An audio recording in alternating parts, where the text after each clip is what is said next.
Fallout 3 was Bethesda's first Fallout game. To say they had missed the mark would be a bit of an understatement, yet this is still the closest they got to both the tone and lore of the original games.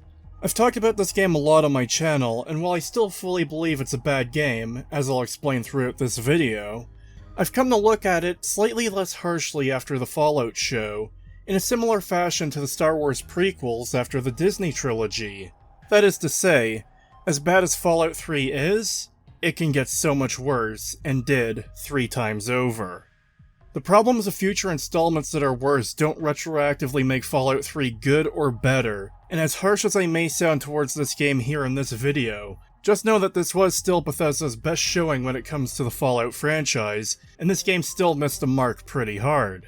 This analysis will cover pretty much everything, starting with the main story, followed by lore and world building, side quests, RPG mechanics, combat, and finally the DLCs, which will be in order of worst to least bad. This is also a remake of my analysis released on this game from a few years ago, as I feel I've learned a lot and could improve the quality of the video. I also never covered the DLC, but always intended to, and it makes the most sense to me to cover them now and just make it one big video. Before I continue, this video is sponsored by Manta Sleep.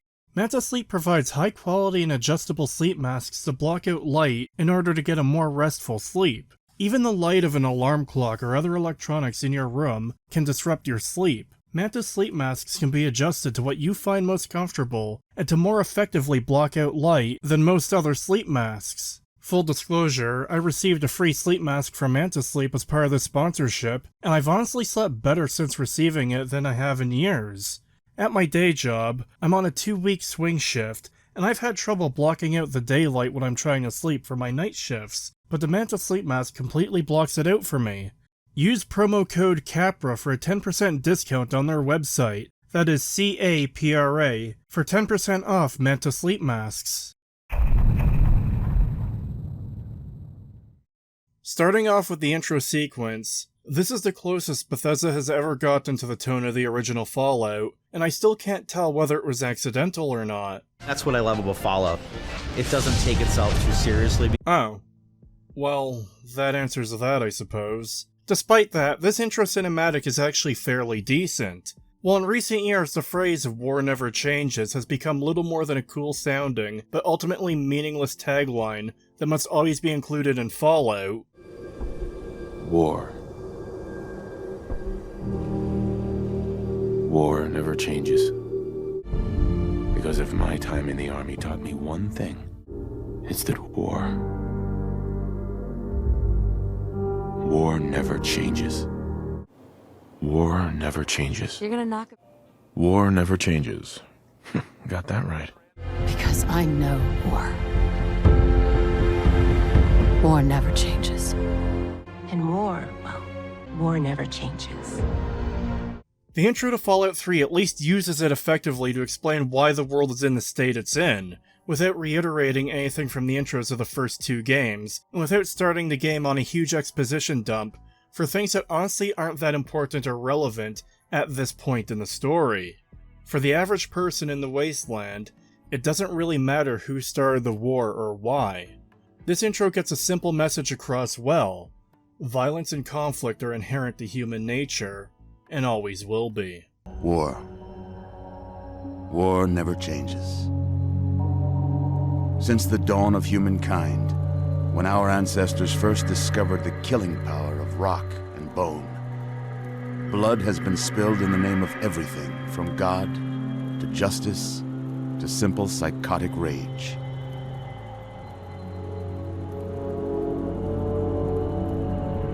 In the year 2077, after millennia of armed conflict, the destructive nature of man could sustain itself no longer. The world was plunged into an abyss of nuclear fire and radiation.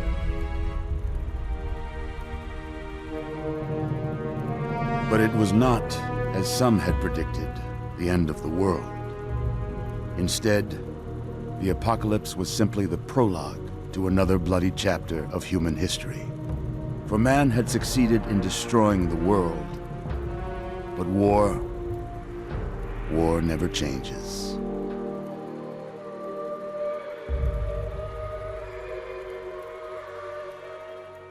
Unfortunately for us all, Fallout 3 and Bethesda Fallout in general peaked very early on, as this intro cinematic is the best thing Bethesda has done with Fallout since acquiring it, and it's all downhill from here. In fact, this part of the intro is almost sort of an anomaly for that reason. This feels as though it was made by an entirely different team. The intro cinematic then cuts into a setup for the story itself, that ties into the ending of the base game, stating that it was here you were born, and here you will die. However, the misdirection here is clunky and I'm not a fan of it, and in fact, I don't like this whole final part to the intro.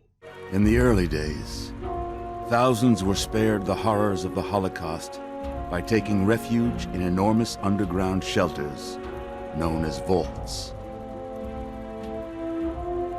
But when they emerged, they had only the hell of the wastes to greet them. All except those in Vault 101. For on that fateful day, when fire rained from the sky, the giant steel door of Vault 101 slid closed and never reopened. It was here you were born. It is here you will die. Because in Vault 101, no one ever enters, and no one ever leaves. The whole idea being that no one ever enters Vault 101 and no one ever leaves. The vault is to remain permanently shut, but we find out in rather short order that this isn't true, and the line referring to you being born here and dying here is actually referring to the Jefferson Memorial, where the water purifier is, as you can find the room you were born in, and you die starting the purifier in the base game. In the first two games, there were two parts to the intro. The part talking about the war and its consequences, and the part where you're told essentially what the inciting incident is, the broken water chip, and the famine Arroyo is going through, causing them to send you for the GAC. Fallout 3's intro weirdly cuts into this bit talking about your vault. This is a problem for two reasons. First of all, this is information that should be conveyed by people within the world to your character. It would be more natural for your dad or your teacher, or even the overseer, to explain that the vault door doesn't open, no one ever enters or leaves. Secondly, this turns the narrator into a liar who is now a dubious source of information. Remember that Fallout's intro and ending narrator provides a great deal of information about the world pre-war, and the effects of your actions. If the narrator has any character, it is the delivery of information and how it is conveyed to the player. The narrator does not accompany the player. He only tells, and should only tell, the information relevant to the start and end. If the narrator is going to be deceptive, he needs to be a more present character and not just an artistic exposition deliverer. This wouldn't be such a problem if Bethesda's narrator were an in-game character with their own point of view on how the world works. But they aren't. The narrator simply has no reason to deceive you. This is made worse by the fact that it isn't long before the twist is revealed to the player anyway, potentially in just a few minutes, with little or no other build-up. So right out of the gate, Bethesda's writing is tripping over itself, trying to be more clever than it actually is. Part of Fallout 3's story seems to lean too hard on the narrator's deception, rather than having it be a natural part of life within the vault. The fact that people never leave the vault barely gets mentioned, with Old Lady Dithers nearly revealing that people had left years ago, before she stops herself, and when Amada wakes you up telling you that your dad left and how neither of you thought that was possible. Otherwise, it's barely a factor when it should absolutely be something you're very well aware of in-world, without what is essentially an outside source telling you. The narrator isn't a godly voice speaking to the lone wanderer. The information the narrator provides is a little more than what you get in a Star Wars opening crawl, and that's the function the Fallout narrator should always fill. Giving information about the world, not lying to the player to lazily set up a plot point that is ultimately short-lived, contrived, poorly written, and seems to serve no actual purpose. Moving along, character creation in the game itself starts with your character's literal birth.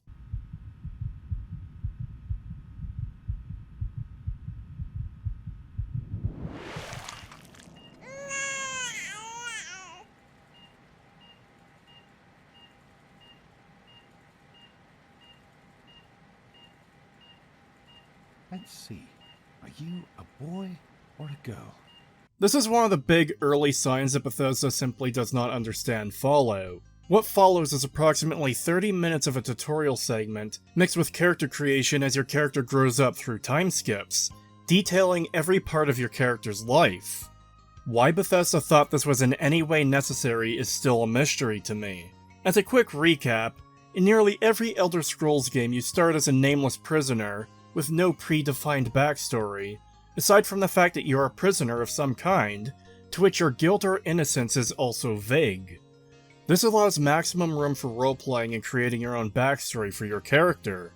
If you want to play as a righteous crusader for good, who abhors the evil and those who break the law, you have the room to write in your backstory that your character is innocent of whatever crime it was that landed them in jail. This is a blank slate where you control who and what your character is. As for Fallout, the first two games were more limited than that, but both were also far more open than Fallout 3 in this regard. In Fallout 1, you can only ever be a Vault Dweller from Vault 13, but aside from that admittedly rather large limitation, you're free to write in whatever backstory you want for your character. In Fallout 2, you're the tribal descendant of the Vault Dweller from Fallout 1. Both have the limitation of you coming from a specific place, but otherwise, you have the freedom to craft your character as you please. In Fallout 3, the only real aspect of your character that you have control over is whether you're good or evil, and what limited wiggle room you have thanks to skills and special existing as mechanics.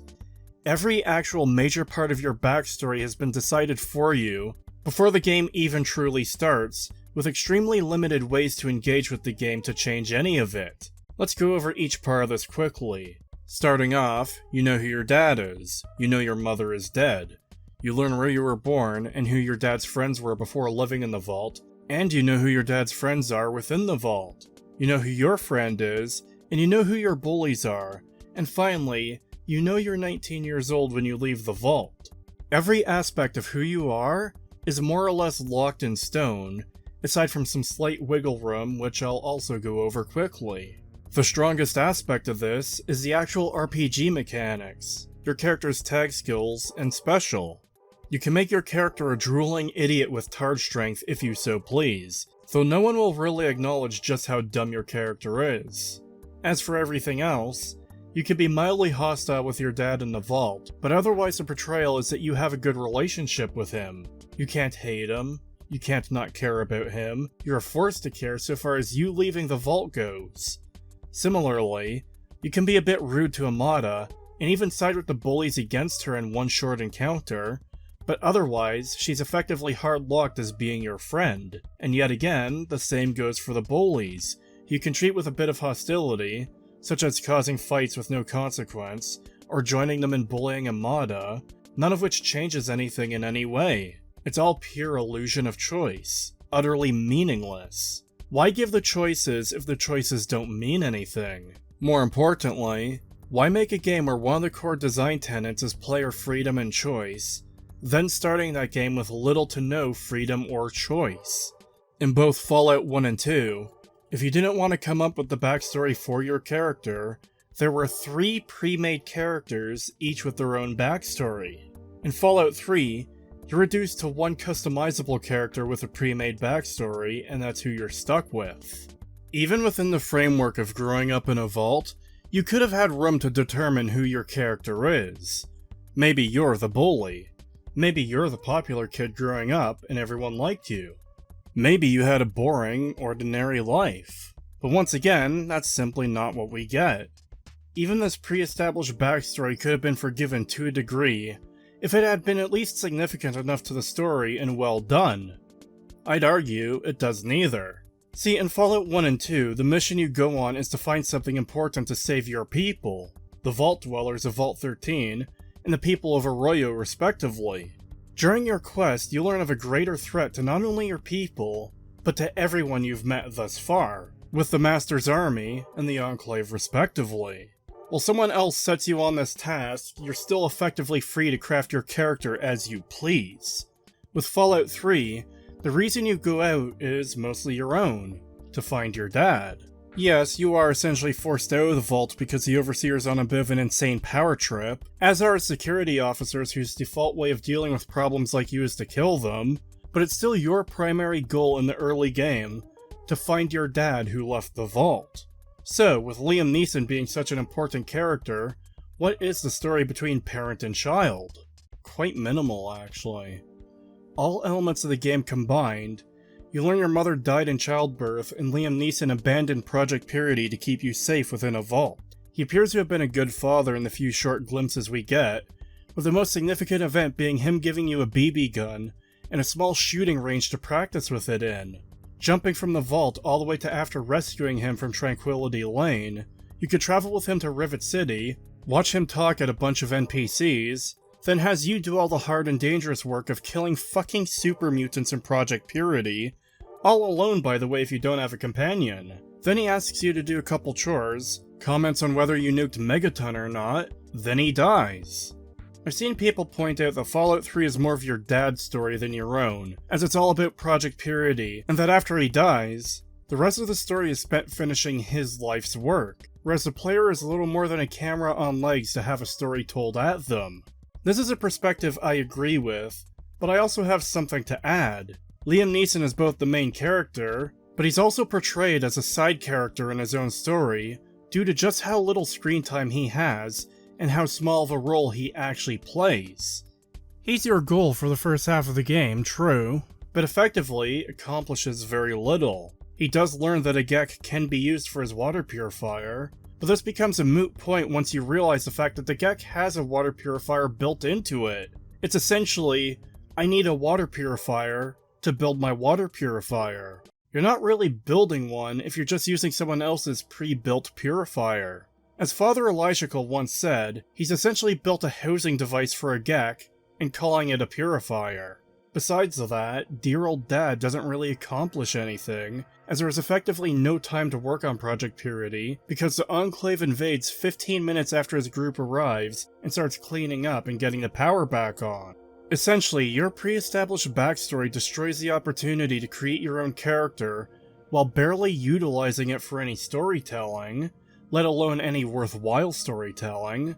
Liam Neeson being your dad comes across as little more than a token excuse for you to care about some guy running away to get you out of the vault and on an adventure through the Wasteland. What's worse is that this whole focus on completing Project Purity is totally forced and contrived. It comes across as obligatory that you'd care about Project Purity and want to finish it because dear old dad cared about it, than for any actual want or need for it to be completed. See, something weird happens when the Enclave attacks and your dad dies. Remember, Project Purity is non-functional, but for some reason it becomes the most important thing in the world. It is your only objective for the entire rest of the main story. There's even a mention of Liberty Prime lacking a proper power source, almost implying it would be part of the main story, but it gets solved off-screen. The game acts as though Project Purity is extremely important, and taking it back is urgent, but fails to tell us why. Who are the Enclave, and why are they a threat? Why are they bad? What is the danger or the risk of them holding on to a non-functional water purifier? It sat empty for 20 years, and they could have taken it any time during those 20 years, and currently, it is effectively in no better condition, nor any more operational, than it was a week ago. They obviously knew it was here, since they show up in short order once work begins on it again. In fact, this even raises the question about how or why they'd show up so quickly. Do they know who Liam Neeson is? Do they know he has a particular set of skills? Do they think he alone can get the water purifier up and running? Did they have no one capable of doing this at any point in the last 20 years? That's part of what makes the handling of this story so weird. It's just events happening with little rhyme or reason. None of it makes any sense if you think about it even a little bit. After Liam Neeson died, the Enclave continued to hold Project Purity, and they're apparently working on it. If they had the capability of doing so, then why did they not do anything with it in the past 20 years? This is so important to them that they fully reveal themselves to exist and be a force in the Wasteland. They go from having no presence aside from iBots playing propaganda on loop, but otherwise living underground, to announcing their presence to the world, setting up outposts and flying vertibirds across the Wasteland. Surely this wasn't purely because Liam Neeson showed up, right? Well, based on how things play out, it really seems like that is the case. Liam Neeson is so important that the Enclave can't or won't do anything with the Purifier that's been dormant for 20 years, but simultaneously he's so insignificant that they continue trying to run the project without him, and even complete it, and all they really need is the code to start it. All in all, it seems like Bethesda just wanted the Enclave to be the bad guys because fans of the original games would recognize them as the bad guys. But based on what we see in-game, there's not much presented to support that.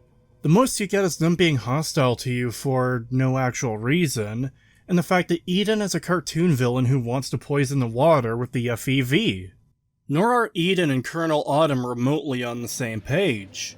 Autumn just wants pure water for the Wasteland, same as everyone else does, and thinks everyone will be grateful to the Enclave for doing it, which might actually make them heroes of a sort if they could pull it off. But instead, they do nothing, despite being the one faction which might have the technical know-how to make it work. For one thing, the Enclave should know where to find a Gek or two themselves. They're what's left of the pre-war US government, which had the Geks and vaults made in the first place. As shown in Fallout 2, they even have the codes for getting into various vaults, which is how the plot for Fallout 2 gets rolling to begin with.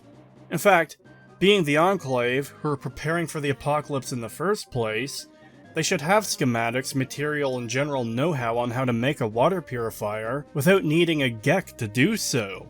This is the kind of thing they should be able to do in an afternoon, so how is Project Purity not already a thing? Well, it's because for Bethesda's plot in Fallout 3 to progress, Autumn has to carry the idiot ball with all the tenacity of a professional rugby player.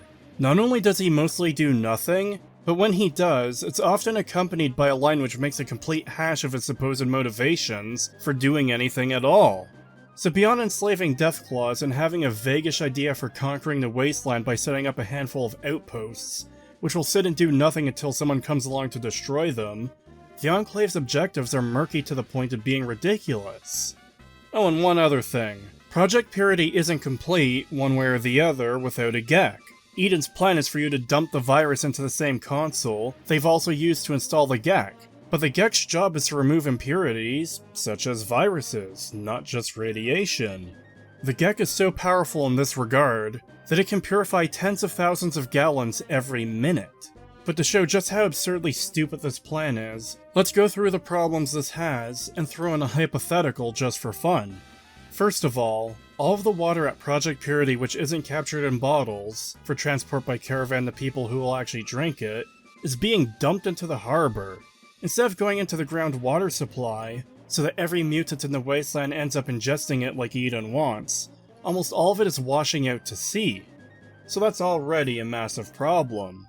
But now let's consider how the FEV spread to everyone in the Wasteland. The implication would seem to be that the FEV in general can seep into the groundwater, based on the fact that Eden's plan is that his FEV would seep into the groundwater. There's no reason why this wouldn't be the case. If the FEV has been mutating the creatures of the capital Wasteland for 200 years, and everyone and everything is infected by it, then it would eventually reach the water table regardless. Now let's throw in that hypothetical, that the FEV is particularly resistant to being purified. All of this combined would beg the question of how the Vault Dwellers aren't already carrying other strains of FEV, since they also use groundwater after running it through their own filtration systems. And if the Vault Dwellers are already infected, Eden's FEV strain will kill them right along with everyone else. Are the Vault Purifiers that much better than those of the Geks? If so, why didn't anyone scavenge the vaults in the DC Wasteland for their water chips? Did this just never occur to anyone? Not even dear old dad who's been living in a vault for the last 20 years raising you, while drinking 101's purified water? Well, the answer is simple. Eden's FEV should be purified and removed by the very filtration system it is inserted into in the first place. Much like the rest of this game, everything it's trying to tell you falls apart if you spend the slightest amount of time actually thinking about any of it. Eden's plan fails in numerous ways, just due to the construction of the world and story, and the writers failed to realize it. Also, just to address an inevitable counter-argument that this whole point is nullified if the FEV is inserted after purification, right? Well, yes, that is true, but that's not what we see in-game. The FEV isn't inserted into the outflow pipe or anything of the sort, it's inserted directly into the filtration system's command console. But I'm not done yet, not by a long shot. I need to double back to the Enclave's sudden interest in Project Purity, and how they only show up when Liam Neeson starts working on it again. You see, there's a really big world-building problem here. Well, the entire game is a cascade of world-building problems that affect everything, but that's besides the point. Due to the setup of the story, there's simultaneously no urgency, and a ton of urgency on getting Project Purity up and running, and I don't know why. See, Fallout 3 is all about a water crisis. The first time in the game where you have any kind of control has Liam Neeson quoting the Bible at you about the waters of life. I am Alpha and Omega, the beginning and the end. I will give unto him that is athirst of the fountain of the water of life freely. But despite the whole game being about a water crisis, there's a complete and utter failure to properly portray it as being as big of a deal as it should be, nor does it feel like it's an actual problem anyone has to deal with within the world. Project Purity is important because people are dying of thirst, yet it can just be put on hold for 20 years and the people of the Wasteland are no worse for wear as a result. Once you find dear old Dad, it feels like the story rushes you along, especially after the Enclave shows up. But if the capital Wasteland was perfectly fine without Project Purity for 20 years, what's a few more weeks, months, or even years? Now I have a whole section much later on for world building issues, however I can't talk about the main story of this game without talking about how it fails to properly portray the lack of water being a problem people deal with. Firstly, there's no named quests outside the main story, nor are there any settlements who have any real concern about their water, even when most don't have any source of water. Further, there's no remains of dead towns who have died out due to a lack of water.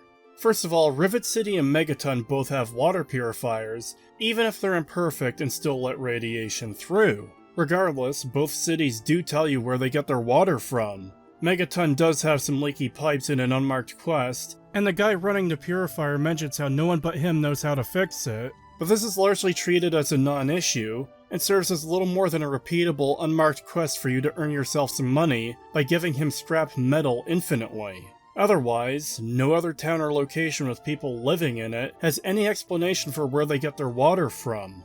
This includes, by the way, people in towns who mention having limited water. The go-to argument is that people trade for it. But remember too that in order to trade, you need something of value to trade in the first place, and no one in this world seems to produce anything, with most NPCs wandering aimlessly with nothing to do. And just to run through the towns lacking a reliable, at least somewhat clean water source quickly, Arafu is a town on a bridge, they have no purifier of any kind, and produce nothing. Republic of Dave is a town with no proper water source, and don't produce anything. Dukov's place is a building where a guy lives with his two whores and they don't have a care in the world. Big Town has a dirty water moat in its entrance, but that's just a ditch and not a renewable source, and they have no purifier and produce nothing, much like Arafu and Republic of Dave. They wander around with nothing to do. Grey Ditch was a town that presumably produced nothing, but died out not due to a lack of water, but because of fire-breathing ants. This town, too, had no purifier. Paradise Falls is a group of slavers in a world where no one uses slaves locally. They could hypothetically buy water, but there's no known trade of such a thing to support the town. Little Lamplight has water, but they're in a cave and that water should eventually run out when there's no rain and no source of new water to replenish their reserves. I guess the cave could be supplied by groundwater. Canterbury Commons is a supposed trading hub, but once again don't actually produce anything and don't appear to have a purifier. Tenpenny Tower is full of rich snobs, but we again run into the problem of there being no specific water traders. They yet again produce nothing and have no water source. And no, the pipes into the building wouldn't actually still have flowing water. These things require maintenance, and people to run those systems on a daily basis. These are one of the luxuries of modern life that you would lose in an apocalypse. Andale is a town of cannibals who produce nothing and have no water source. Girdershade is a town populated by 2 people who do nothing, one of which doesn't even leave her house and drinks nothing but Nuka-Cola. They produce nothing and have no access to water. While a bit repetitive, I go through these individually to prove a point. It is an absurd dissonance between the main story and the world it takes place in, that no one has any care for the water they drink daily to survive, while simultaneously treating Project Purity as though it's life or death for the capital Wasteland, especially with the project being paused for 2 decades. This is a world that was not thought out well. This is not a story or world that was made with any passion for Fallout, or for storytelling in general. This was a paycheck for a comfortable job, instead of digging ditches or working in sewers. In fact, when you really start digging into it and thinking about the world, it absolutely crumbles under any scrutiny. In a world where water is supposed to be scarce, where are the water barons? Where are the people who have functioning purifiers and using them to become the wealthiest people in the Wasteland? Where are the people using it for leverage and control? There should be some sort of faction who is using their purifier purely for money and control, whatever form it may take. Water Baron, Water Guild, Water Cartel, whatever you want to call it. Hell, they should be the main villains of this game, opposing Project Purity because it would be the end of their cushy lifestyle at the top of the food chain. But who would want any kind of interesting story with nuance like that? No, instead we get the Enclave being mustache-twirling cartoon villains for no good reason, and they aren't even utilized for any genuine or interesting storytelling. They're just there to be bad guys because the game needed bad guys to shoot. Instead of properly utilizing the water crisis for some interesting and nuanced storytelling and world building, as mentioned, either no one cares about their water, or lack of water source, or they have one and it's barely a part of the world. And I do mean barely. As mentioned, the world doesn't seem to properly acknowledge the water crisis, to the point you'd be excused for missing that fact entirely. After all, if the world fails to portray it, is it really a problem? This is so poorly done that it heavily implies the incompetence or laziness of the writers. The most significant acknowledgement of the water crisis outside the main story is in the 3 water beggars outside of Megaton, Tenpenny Tower, and Rivet City. This is less than the bare minimum. These are 3 characters who are apparently on the verge of death who need pure water, but can't afford it, and if you can't give it to them, they just kinda sit there forever, without anything bad happening to them. If this isn't the height of laziness, I'm not sure what is. But most importantly, these 3 generic characters do not make up for the entire rest of the world failing to properly portray this crisis as being a problem. If anything, rather than portraying an ongoing water crisis, where water is difficult to obtain, they instead come across as randos who happen to be down on their luck and unable to sustain themselves where everyone else can. This is how an abject failure in world building can completely undermine a story beyond repair. As a result of the world building, I don't understand why dear old dad is willing to abandon his only child and ultimately give his life for the sake of a water purifier when water isn't a concern for anyone besides 3 randos who certainly weren't sitting there and begging for water 20 years ago. Worse, I don't know why I should risk my life to take it back, besides the game insisting that I should care, and it being the only thing I can do in the main story. Rather than a father and his child both sacrificing their lives to bring the waters of life to the dying wasteland in desperate need of water, it ends up being a father and child sacrificing their lives to bring water to people who already have easy access to it, as implied by the fact that it's not a concern to anyone. Another thing I have to address, if for no other reason than to counter an argument that will inevitably come up if I don't, is that there's at least one random encounter, possibly more, to do with people needing water. The encounter I'm aware of, and happen to run into by complete chance while getting footage for this video, is one where 2 groups are fighting over a fridge full of purified water. This is both a good thing and a bad thing. In a world that had properly built up the water crisis, I would have no problem with this encounter, as it would be supporting what is already there.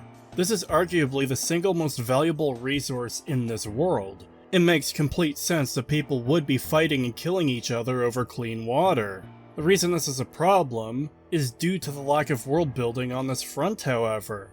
The whole point of the random encounter system is that it's random. There's no guarantee you'll see any particular encounter on a given run. This is a horrible way to support the world building of the water crisis, because there's a strong chance people will not find this encounter. I've played through Fallout 3 multiple times. I've only had this encounter maybe twice, including the one you see on screen right now. In fact, the world building of the water crisis is so anemic that this random encounter is almost foundational to establishing that there is, indeed, a water crisis, that people are willing to kill each other over water, because as mentioned repeatedly at this point, the world lacks any proper, static way of portraying this as a desperate situation, aside from the 3 water beggars. It is inexcusable that one of the only pieces of world building for the water crisis is something that many players will never see and can be missed due to the fact that it has the possibility of not even spawning during any given run.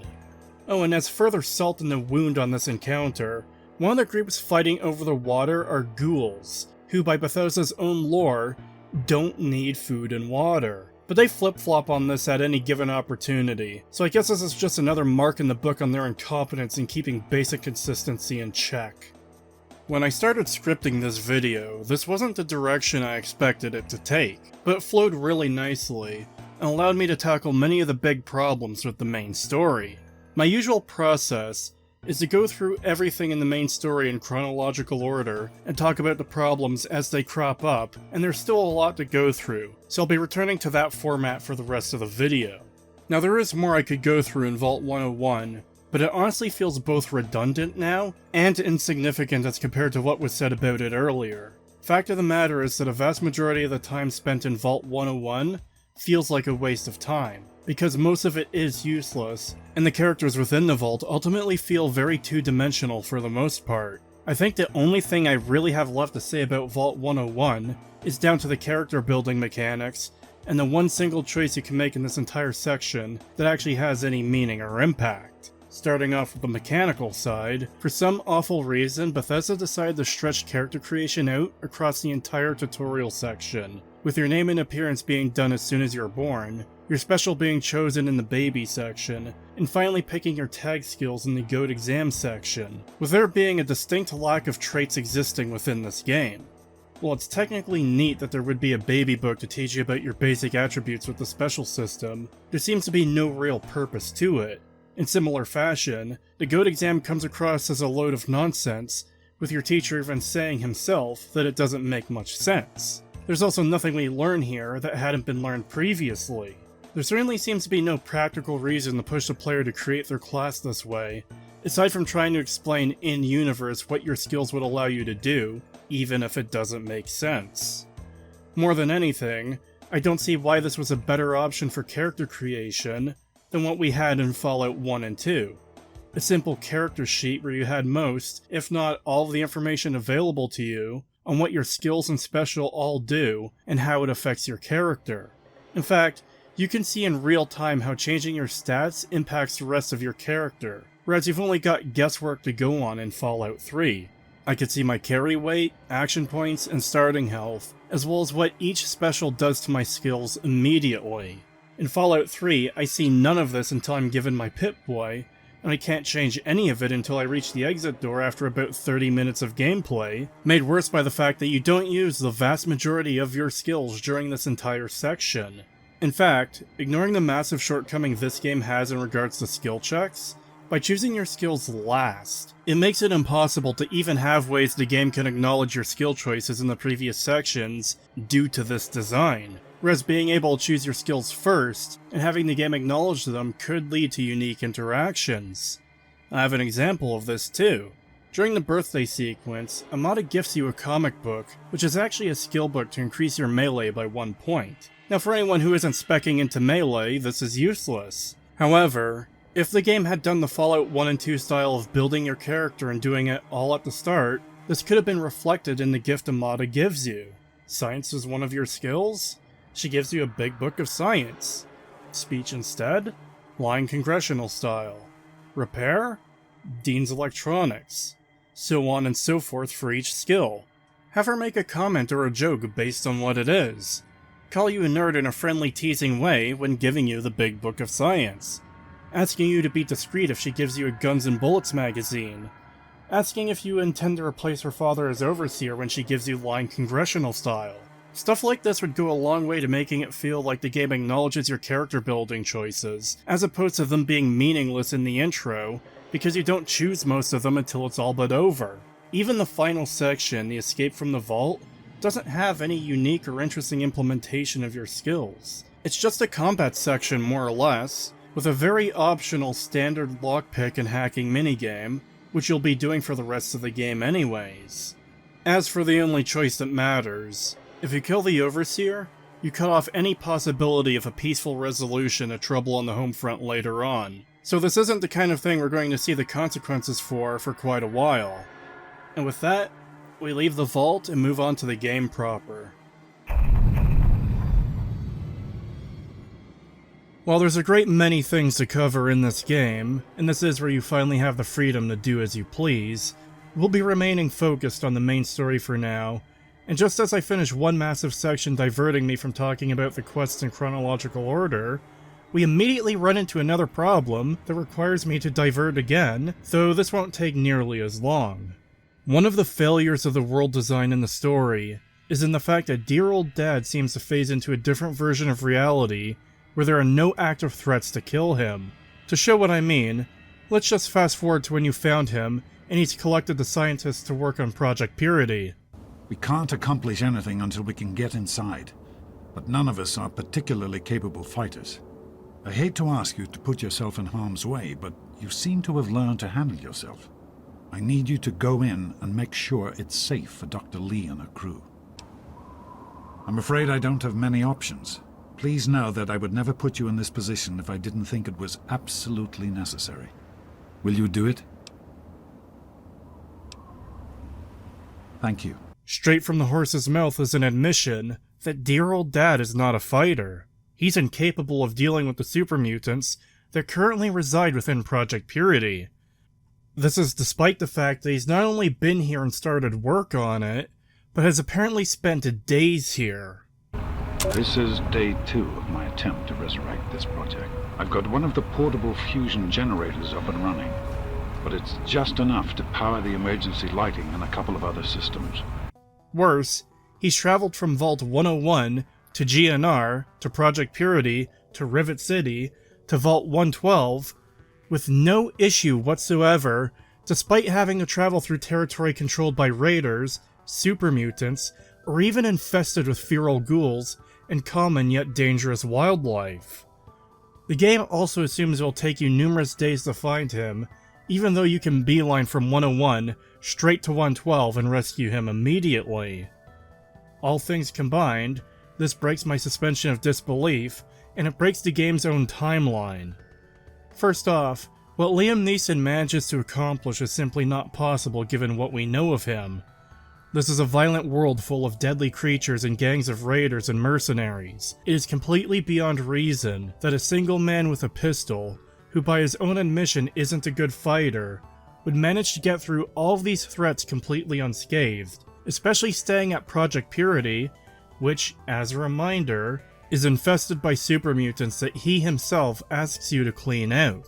When I see this man knowing the areas he's traversed unscathed, it just makes me think he has plot armor, which to be fair he absolutely does, but that's exactly what breaks the suspension of disbelief for me.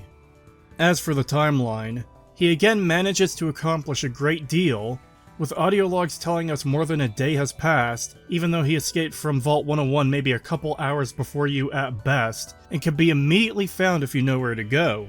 Ultimately, this isn't the biggest deal, and there's a quick way to fix this, mainly through preventing sequence breaking. Allowing the player to find Liam Neeson immediately leads to the unintended consequence of the timeline of events regarding what he did after leaving the vault being borked. As I said, this isn't the biggest deal in the world, and it doesn't break the game. It's more so the kind of thing I think should be acknowledged so far as being a failure of the developers to prevent such a break from happening. You're supposed to be following someone's trail, and it instead feels like all the information and evidence is already stagnant, as opposed to trying to find someone who is actively moving through the world several steps ahead of you. Much like how the fact no one cares about water is a problem for the main story, this is a problem for world building. The threat of raiders, mutants, and ghouls is undermined by the fact that one dude can move through the most dangerous areas of the world without issue.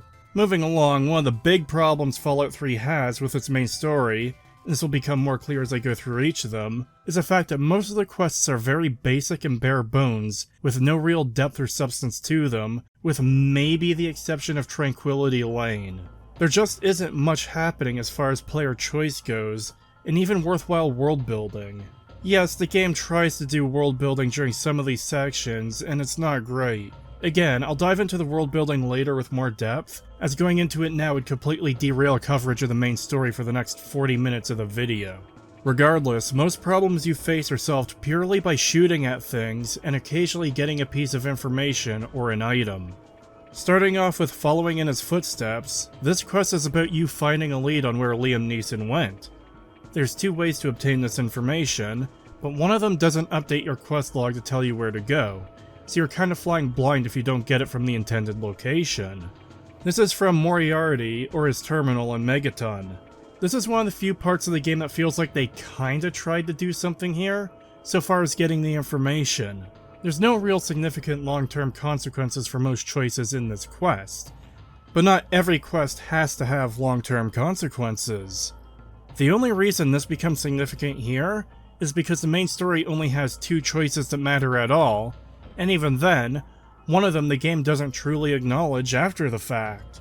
When a game all about choice and consequence is lacking in said choice and consequence, missed opportunities like this become more profound as a result. There's two major factors that make it feel like your choices are meaningless, and this applies to pretty much the entire game, and that is in the distinct lack of proper end slides for your actions in the Wasteland, a decision by Bethesda that I'll never be able to comprehend, and the complete and utter failure to properly acknowledge the consequences of your actions in-game. And no, 3Dog crying about what you've done on the radio does not count. For this current quest, you have to get the info from Moriarty, who demands payment for the information. But you can get his indentured servant Gob to tell you the information is on his terminal, and that Nova knows the password. You can also steal it by breaking into his office and using his terminal, and you could do a job for Moriarty to collect money from a runaway whore. So the game is at least offering a bit of choice in how you acquire what you need to continue the quest. Something most of the rest of the game doesn't do, by the way. The amount of consequences that can come from this quest are quite limited, but there is still some things that can be done with it. What happens to Silver if you take her money? The game doesn't know or care. She exists solely for this interaction. She's not a person living in a world, she's a quest target for an unmarked quest. She loiters in this house for eternity with no goals and nothing to do. What about Gob being an indentured servant? Can you pay off his debt to Moriarty so he'll have his freedom? Nope, can't even ask about it. To be fair, I suspect Moriarty would decline such an offer, because having a slave to run the cash and deal with customers is likely much more useful to him, but the fact is the game doesn't even consider it. If you kill Moriarty, Gob's name will suddenly be painted over Moriarty's name on the sign outside.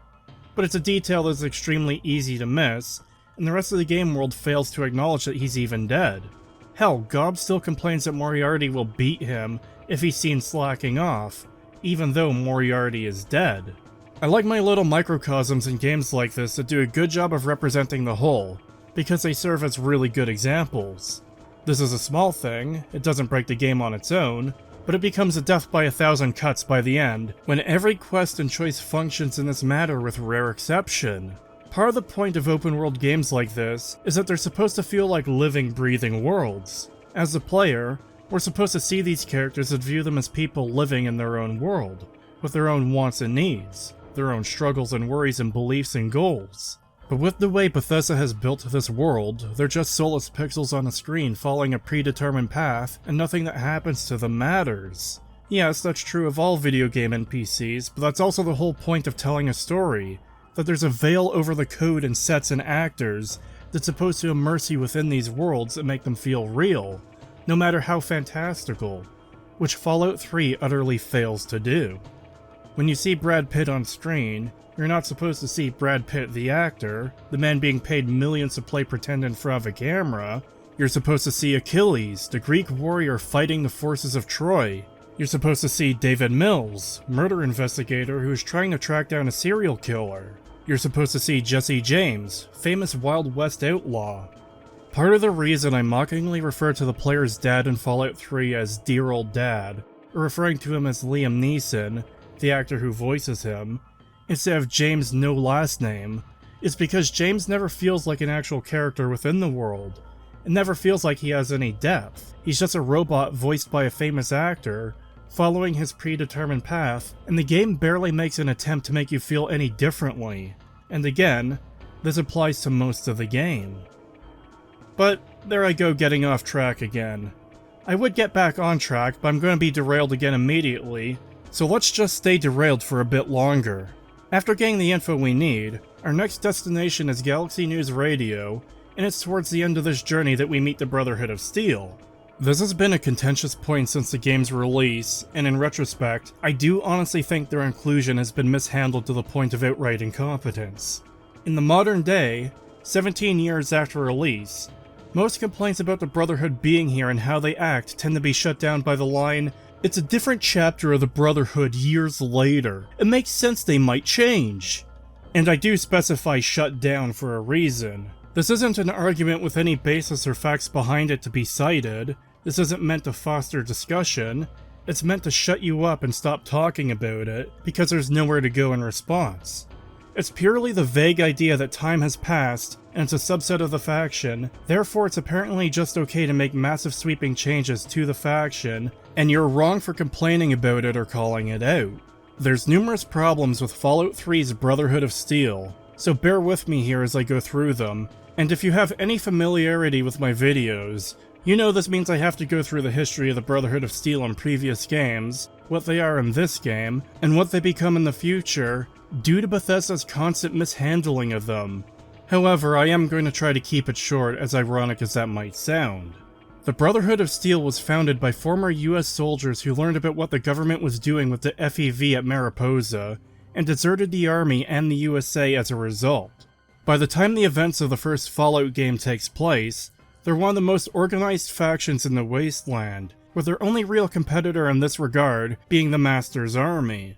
But most importantly, they weren't some good guy hero faction dedicated to saving people. They were a bunch of bastards who sent people on a suicide mission and laughed about it. They were isolationists who hated outsiders, and they only tolerate and even accept you because you managed to pull off the impossible on the glow. Their whole ideology is based on the belief that advanced technology in the hands of stupid and ignorant people is what led to the apocalypse. This is their whole motivation behind hoarding advanced technology. Part of their goals happen to align with yours, ending the mutant threat, though they don't know where they're coming from. The canon ending says they changed to focus more on research and development, but we don't know what form this actually takes. By the time of Fallout 2, the Brotherhood's power seems to be waning, with a minimal presence in the game, but they're still after advanced technology in the one quest they have. In particular, asking you to get the vertebrate schematics so they can build their own. But we never see this happen in-game. The only reason the Brotherhood even seem to be giving you the time of day is because you're the descendant of the Vault Dweller from the original Fallout, someone who had joined them and helped them end the mutant threat, someone who had earned their respect. It's a bit jarring to see them go from this isolationist faction to these crusaders for good and against the evils of the world and recruiting stupid wastelanders to join them just randomly between games. There's nothing wrong with building a faction to slowly change over time. The problem is in flipping a switch and giving weak excuses and expecting people to not have an issue with it. To give a quick example of what I mean, New Vegas shows the Brotherhood as we know them previously, isolationist tech hoarders. In fact, they're in hiding due to losing a war with the NCR, so they've got to keep their presence secret from the rest of the world. But if you side with the NCR, you can broker peace and even an alliance between them, at least for the Battle of Hoover Dam. The Brotherhood is faced with the fact that if they don't open up, they will die out, and you can help make that change. A switch isn't flipped off-screen between games, the faction is given good reason to grow and change on-screen. With Lion's Brotherhood, you just have to accept at face value that they've just changed off-screen. It's in the past, but this is what they are now. You gotta deal with it! It's this method of writing the Brotherhood I hate. More than anything, it strikes me that this version of the Brotherhood is what someone unfamiliar with Fallout might have thought they were at a glance. An outsider's assumption of what the guys who were on the cover of the original game were like as a faction in-universe, without having played the games to find out what they really were. Either way, the fact remains that in between entries, they were just rewritten to be what they are now, and it fucking sucks. This isn't telling the story of a faction that changes in a believable way over time. It's turning the Brotherhood into a blank check for the writers to do anything they want with them on a whim for each new entry into the series, yet also keeping the recognizable iconography for the sake of marketing and appealing to mindless fanboys. They've also done this in every single entry into the series as well, where the Brotherhood is just radically different each time we see them. In Fallout 4, they're more of a diet enclave who are also incredibly stupid and go against their own stated goals. They want to wipe out all the mutants with no regard for how intelligent, peaceful, or useful they are. They order you to kill a scientist super mutant, while tolerating your super mutant companion for some reason. And worst of all, they destroy advanced technology rather than capturing it. They view synths as abominations that need to be destroyed, but also disregard everything else the Institute does. In Fallout 76, they're for some reason on the East Coast again, in a prequel during a time where the Brotherhood would not be expanding across the country like this, but they had a satellite and a Bethesda OC retconned into existence and made to be friends with a legacy character to explain their inclusion here when it makes no goddamn sense. In the Fallout show, they've been turned into a full-on fanatical religious order, complete with branding, and even claim they once ruled the Wasteland, which isn't true of any version of the Brotherhood. The version that came closest to ruling the Wasteland was retconned by Bethesda prior to Fallout 3's release. Now, Fallout 3 does have an excuse as to why the Brotherhood is so radically different now than they were before, and that's the fact that the group that traveled east had fractured into two factions, the Brotherhood of Steel and the Brotherhood Outcasts.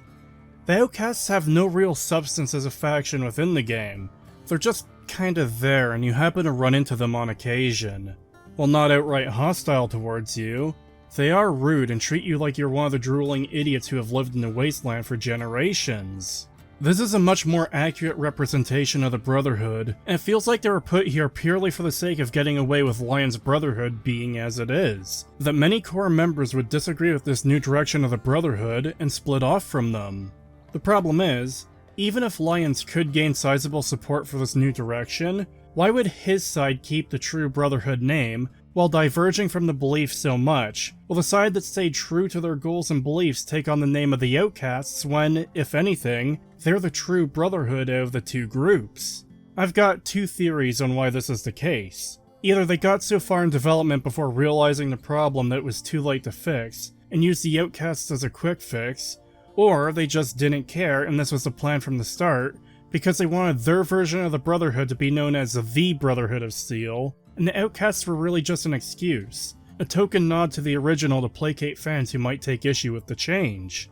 In fact, this is much worse than I thought in retrospect. The argument used by defenders of the change for near on 2 decades is that the original Brotherhood still exists on the West Coast, that the true Brotherhood hasn't been ruined by this change, and that absolutely seems to be the implication by the game itself telling us that the Brotherhood back west cut off Lion's Brotherhood, as if that means anything with an entire country separating them. But it's also built into the lore that the original Brotherhood that fans are familiar with were preserved, only for Amazon's Fallout show to completely destroy them and turn them into a fanatical religious cult.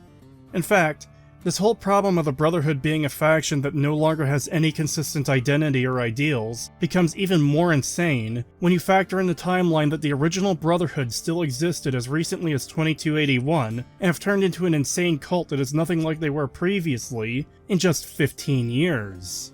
The point I'm making is that Bethesda has utterly destroyed the Brotherhood. They seem to think the Brotherhood of Steel is the most important faction in the series. These fuckers have somehow made it into every single entry of Fallout, but because they change radically in each entry, I don't know what to expect from them. The only thing about the Brotherhood that has any consistency at this point is in how inconsistent they are. The worst part is that some of what they're doing with the Brotherhood across all these entries could work if they had just made new factions, instead of constantly reusing the Brotherhood for the sake of recognizable iconography. They also would have needed better writing, but that's besides the point. We haven't had a group like Lion's Brotherhood in the Wasteland before, so why can't this be some military remnant, much like the Brotherhood, who form their own faction, pass down their military training and equipment through the centuries, and they're the ones who deem themselves the protectors of the capital Wasteland. They're the ones who help you on your journey. As an entirely new faction, Bethesda could have done anything with them without the baggage of it being an existing faction that is completely at odds with Bethesda's new version here in Fallout 3. Worse, they didn't even use the Brotherhood to explore this conflict with the Outcasts at all, nor the change that happened to Lion's Brotherhood. Again, this is just the way things are now, and you just have to accept it, and I think that's really fucking stupid, and it makes their appearance here totally worthless. Hell, if they had done this as a new faction, you wouldn't need the utterly worthless and pointless Outcast faction at all, who serve no actual function. There is no actual reason this faction needed to be the Brotherhood. Nothing about their involvement explores any ideas or themes or stories actually related to them, or how they've changed in any way. They're little more than the good guy force to oppose the Enclave, which again, could have been done with an entirely new faction. Keep in mind that much of this applies to the Enclave and the Super Mutants as well, but we'll burn those bridges down when we get to them. One last thing before getting back on track, and that's their seeming open recruitment of random Wastelanders. When you encounter them in the DC ruins, the Brotherhood have an initiate with them, Initiate Redden, and everything to do with this minor character just goes to highlight how utterly stupid this version of the Brotherhood is. By their own admission, Redden is undertrained and trigger-happy. Redden wastes bullets by firing into the air multiple times in celebration, and to cap it all off, Redden dies like a fucking fool. We then get this ridiculous, hokey scene. It's not your fault, Vargas. Redden was good enough for the Pride, and she proved it here today. Yeah, I know. God damn it! When we get back to the Citadel, I'll talk to the scribes. Let it be chronicled that Paladin Redden passed her test. The Brotherhood being this pathetically over-sentimental to someone who died like this is utterly ridiculous. The title of Paladin is the highest rank most members can ever achieve, and takes a lot of work to do so. But some shit-ass initiate who not 5 minutes ago you were told is undertrained gets posthumously up-jumped to Paladin just because she died. Does this happen for every random initiate who dies in the line of duty? She didn't even do anything actually heroic or worthwhile to earn such an honor. She didn't sacrifice herself to save anyone. She didn't die fighting an extremely powerful mutant and actually doing damage to it. She stood next to a bus that was exploded by a behemoth. Yes, they should honor her death and be respectful towards her, but when I see this scene play out, it makes me wonder how many of the Brotherhood's honored dead are just dipshit losers who died, and because someone got upset about it, they get the posthumous honor of being named Paladin. Alternatively, this totally unearned posthumous honor given to her is almost disrespectful towards the others who died before her, if none of them got this treatment. Initiate Joe Schmo, who got his windpipe crushed by a super mutant last week, is remembered as Initiate, but this dipshit gets to be remembered by history as a Paladin? Moving along, upon reaching Galaxy News Radio and talking to the DJ, 3 Dog, you get the next quest in the main story. There's honestly not a whole lot I can say about the quest itself. Like many of the quests in the main story of this game, it's more everything surrounding it and facilitating it that needs discussing. This can be skipped with a speech check, but otherwise it's a very straightforward quest, where you have to retrieve an item from a dungeon and deliver it to complete the quest. In this case, a satellite dish from the Museum of Technology, to the Washington Monument where the equipment is that sends out the radio signal. This is one of those little absurdities within the game that's easy to overlook, but let's give it a quick mention anyways. 3 Dog runs a radio station in the post-apocalypse, and in order to get his signal out as far and wide as possible, the equipment that actually sends out the signal is installed in the highest location around, the Washington Monument.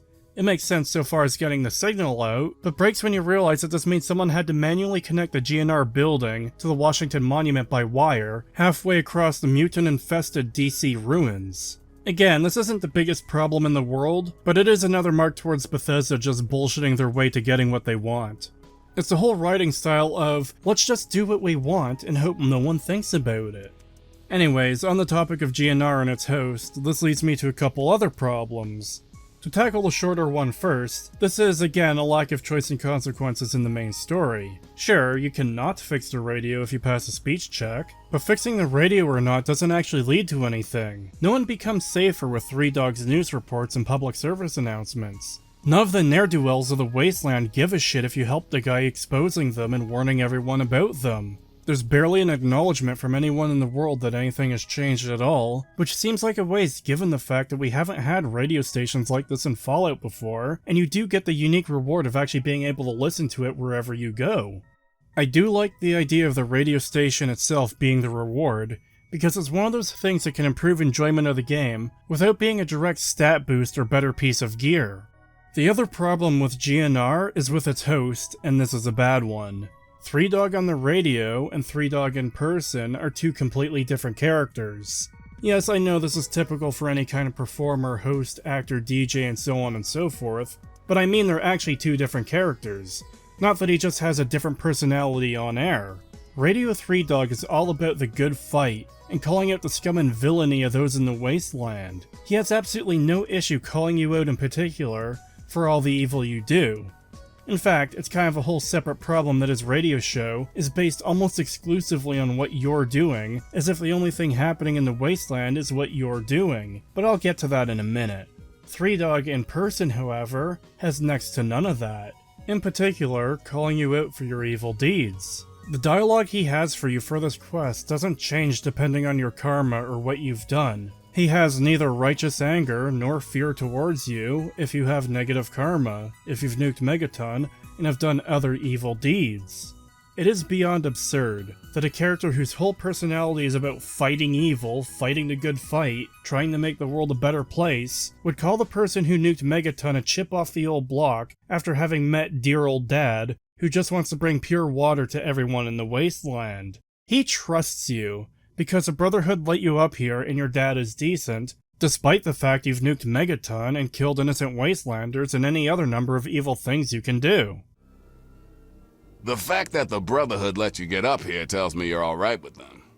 That, and your dad seemed a decent enough guy.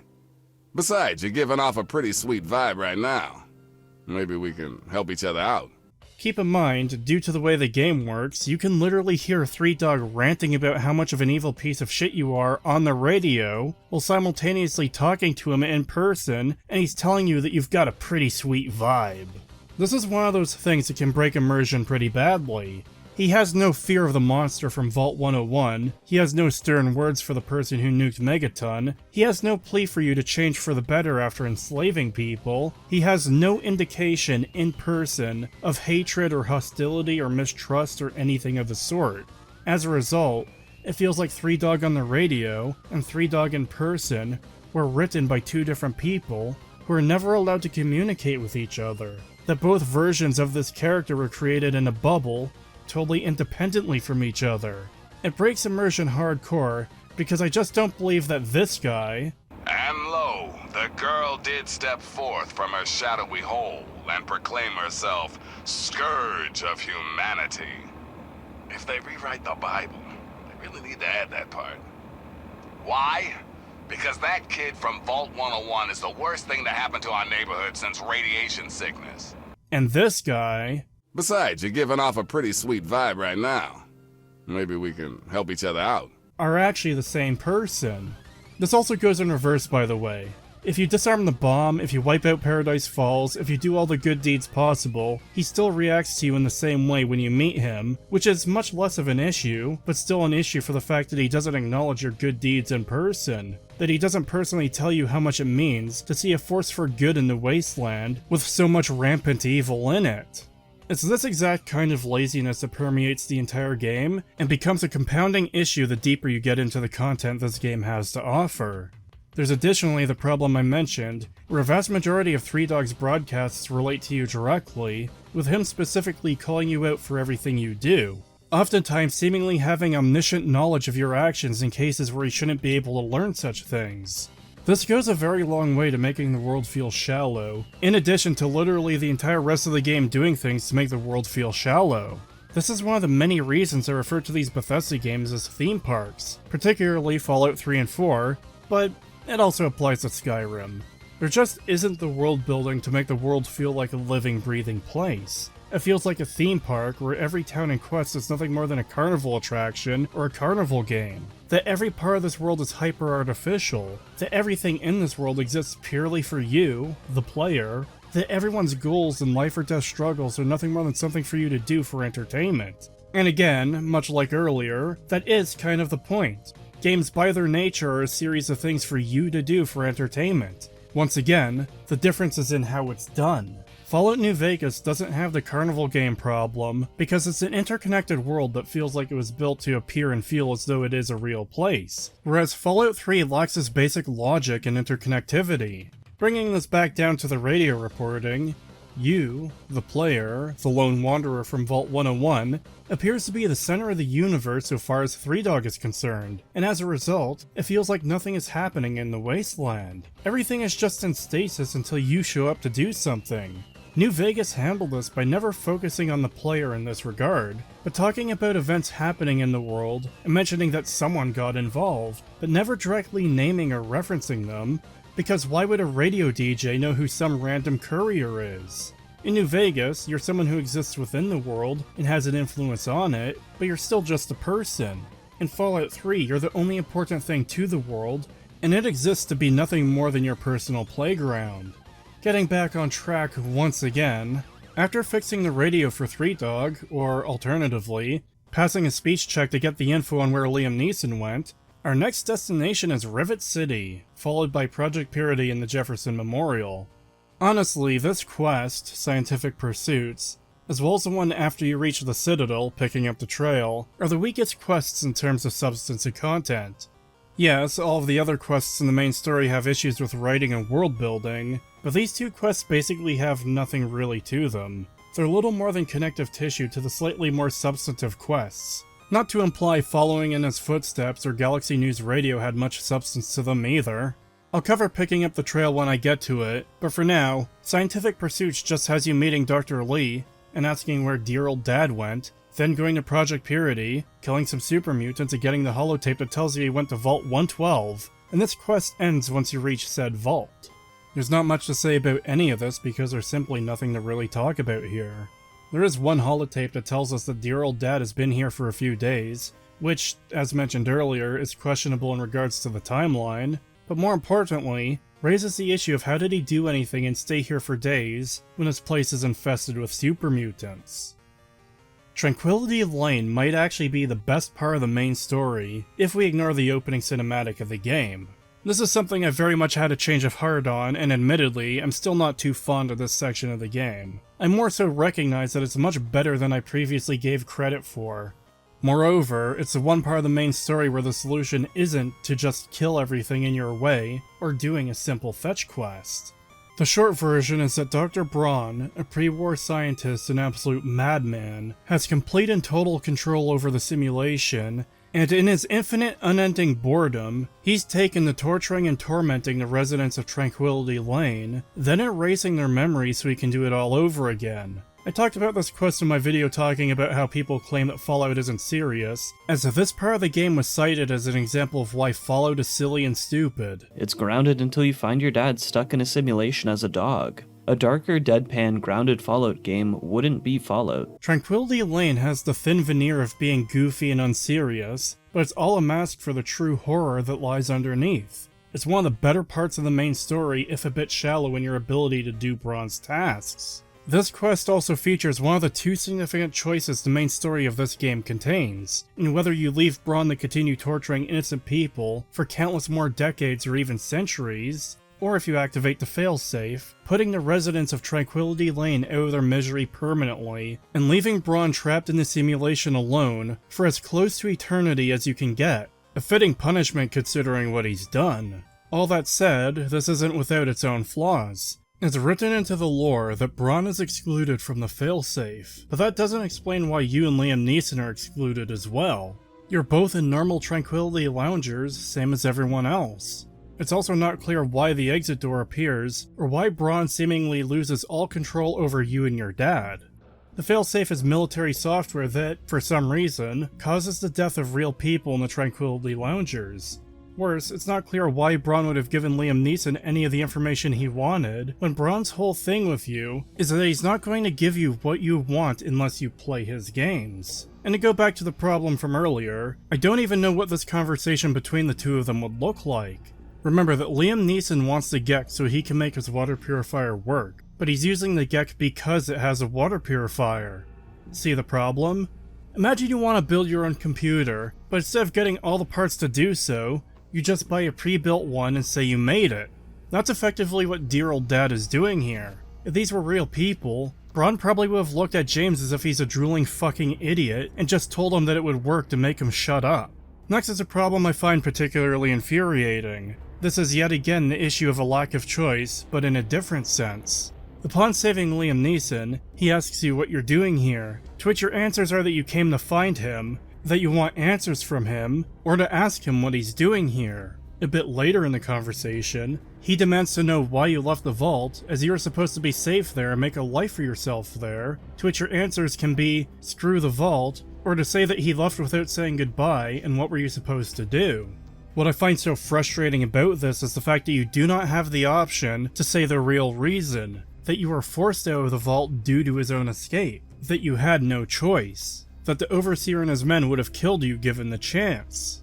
I'm fine with the game giving other possible reasons to allow the player to choose. Hell, there should be far more than what's actually available here. But there should absolutely be the option to just simply tell him that everything went to hell as a direct result of him leaving, including that Jonas died, and that the Overseer and his men tried to kill you. Once again, in a game all about freedom and choice, your options are arbitrarily limited, and the only responses available will likely not align with what you want your character to be, or not what you'd personally choose in such a situation. Of course you can't cover every possible reaction, but these few being the limit is obnoxious. Anyways, with no time to spare apparently, Liam Neeson runs off to Rivet City with or without you. He gathers the scientists there when you show up to watch their conversation, then they all slowly meander their way over to the Jefferson Memorial. This is the part where Dear Old Dad tells you to go inside the mutant-infested building and kill every single living thing inside all alone. Bunch of scientists live in the Wasteland, their entire lives are all helpless, but a 19-year-old kid who has only experienced the Wasteland for as little as a day or two is sent in to go kill super mutants, who are much bigger and stronger than humans. This is one of the more blatantly ridiculous parts of the main story, for no other reason than your dad just expects that you can do this. Worse is the fact that he says he thinks you can handle yourself based on what you've been through, but keep in mind, if you're just doing the main story, all you've done is follow his trail, so how is he not capable of dealing with them? You see how his journey becomes less believable the more you learn about it? Now, despite everything I've gone over so far, things have been rather calm in the main story up until this point. For the rest of the main story, things become a complicated mess to break down and go through, with having to deal with everything that happens, explaining super mutants in the Enclave, and going through Eden's motivations and Autumn's motivations and why none of it works or makes sense on any level. You do some small chores that come across as empty busy work to make it seem like you're actually doing something for a bit, until the Enclave shows up in force to take over Project Purity. This is one of the more blatantly dumb gameplay things to happen, because despite their goals being to capture the people working on Project Purity, the Enclave are just hostile to you by default, when that makes no sense at this stage. This ends up being a rather good representation of the Enclave as a whole in this game, where their hostility and role as the bad guy faction makes very little sense. That's naturally not to say that the Enclave shouldn't be bad guys, but more so pointing out the fact that given Autumn's goals, which I'll go over later, the Enclave acting as they do makes little to no sense, and makes them feel like mustache-twirling cartoon villains, as opposed to a villain or antagonist faction with goals and actions that make sense.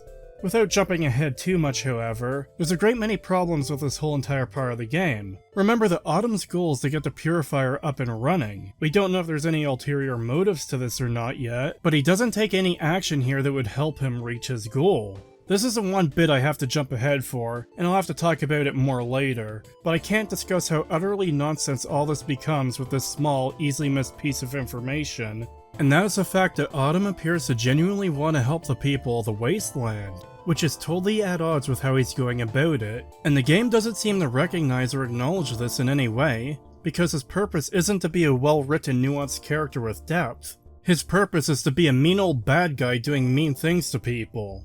First of all, you learn that Eden and Autumn don't see eye to eye on the modified FEV. In particular, Autumn does not want to wipe out the people of the Wasteland.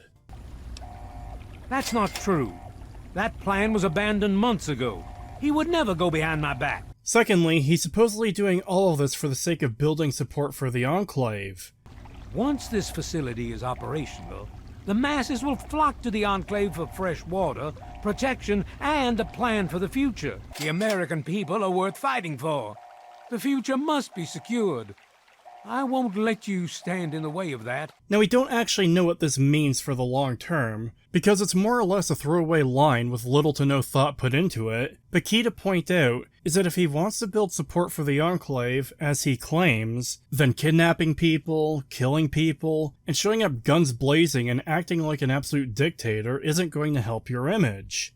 Let's take another hypothetical. Instead of blowing up a computer and killing everyone in the room, let's say Liam Neeson did work with Autumn to get the purifier up and running after this. Sir, this is the last time I am going to repeat myself. Stand down at once and turn over control of this facility. Colonel, I assure you that this facility will not function. We have never been able to successfully replicate test results. I suggest you comply immediately, sir, in order to prevent any more incidents. Are we clear? Does he think news wouldn't spread about how he murdered an unarmed civilian to force compliance, and that getting the water purifier running was nothing more than a PR stunt for the Enclave? He doesn't attempt diplomacy or offering resources or anything of the sort. He doesn't do anything that would help improve the image of the Enclave, which is effectively his only actual stated goal here. But instead, he only does things that would be more harmful to their reputation.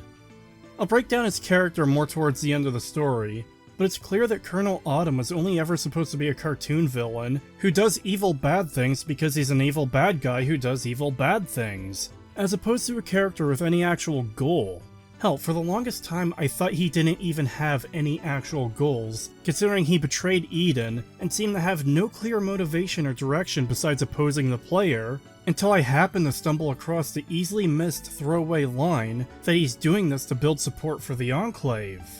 Anyways, rather than give up Project Purity to the Enclave, Liam Neeson decides to release lethal levels of radiation into the room, killing everyone, and again, there's a litany of problems with this. I suppose the starting point should be to ask how the fuck can a computer terminal release radiation so deadly that it kills everyone in the room in seconds?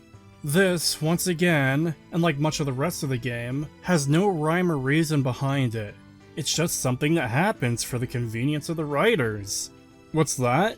It makes no sense a computer terminal would release lethal levels of radiation like this?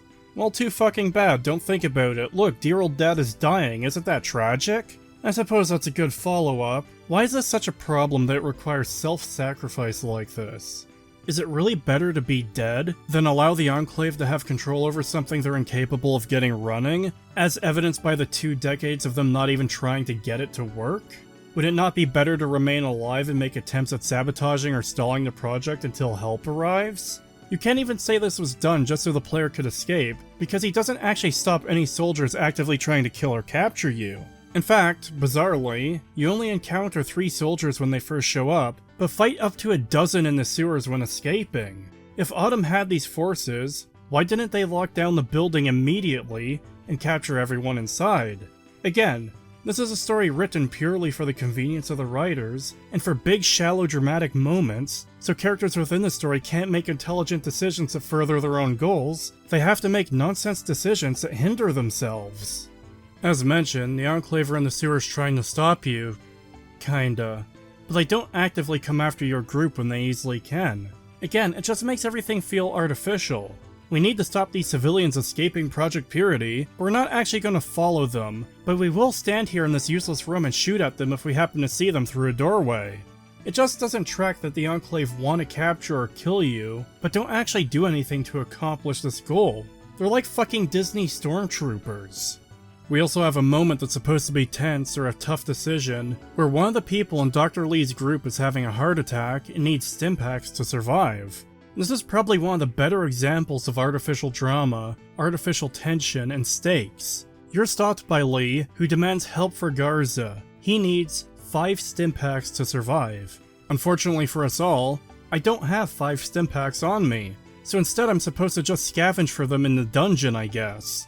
This would be somewhat forgivable if it weren't for the fact that you can literally just walk all the way to Megaton or Tenpenny Tower or even Paradise Falls and just buy some stim packs there and walk back and nothing will have happened in that time. He'll die if you leave him behind, but he can wait indefinitely until you find some stim packs. Worse, this appears to be the only purpose to this character. He barely has any dialogue in the first place, and barely any of that isn't related to this incident. This character has no relevance or purpose, but to act as a speed bump in this escape, to be the center of cheap, shallow drama that serves no actual purpose to the characters, story, or world.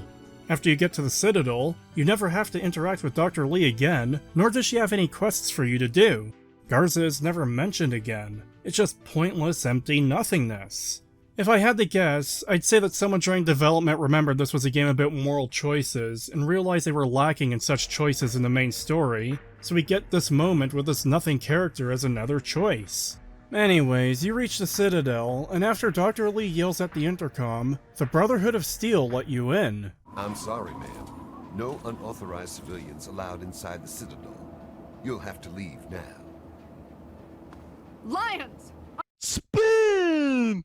This leads us to picking up the trail, which as mentioned earlier, is a little more than connective tissue between major parts of the story. Despite having lost control over Project Purity, your immediate goal is to get a Gek, which Liam Neeson was after to get the Purifier working.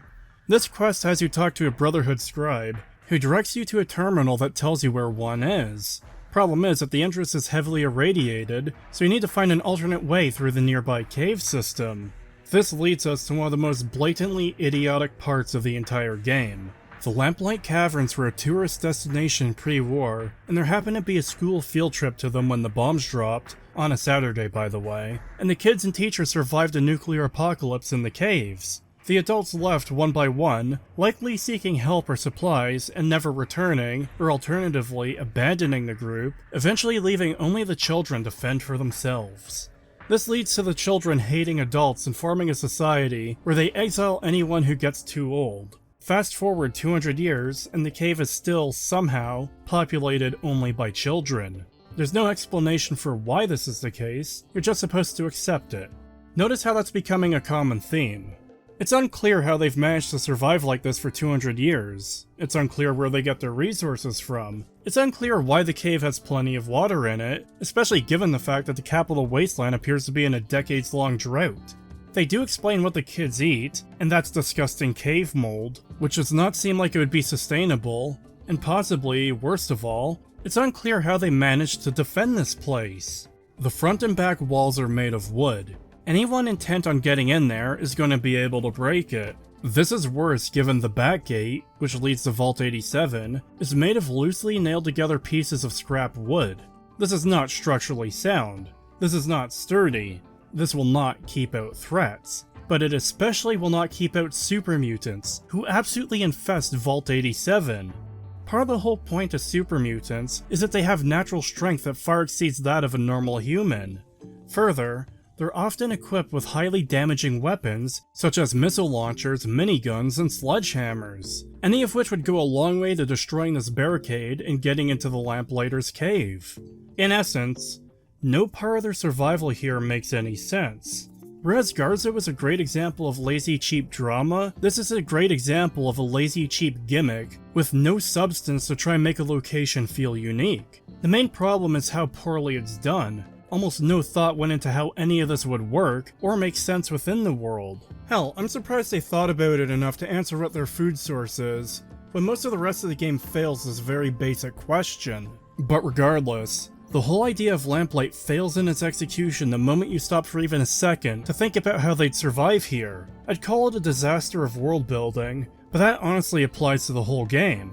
There's a more immediate problem, however, and that's in the fact that you're limited in the choices you can make here. Okay, I realize that's true for the rest of the game, but there's a particular reason it stands out here, and that's for the fact that all violent or hostile options are non-existent for no good reason. Yes, I realize that children in this game are unkillable, therefore shooting them has no actual effect, but I did say for no good reason and I mean it. I don't think putting a town of immortal children in the middle of the main story is a good design decision. I don't think putting in pointless, poorly written, gimmicky bullshit that is restrictive to your choices is a good design decision in a game all about choice and consequence.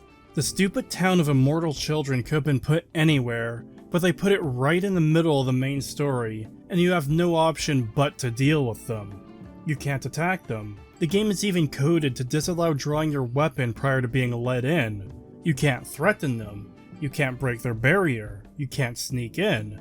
Nothing of the sort. You are forced to gain their trust, either through speech check, through a perk, or through doing a quest for them. The only option to progress the main story is to gain their trust, to have them let you in, and that is inexcusable for a role-playing game where you're supposed to be able to create your character as you please, where you're supposed to be making choices that have an impact upon the world. Hell, the immortal children being here will at least be more excusable if there were an alternate way in the Vault 87 that didn't require dealing with them.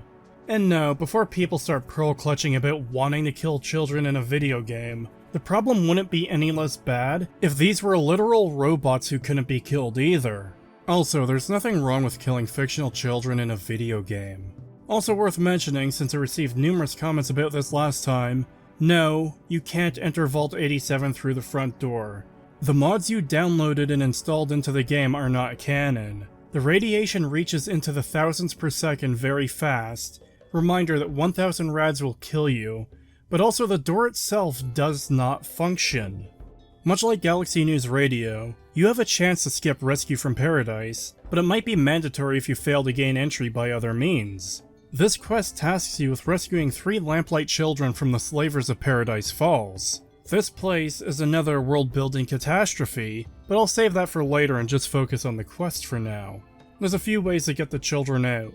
You can buy them outright, you can kill all the slavers and let them out, or you can help them sneak out of the slaver camp, which requires you to get some keys, access a terminal, and convince the guard to leave. Of note, the girl wants her friend Rory saved before she'll go. You can speech check her into abandoning him. If you kill everyone in the camp, he'll just be dead in the box, and if you set him free, he's almost certain to die because there's no way he'll be able to sneak out of Paradise Falls without being detected and killed. The only way to get him out is to cheese the game by telling him he's on his own and immediately waiting 24 hours so he'll teleport out of the town. Much like Garza again, this doesn't lead to anything either way. Rory, if saved, will beeline for Moriarty's saloon in Megaton, and he has one line of dialogue saying he can't talk. If he dies, Penny will just be a little bit sad about it.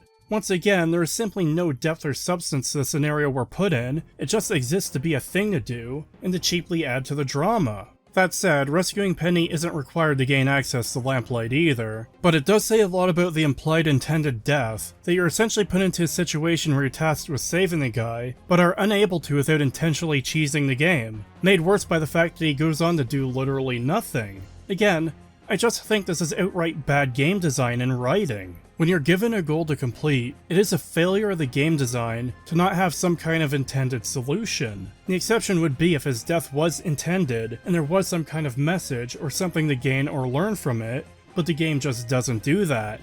The most frustrating part is that if you wipe out Paradise Falls, he'll just randomly die for no reason inside the box. It honestly feels like a fuck you from the game for trying or caring at all. This isn't the only time the game does something like this, by the way. Anyways, moving on to Vault 87, as far as gameplay goes, it's more or less your standard affair. The only real two things of note are that the companion fox is found here, an area where the Gek is stored is for some reason highly irradiated, though you can get it without his help if you have enough Rad-X and Radaway. The big thing to talk about here is the inclusion of super mutants in this game, as well as the vault being supplied with FEV.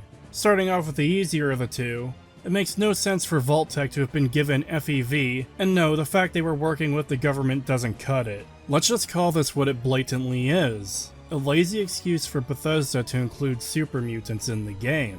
There's a few reasons why this is lazy and awful. First and foremost among them is the fact that all FEV testing was moved to the Mariposa military base prior to the bombs dropping, and that was destroyed by the end of Fallout 1.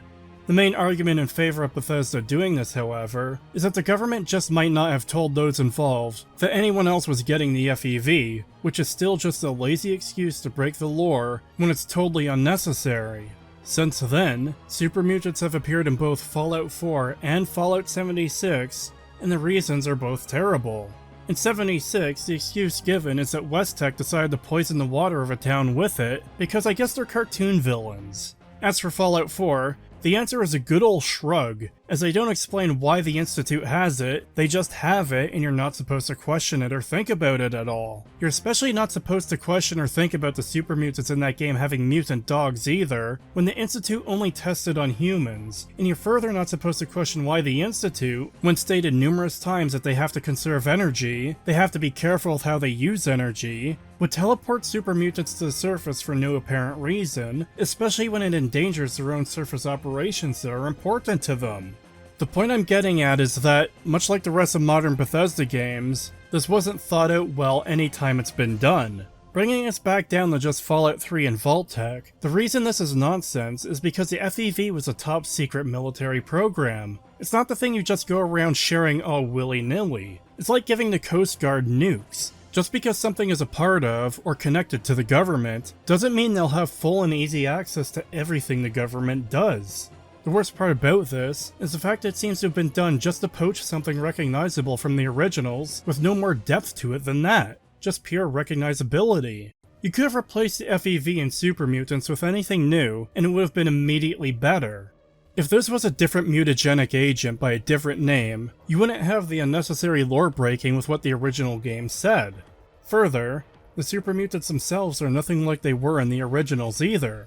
While there were some dumb super mutants in the first two games, most of them were intelligent, and at the end of the day, they were still just people. Highly mutated, bigger, stronger, immune to radiation, but still people.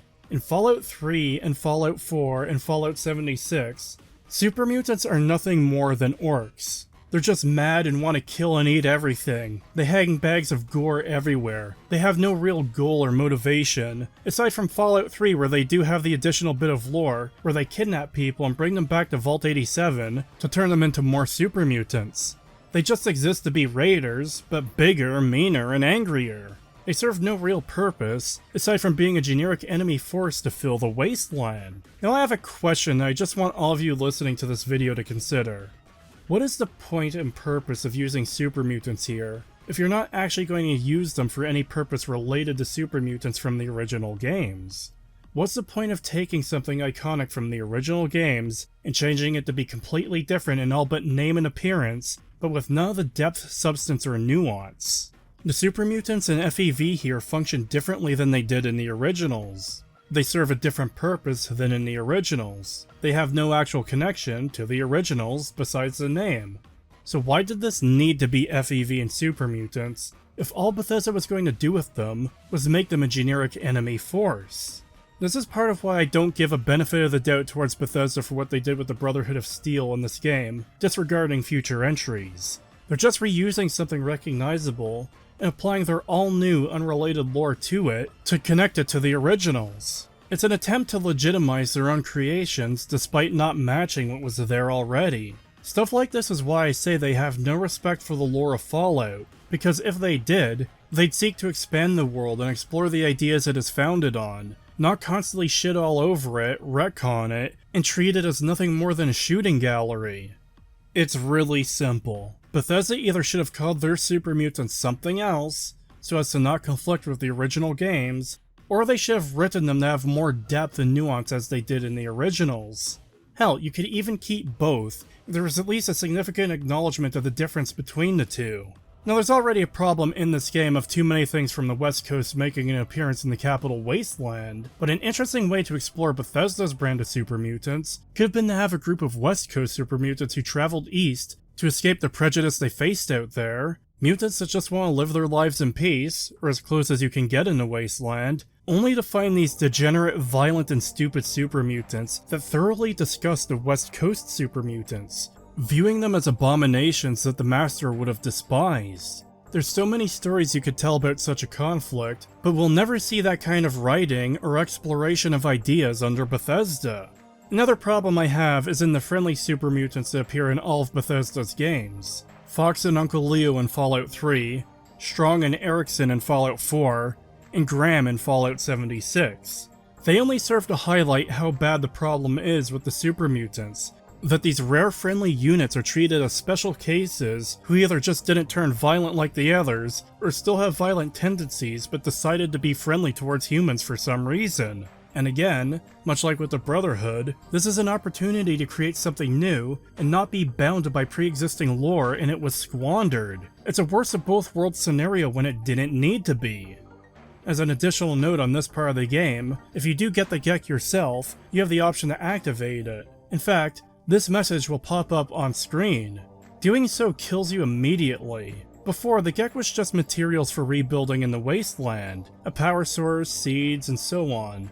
Now it's a magical terraforming device, but also one so poorly designed that activating it will immediately kill you because you're in range of whatever function it has that collects matter to repurpose into fertile land. It's completely idiotic and nonsense, which means it fits in right at home being in this game.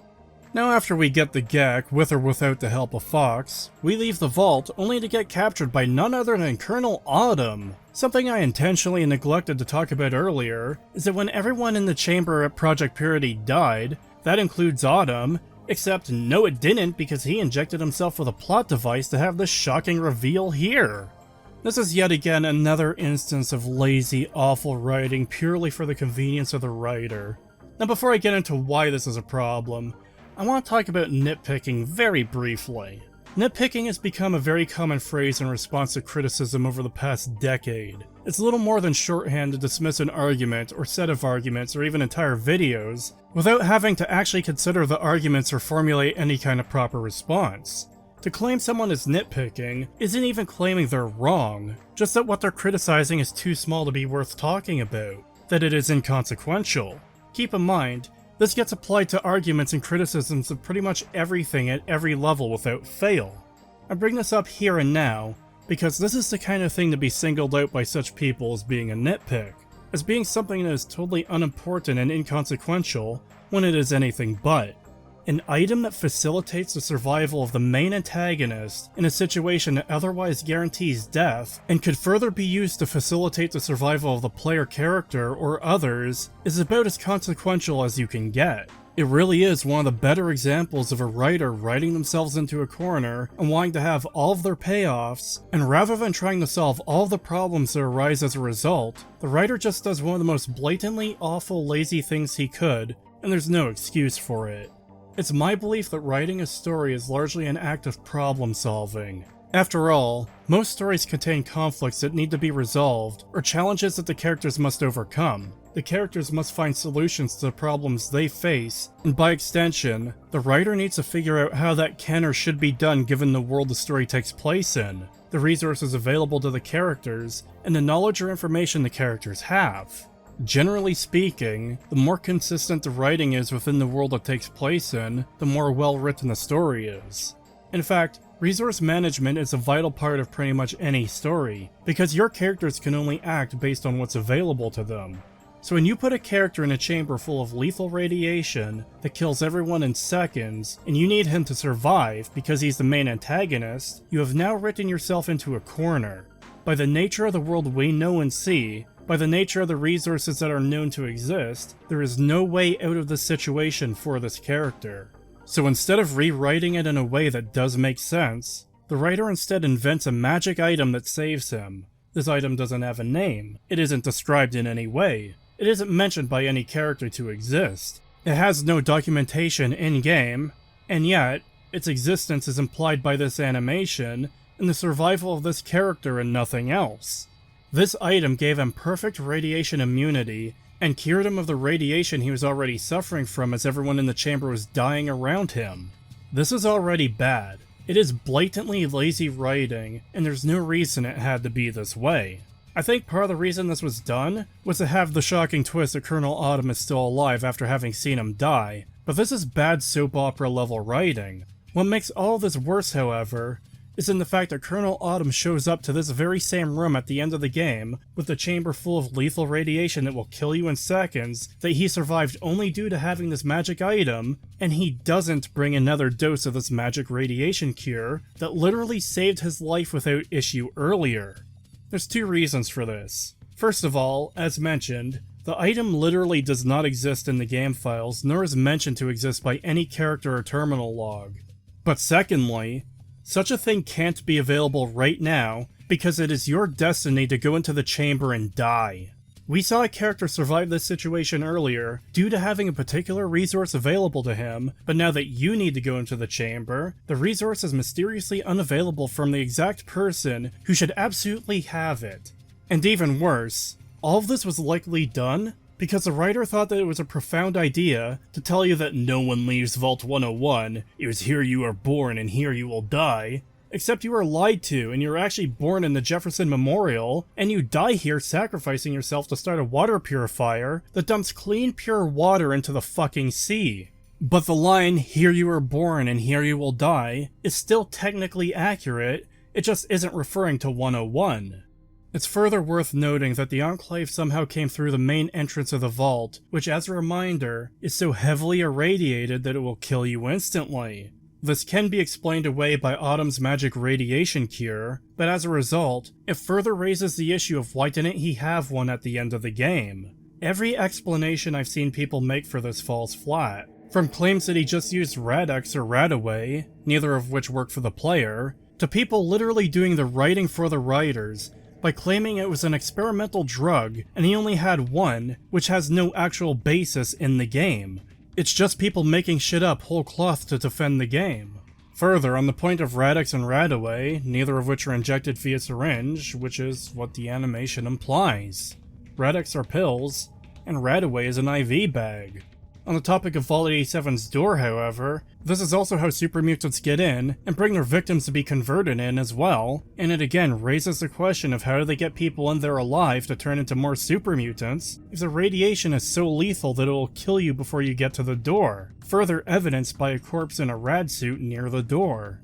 Anyone they drag in to convert would be dead before they even got them inside. There's a further issue of a member of the Enclave dying if you give Colonel Autumn the wrong password, showing they won't give their own men the immunity. This is more likely than not an oversight, but serves as further evidence of how bad the writing is.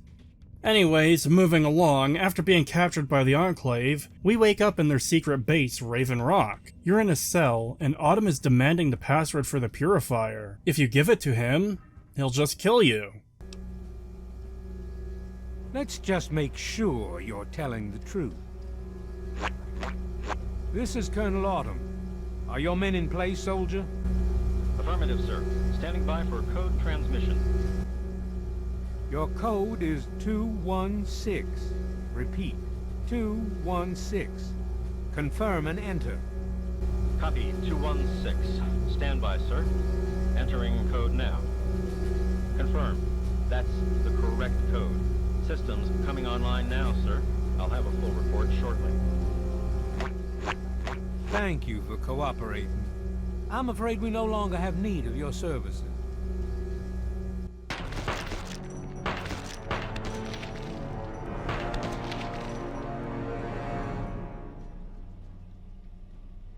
Ah yes, totally a well-written villain and not a complete fucking idiot. No, seriously, this legitimately does not make sense. I've already gone over the problems regarding his goals, but it's worth going over again due to just how bad this is. All of his dialogue relating to his goals and motivations, what scant little there is, and especially the fact he's against poisoning the water and still considers the people of the Wasteland to be American citizens, tells us that he wants to help the people of the Wasteland and build support for the Enclave among the Wastelanders. You know why. We can't start the purifier without it. The longer the purifier isn't running, the more people suffer. Once this facility is operational, the masses will flock to the Enclave for fresh water, protection, and a plan for the future. That's not true. That plan was abandoned months ago. He would never go behind my back. The American people are worth fighting for. The future must be secured. I won't let you stand in the way of that. Once you're dead, we'll finish off this pathetic brotherhood and become the true saviors of the Wasteland. He even says stuff like this to you when he just outright intends to kill you, and has no reason to lie to you or trick you. And yet, he has done nothing but attack and kill, or attempt to kill the people who would be most useful to him, who would also by default be among the very citizenry he wants to help. It is frustrating beyond belief to see such a walking contradiction of a character being treated as a serious antagonist. A big part of the problem is that this is an incredibly egregious contradiction with nothing to support an ulterior motive. If we take him at his word, as mentioned, his actions make no sense and only damage his ability to achieve his goals. If we take him at his word, he doesn't appear to be planning to do anything actually evil, despite his actions to get there being evil. Again, we don't know what long-term goals they have, because the game just doesn't tell us. The writers didn't think about that. Probably because the Enclave is scripted to lose, so there is no potential future in which they win, and as such, the writers didn't write anything to show what an Enclave victory might look like. Despite the faction having been evil in the previous game, and Autumn being an evil moron in this game, there is nothing in the game to say the Enclave winning is going to be a bad thing, besides the fact that they were bad in the past. Now, before anyone starts typing up a response about how of course they'll be bad and evil in the future, may I remind you that this is the same game that both turned the Brotherhood into heroic saviors of the Wasteland, and reduced super mutants into nothing more than bloodthirsty savages. If these two groups could have radically changed, then why not the Enclave as well? Why should the default assumption be that they're going to be evil, when it's established that the evil actions we see them take, the vast majority of which are on Autumn's orders, seem to have been written in for no other reason than them being the villains, as opposed to them having any actual reason to be evil? On the other side of this, without Autumn's repeatedly stated goal of wanting to bring fresh water to the people of the Wasteland, he has no actual goal or motivation driving him in his actions. If he's lying about wanting to help people at the Purifier, then his true goals are never stated nor implied. He's just a bad guy doing bad things because that's what bad guys do, and we needed a bad guy for the player to stop. This is nothing less than an outright egregious failure of writing, of incompetence that should not be excused. If the Enclave is supposed to be evil, if them winning is supposed to be a bad thing, there needs to be more justification than the fact that they shot at you. It needs to be explained what the consequences will be of them winning. What happens to the capital Wasteland and the people living in it if the Enclave wins? Because right now, I don't know what a future of the capital Wasteland looks like where they win.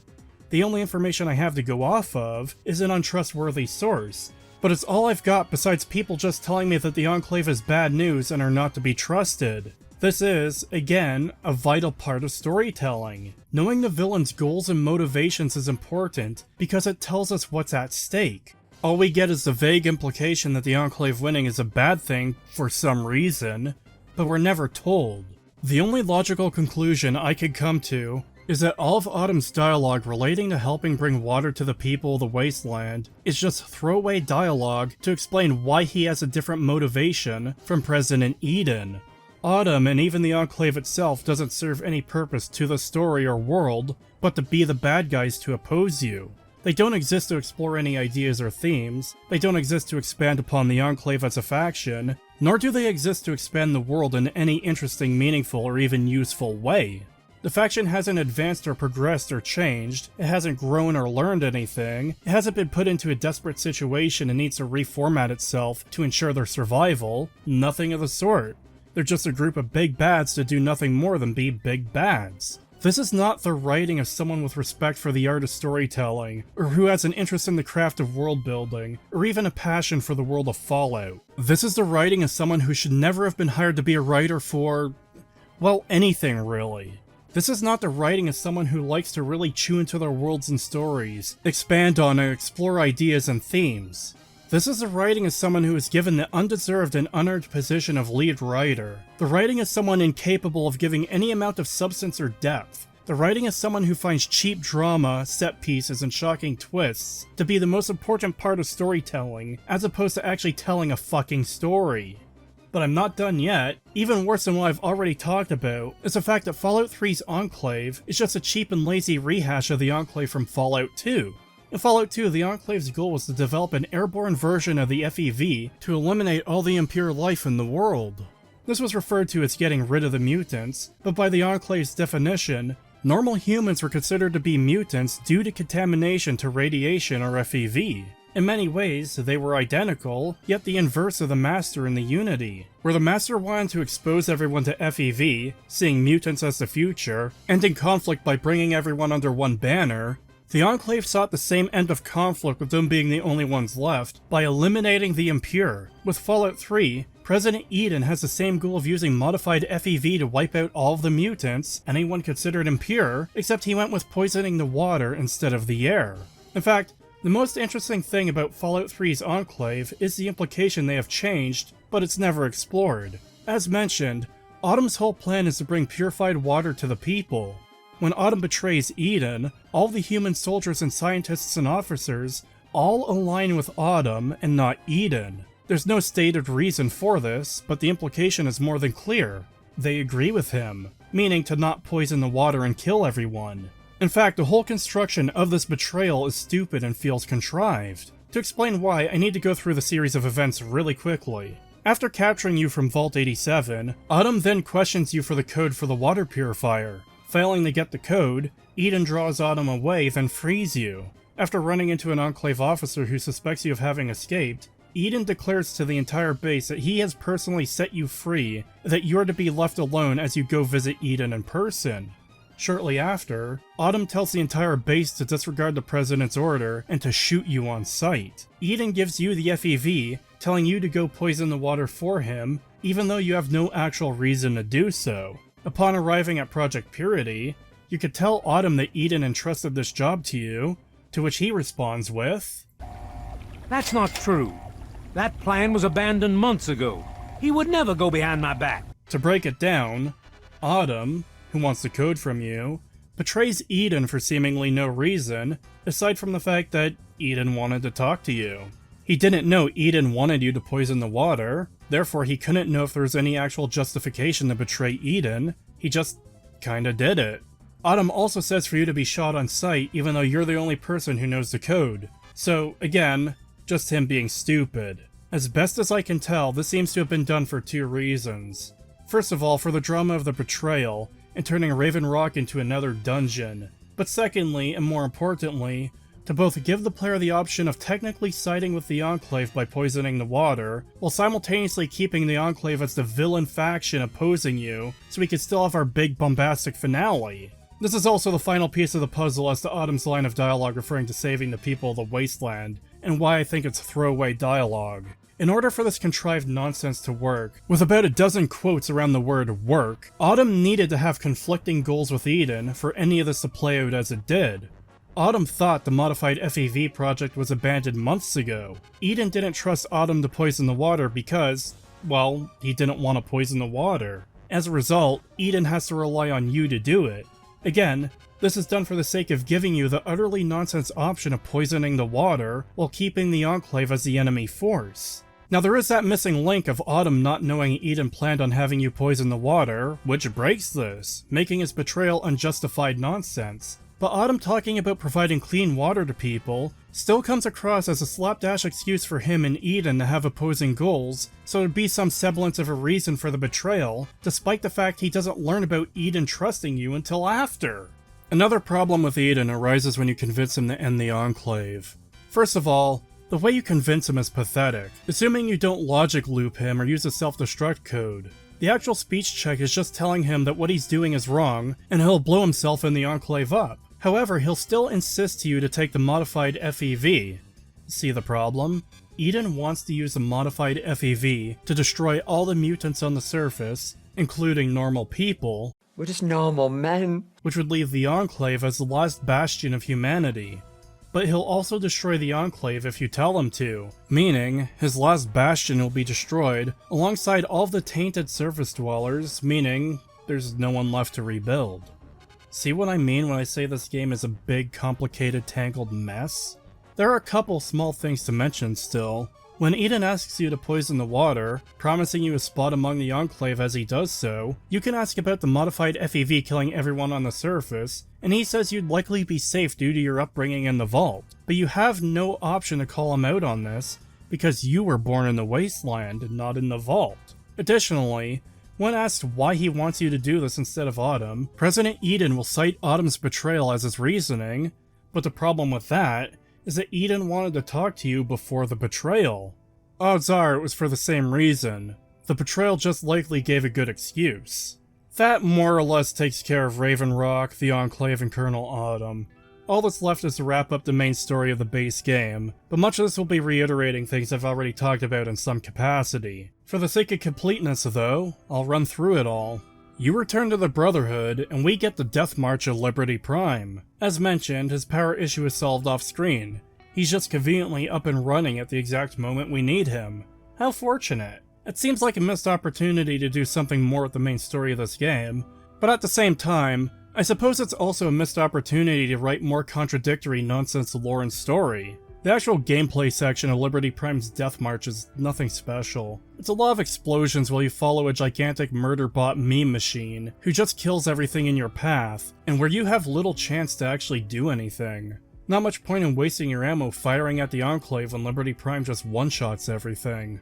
Inside the Purifier, you confront Autumn and either talk him down or kill him. He lacks the radiation immunity item as mentioned earlier, which doesn't make sense. I don't know why he would accept being talked down, because if he walks away he loses everything here, but he just does if you succeed. Apparently the Purifier had been damaged in such a specific way during the battle that it needs to be activated right now, or else it will explode. Seems contrived, but at this point that's par for the course. You can enter the code, Sarah can enter the code, or you can sit and wait until it explodes. Also, you can poison the water or not, but I've thoroughly covered that at this point. I think the last real thing to mention is the infamous speech from Fox about how it's your destiny to go into the Purifier and die horribly. When you meet him in Vault 87, he'll go grab the Gek for you, because it's in a highly irradiated area that is dangerous to enter. In fact, he's so hard-coded to do this, that if you free him without talking to him, he tells you he'll uphold his end of the bargain that you didn't discuss because you never talked to him, and he'll just slowly walk straight to the Gek. If you get to it before he does, he'll chastise you for doing something dangerous and foolish. Deciding to retrieve the device yourself was foolish when I was at your disposal, but so be it. Here at the end of the game, faced with a room full of lethal radiation, of which Fox is immune to, upon asking him to enter the code, he'll say this. No, I'm sorry, my companion, but no. We all have our own destinies, and yours culminates here. I would not rob you of that. This has honestly been criticized to death at this point, but it's still worth talking about. This is quite possibly one of the most blatant and obvious failures in writing. This is one of the examples you can point to as evidence that objectively bad writing exists.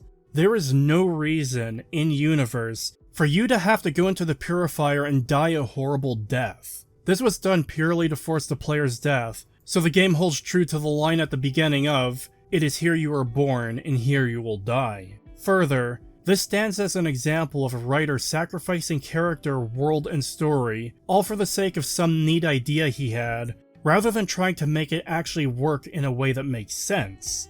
It's an extreme contrivance that is just completely unnecessary in every way. You then get a slideshow, as is tradition with Fallout games. Breaking tradition, however, is the fact that the end slides don't tell you the consequences of most of your choices throughout the game. Instead, it has some generic slides that apply to everyone, some generic ones that apply to your karma, some slides accounting for whether you or Sarah Lyons activate the Purifier, and slides accounting for whether or not you poison the water. Effectively, the game only explains what happens for a single choice you make, poisoning the water, which is done at the very end of the game. Not a single other choice you get in the game is accounted for in the end slideshow, so far as explaining the long-term consequences of your actions.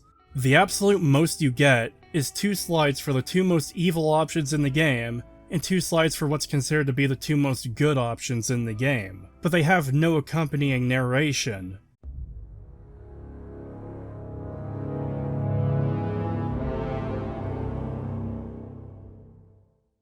This compounds the issue of a lack of response the game has to your choices. Rather than exploring the future of every group you've come into contact with, the people you've helped or destroyed along your travels, you get nothing. Essentially, the very end of the main story is no different from the rest of it. Shallow and disappointing, lacking substance, and it feels like the game doesn't respect your decisions, your choices don't feel meaningful, and the game acknowledging whether you poison the water or not is the bare minimum of acknowledgement anything you do really gets. It only serves to highlight what a failure this end slideshow is by neglecting to talk about any of the other settlements or characters in the world. Much like with any potential Enclave victory, it feels like this was not accounted for because no one thought that far ahead for any of them. That, and there just isn't the world building to support them. How are you going to tell me about how Arafu or Big Town or Girdershade go on to prosper when none of the people living in these towns do anything? How do you go on to prosper when your whole existence is wandering around town aimlessly? How do you explore the consequences of Megaton being destroyed when no one in the world seems to care about or acknowledge its destruction? How do you explore how the world reacts and changes due to the slavers of Paradise Falls being wiped out when no one uses slaves? As I said all the way back at the beginning, Bethesda peaked very early with their ownership of Fallout, with the first half of the opening narration to Fallout 3 being better than anything they've done since, including the rest of Fallout 3 itself. All in all, the main story of Fallout 3 is a complete disaster through and through. It very much comes across as a slapdash story, where a bunch of plot points, neat set pieces, and iconography were quickly and carelessly shoved together in an attempt to make a story. The end result is a story and world that can't go 5 minutes without contradicting itself, using contrivances, or having major plot holes. The end result is a world without depth or substance to any of its conflicts, to the point the main villain doesn't really have any goal or motivation. One of the big problems I've neglected to mention so far is the heavy reuse of factions and plot points from the original games, and I think this is a big part of why it feels like Fallout 3 doesn't have any real identity of its own, or its own story to tell. Reusing factions is fine, as long as it makes sense to do so, but here we are on the complete other side of the country and there's no real new factions, just ones we've seen before on the West Coast, except changed almost beyond recognition. Turned into mindless killing machine monsters, or a really lazy rehash of what they were before. The game does kinda add new factions, but again, they're nothing of any real substance. The Talon Company are a group of mercenaries that are hostile to everyone and serve no greater purpose than being raiders with better equipment. Now this had to be this way. They could have created all new factions and groups if they didn't want to stick to the lore of the originals, but instead we get this bullshit where each of these groups are handled lazily and feel forced into this game for no good reason. Bethesda set Fallout 3 on the East Coast, because who could blow up their home better than they can, but still included many things from the West Coast, even including Deathclaws and Rad Scorpions and fucking Herald. The main plot of the game feels like a bastard child amalgamation of the stories of the first two games too, because it largely reuses plot elements from the first two games.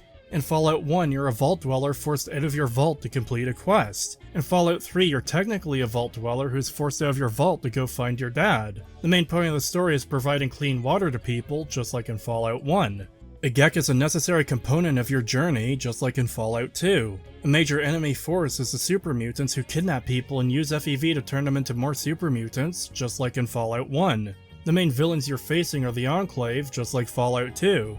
Additionally, Herald is here for some reason, just like both Fallout 1 and 2, and the Brotherhood is also here, just like Fallout 1 and 2. In retrospect, I'm almost surprised that the NCR didn't have a small splinter faction out here too. Now, I'm not going to claim that having a plot about clean water can never be done again in Fallout because the first game did it, or that you can never revisit old characters or factions from previous games, but this cargo cult style game design where Bethesda just poaches so many recognizable elements from the previous games, and mashing them together as if it will just coalesce into a proper Fallout game, with a complete and total lack of any kind of respect for the originals, and seeming inability to create anything truly new in the world, is absolutely a problem for this game. It feels like we're seeing things we've seen before, purely for recognizability, as opposed to having any real reason for them to be here. This is especially true for the Gek, which seems to have been turned into a magical terraforming device, and would have been better used for any other purpose than what it was used for here in Fallout 3, and possibly worst of all, we get this line about it from the Brotherhood. A Gek? Goodness no, certainly not. I must say that there are some who doubt such a device really exists, let alone works. Ah yes, the Brotherhood who helped the Chosen One in Fallout 2, where your whole goal is to get a Gek, and the end result is the town of Arroyo prospering massively as a result. Remember too, that Vault City was made due to having a Gek as well. But nah, we don't know if it's real or not. It really is stuff like this that makes me think Bethesda didn't know what they were doing. That they acquired the IP and didn't take any time to properly learn about the world or lore they're using as a foundation to build their new game. But they took the most superficial elements and built a game of it. It's more than worth saying, but Fallout isn't the Brotherhood of Steel. It isn't the Enclave. It's not Vault Tech or Deathclaws or Super Mutant or Power Armor or Nuka-Cola. Fallout is a setting in which these things exist, but they aren't required to tell a story within the setting, much in the same way that lightsabers are a part of Star Wars, but they're not the only thing that matters. Fallout is a post-apocalypse world, in which the most important aspects are player freedom, player choice and consequence for your choices and actions.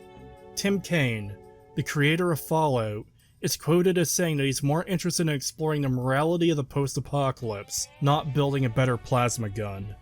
Bethesda took that world, made it all about shooting things, then made a sequel all about shooting things, then made a spin-off prequel that initially didn't have any NPCs, so it was definitely all about shooting things. It's just such a disappointing fate for what was once a great RPG series.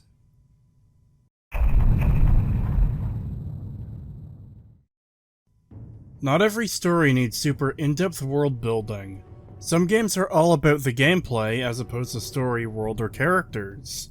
This is not one of those games. For fantasy and science fiction in particular, world building is often the foundation that the story and characters are built upon. Some people will write this off as pedantic, unimportant nerd shit, but world building is arguably one of the most important parts of your world, as obvious as that may seem to say. It is vital to establish how your world works, why things are the way they are, because this is what helps ground the audience in the world. It's what makes us care about the outcome, the quests and storylines and character arcs. It gives us stakes to care about.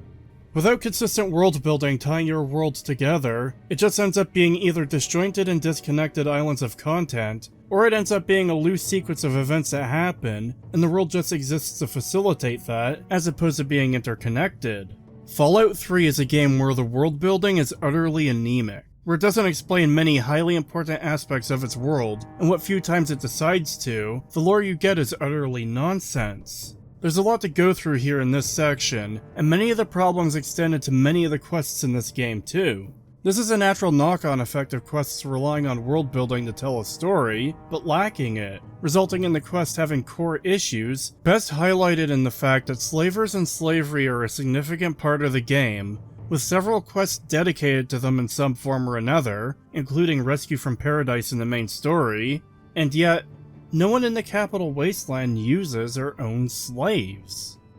While I've already covered some of the world-building problems regarding water in the Wasteland, I want to expand on this a bit, because it is such a big problem for this game. I will be reiterating some stuff I talked about earlier, but mainly for the sake of keeping everything in order. Where earlier I was constrained by having to stay on track for the main story, I can now more freely explore this particular problem in depth.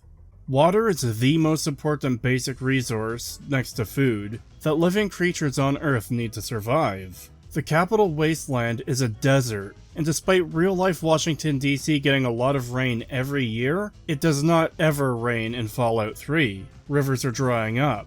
The ground is cracked from being so dry, and most, if not all bodies of water that can be found, are irradiated.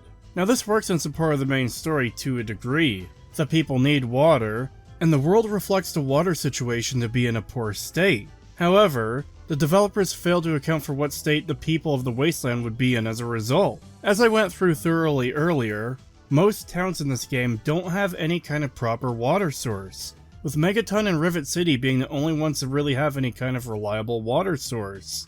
With Megaton's water purifier that apparently gets groundwater somehow, and Rivet City presumably having a water purifier on board. In fact, no one seems to have a care in the world about their water situation, with examples such as Arafu, Big Town, Republic of Dave, Andale, Paradise Falls, Underworld, Canterbury Commons, and Tenpenny Tower having no sustainable water source with no one doing anything to improve their situation. Again, some of these locations have water taps in the wall, but those shouldn't function without the actual water system being maintained, which it hasn't been since the bombs dropped. Further evidence to the lack of care for needing water is Dukov's place, Agatha, an elderly woman who lives alone, Silver, and naturally, the random wandering Wastelanders and raider groups that exist. In short, this is the kind of thing that should be everyone's problem, and it's somehow no one's problem, aside from the 3 water beggars. This should have a heavy influence on everyone with almost no exception. To take an example, in Dune, there's a lot of time spent explaining how the Fremen value water, that it's sacred to them, that they have devices to extract water from those who are killed in battle, that even the simple act of spitting is in fact a great act of respect as you're giving up precious water from your body. Now, I don't expect Bethesda to go nearly that far, but I'd argue they haven't even done the bare minimum when this is supposed to be the core of their whole entire game. The very fact that water isn't a primary concern or focus for most of these groups is a problem in a world where the biggest issue is a lack of clean water. If they have it taken care of, it should be explicit. But due to the design of the game, it doesn't appear that anyone is struggling or has any concern about the ongoing drought. On that note, what goes hand in hand with a drought? Famine. This shouldn't need saying, but what I said earlier about life on Earth needing water? That applies to plants too. If there's no rain, and no natural flow of water, then the plants are going to wither and die. Due to the world design of this game, we're basically told and shown that the whole of the capital Wasteland lacks any proper food source with the exception of Rivet City. This is one of the most controversial points I've talked about in my videos, as this is the argument that's probably seen the most pushback, and I've seen many counter-arguments I'll have to account for here, but I haven't found any of them to hold any water. They typically range from uninformed assumptions to fallacious arguments to outright brain-dead takes. Before tackling those arguments, however, let's lay down the foundation. As mentioned, no rain means no plants. The plants in the capital Wasteland all appear to be dead, with sparse grass and shrubs on the ground that are all brown and dead looking, and all the trees burnt. There are no wild crops you can encounter to harvest food items from, like you can in Oblivion or Fallout 4. No one is operating any farms of any kind, again with the exception of Rivet City, that is said to have a hydroponics farm somewhere on the ship that is inaccessible to the player. It's a bit of a moot point, but hardly anyone is hurting any animals, with most settlements having on average 0 to 1 Brahmin, the exception being Arafu, because it's part of the conflict of the Blood Ties quest that the family had killed their Brahmin. But this last time they went too far. They killed all of our Brahmin. I mean, that's our lifeblood out here, you know. Hard to take that seriously when no one else does. In fact, to properly lay the foundation down here, we need to take inventory of what is actually available to each and every settlement. Remember that the resources available to each group is important in establishing what they can or cannot do. You can't shoot a mole rat coming after you if you have no ammo or no gun. First and foremost, not a single settlement has any kind of farms or crops, once again with the exception of Rivet City. Tenpenny Tower, Big Town, Rivet City, Girdershade, Little Lamplight, and the Citadel have no livestock. Megaton and Paradise Falls have 1 Brahmin each. The Republic of Dave has 2 Brahmin. The Temple of the Union has 1 Brahmin, but they use it as a pack animal to travel. Arafu has 3 Brahmin, and Canterbury Commons has 4. In the case of Canterbury Commons, it's questionable if this is even meant to be livestock, as they use Brahmin as pack animals. It seems much more likely that these are their reserves. A caravan comes home, restocks, and uses a fresh Brahmin for the next journey. To give the benefit of the doubt, however, let's say they are livestock. There's still nothing for them to eat. The 1 Brahmin that some towns have isn't enough to sustain the towns they're in. Even if they were, they have nothing to eat either. In short, Fallout 3 has an absolute crisis of world building that shows us that nothing should be alive in the capital Wasteland. The worst part is that this works against the water crisis the game is apparently trying to build up. Dying crops and livestock should be an epidemic to the region, but it's not. Again, no one cares.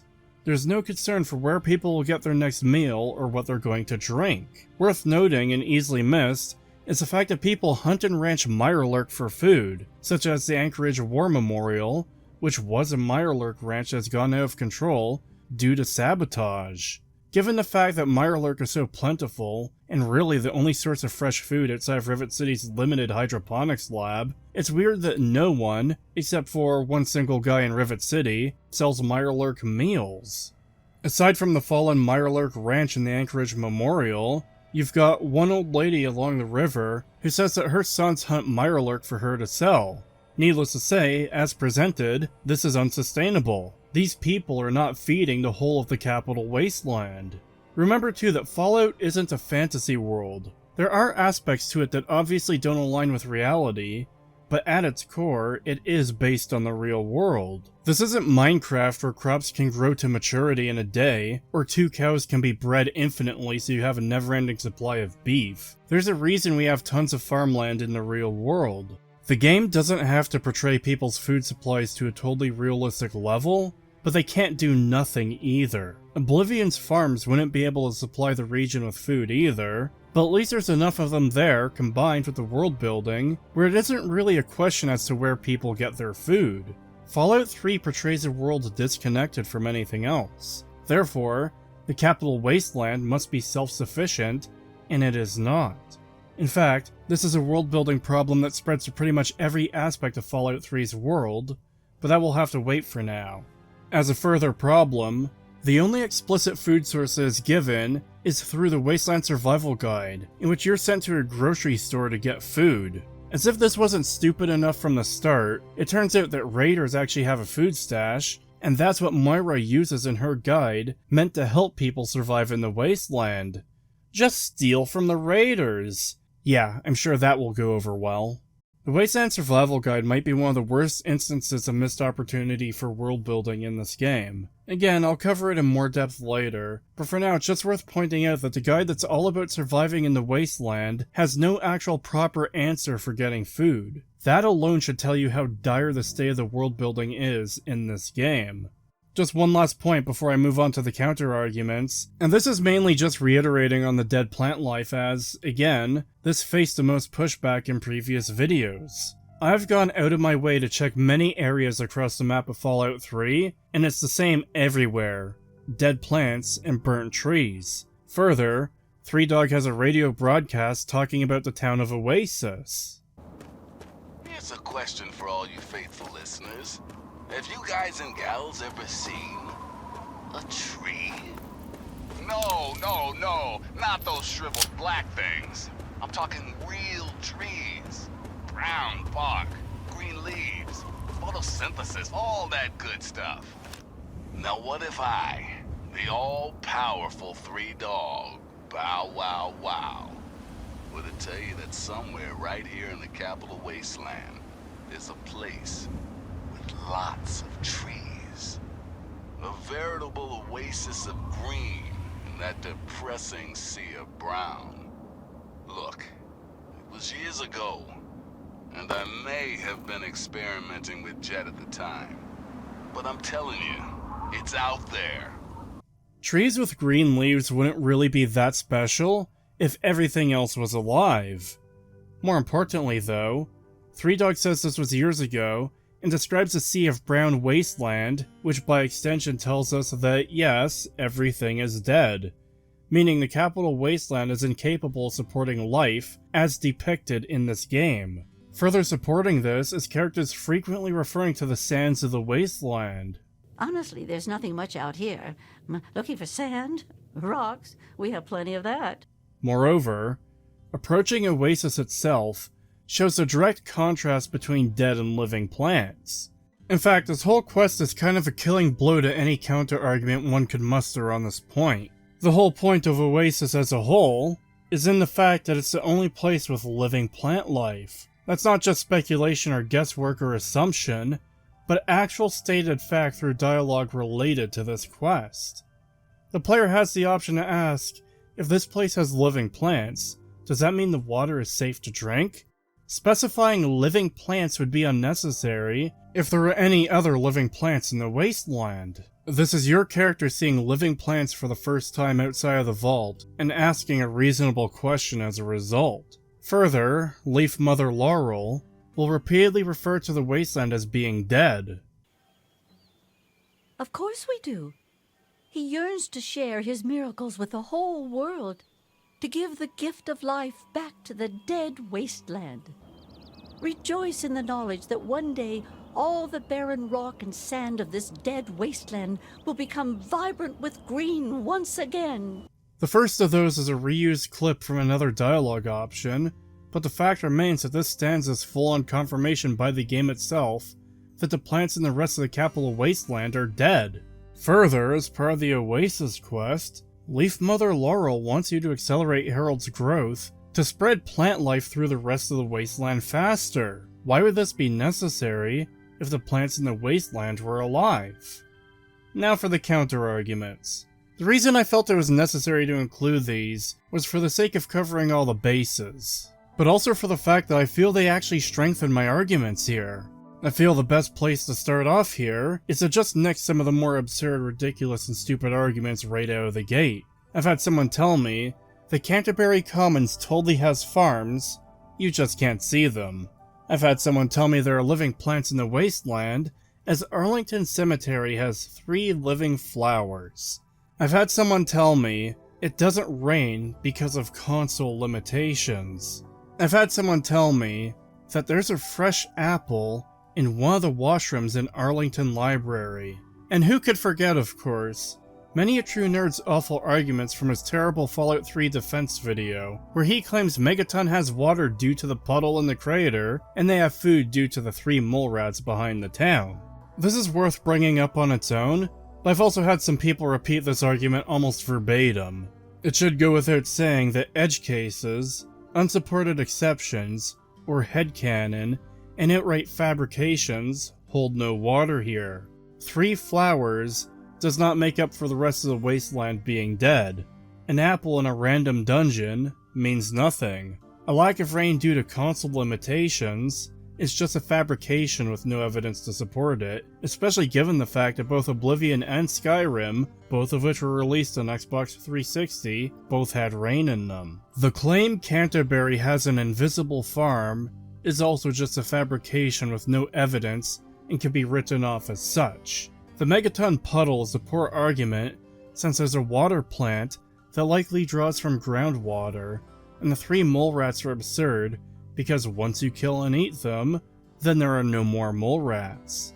They're also likely there for the Wasteland Survival Guide, as the quest literally points you towards them. Now there are arguments that make much more sense from the perspective of someone who enjoys the game and is trying to answer questions or respond to criticism, but still fall flat with the full lore of the game included, of which a vast many people seem to miss.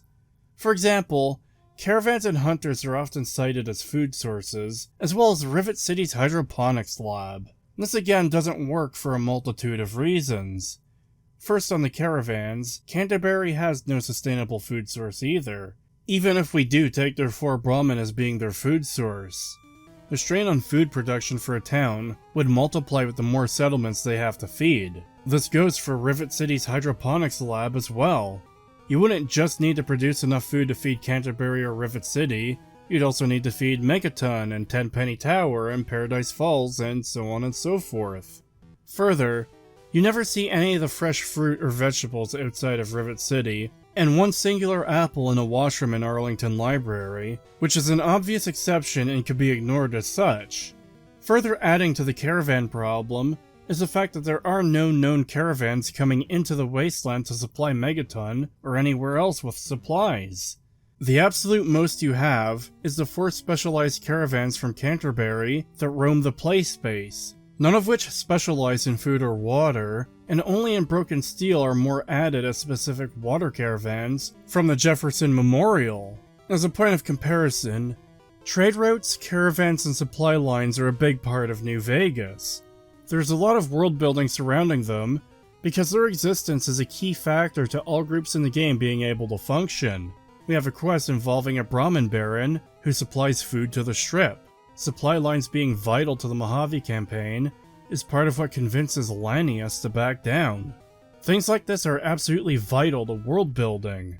In addition to the caravan problem as it currently stands, what is anyone even going to trade for food and water? Part of a basic function of a society that uses currency to buy and sell products, or even one that uses a simple bartering system, is the fact that you have to give something of value to get something. You have some stim packs I want, so I offer my spare 10mm pistol in exchange for them, or I pay you their value in gold doubloons. But in order to trade anything, you kind of need something to trade.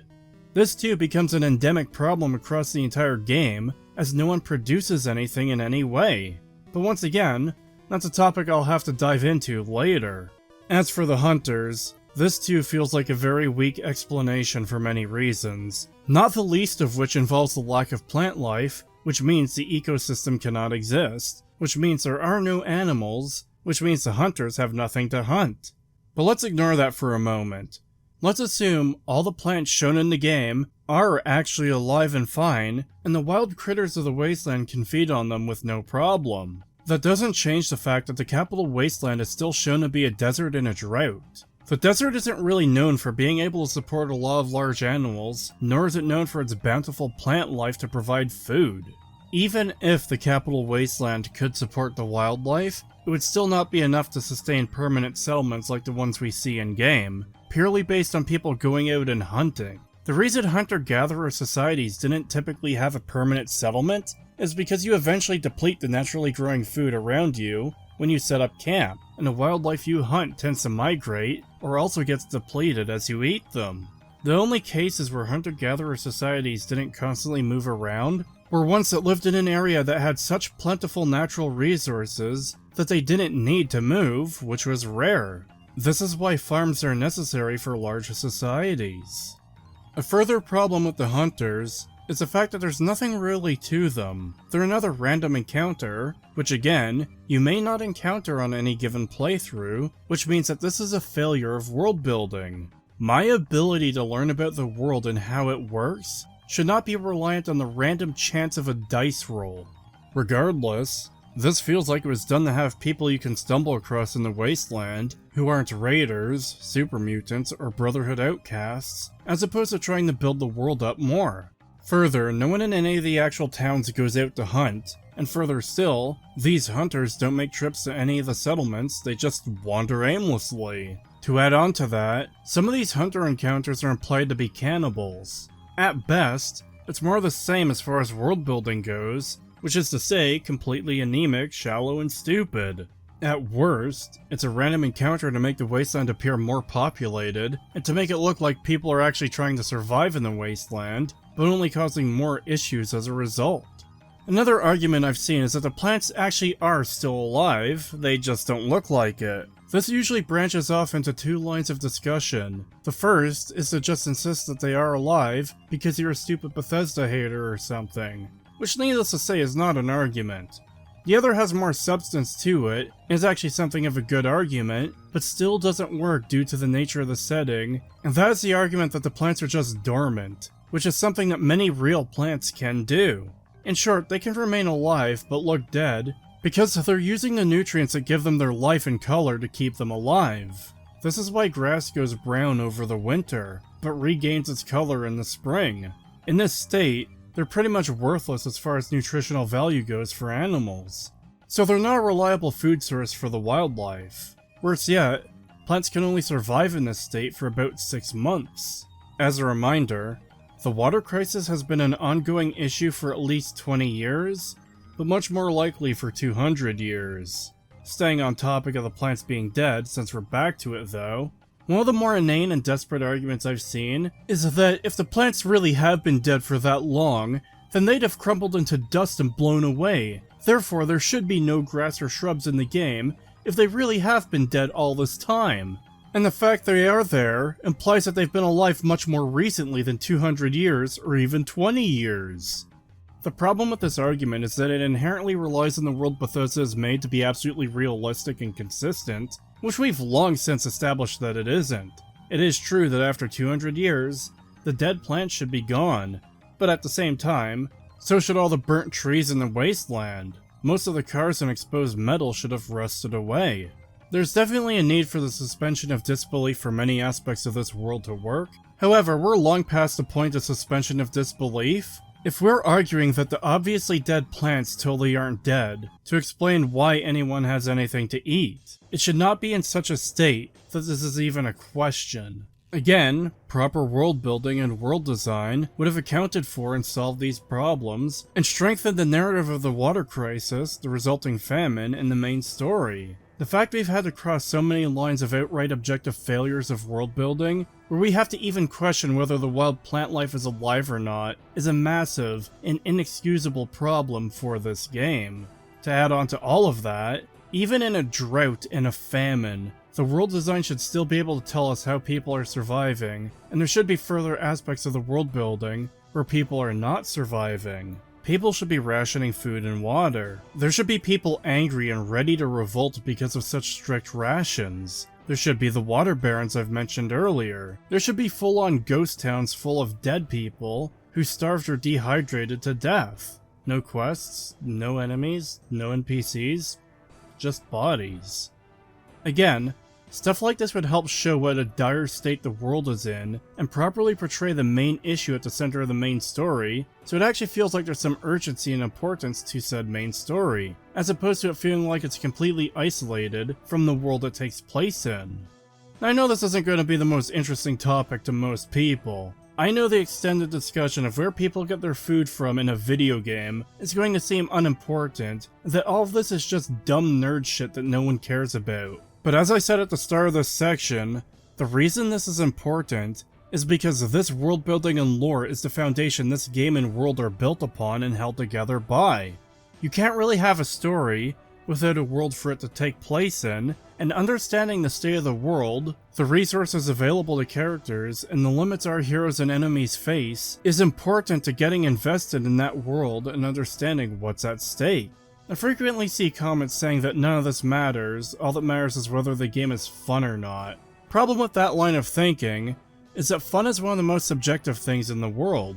There is no unit of measurement for fun, and there's nothing that will be universally fun to every single person in the world. The most popular movies or games or theme park rides or what have you are still going to have people who don't enjoy them for one reason or another, people who don't find them fun. This is why I focus on objective things like world building, character, and story, and yes, the quality of a story is most times an objective thing, despite what people on the internet desperately want to tell you. I often cite examples such as plot holes or contrivances as ways to tell how bad a story is, and the most frequent response from the everything is subjective crowd is that those writing problems are still subjective because they don't view them as problems, or because they don't impact their enjoyment. As if ignoring a plot hole suddenly means it doesn't exist, and it's not an issue with the construction of the world and story. Ignoring objective reality while stamping your feet and claiming it's still subjective doesn't make it so. What is subjective is how you feel about it, what you personally take away from it, the value it has to you. There's nothing wrong with liking something that is poorly written. On the subject of fun being the only thing that matters, what about all the people whose fun is determined by how much they enjoy the story, and by extension, how good the world building is? Part of being a fan of a big series or franchise is getting deep into the lore, the nitty-gritty of how the world functions, and why things are the way they are. There's a reason huge lore nerds exist for pretty much every franchise. The kinds of people who could tell you how the ships work in Star Trek. The people who could tell you the origins of the Jedi in Star Wars. The people who could tell you about the First and Second Ages in Middle-earth. The kind of people who will stand up in public with a microphone and personally tell you that you're fucking up your own lore. Fun is very much a subjective thing, and just as subjective as the way people have fun, or alternatively, the things that cause them to not have fun. People who pay attention to the details of the fiction they engage with typically prefer them to be consistent, because that does affect their ability to enjoy it. Why establish lore and rules and limitations to the world and characters and factions within that world, only to break them the moment they become inconvenient. How is the audience supposed to get invested or immersed in a story or world when everything we're told is effectively meaningless and can change on a whim because a writer had an idea that doesn't align with what's already there? Why are we supposed to care about the goals or intentions or struggles of characters when nothing matters and everything is a contradictory mess? How are we supposed to care about what's at stake when nothing matters and the rules can change on a whim? Why should anyone who truly loves Fallout and what it means and its lore and everything it's about, when the people in control of this franchise say they're not beholden to something someone wrote 20 years ago, and all that seems to matter to them is pure rule of cool, and have reduced this absolutely fantastic world and deep lore into nothing more than a bottom-of-the-barrel shooting gallery theme park? And just to give a really quick example to hopefully hammer home why this is so important, Terminator 2 is one of my favorite movies. In it, there's a scene that establishes the limits of the T-1000. You're telling me that this thing can imitate anything it touches? Like it could disguise itself as a pack of cigarettes? No, only an object of equal size. It can't form complex machines. Guns and explosives have chemicals, moving parts. It doesn't work that way. This brief explanation exists to tell the audience how the T-1000 functions, and why it can't just automatically win. It grounds the T-1000 as a massive threat that still has its own limitations and even weaknesses. Further, we see that bullets can slow it down, but ultimately any damage it takes from them is healed almost immediately. Now imagine if in the final 10 minutes of T2, the T-1000 turned its hand into a gun and shot John Connor and killed him. Or instead, someone shot the T-1000 with a normal 9mm bullet and it just fell down dead. Our enjoyment of the film relies on the consistency of the resources and abilities of everyone involved. If a random 9mm bullet could kill the T-1000 at the end, then why couldn't any of the other bullets it took throughout the rest of the film? If the T-1000 could turn into a gun in the final 10 minutes, why didn't it do so at any point earlier in the movie? Such problems would have ruined the movie. The problems that can exist with the world building in any franchise is much the same in that it can cause a whole story or world to break. The whole food and water issue is just one piece of the puzzle that is the absolutely broken world building of Fallout 3. But most importantly, all of the world building for this game has the same kind of problems, where nothing was thought out, and it damages the world as a result. Whereas properly accounting for everything would have made a far more interesting and more cohesive world. As one last thing to mention for this particular subject, the people who made this game didn't even consider what the Enclave would eat. Apparently the Enclave just took Moira's advice and get all their food from the local grocery store, as they just eat all the same irradiated garbage that everyone else does. This is a problem in particular for the Enclave, because their whole thing is their genetic purity. I don't think they'd be fine with eating irradiated food. This is one of the criticisms I've made in the past that I've essentially been mocked for. Apparently, it's a silly criticism to make that it doesn't make sense for the Enclave to break one of their biggest foundational elements, that eating irradiated food makes no sense when they care about genetic purity. I point this out, again, to highlight the fact that a lot of the counter-arguments against criticism against this game are really just lame, and is most times an attempt to shut you down or stop you from criticizing the thing they like. Moving right along, let's talk about the oh-so-engaging topic of employment in the capital Wasteland, or more accurately, the lack of it. Now, I'm not saying every single character in the world needs something to do.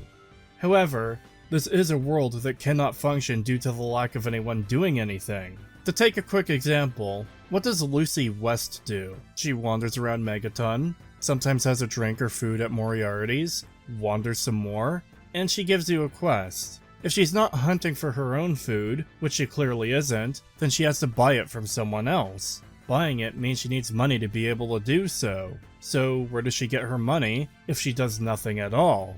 This problem applies to the vast majority of characters in this game, and this problem might even be more substantial than the food and water problem.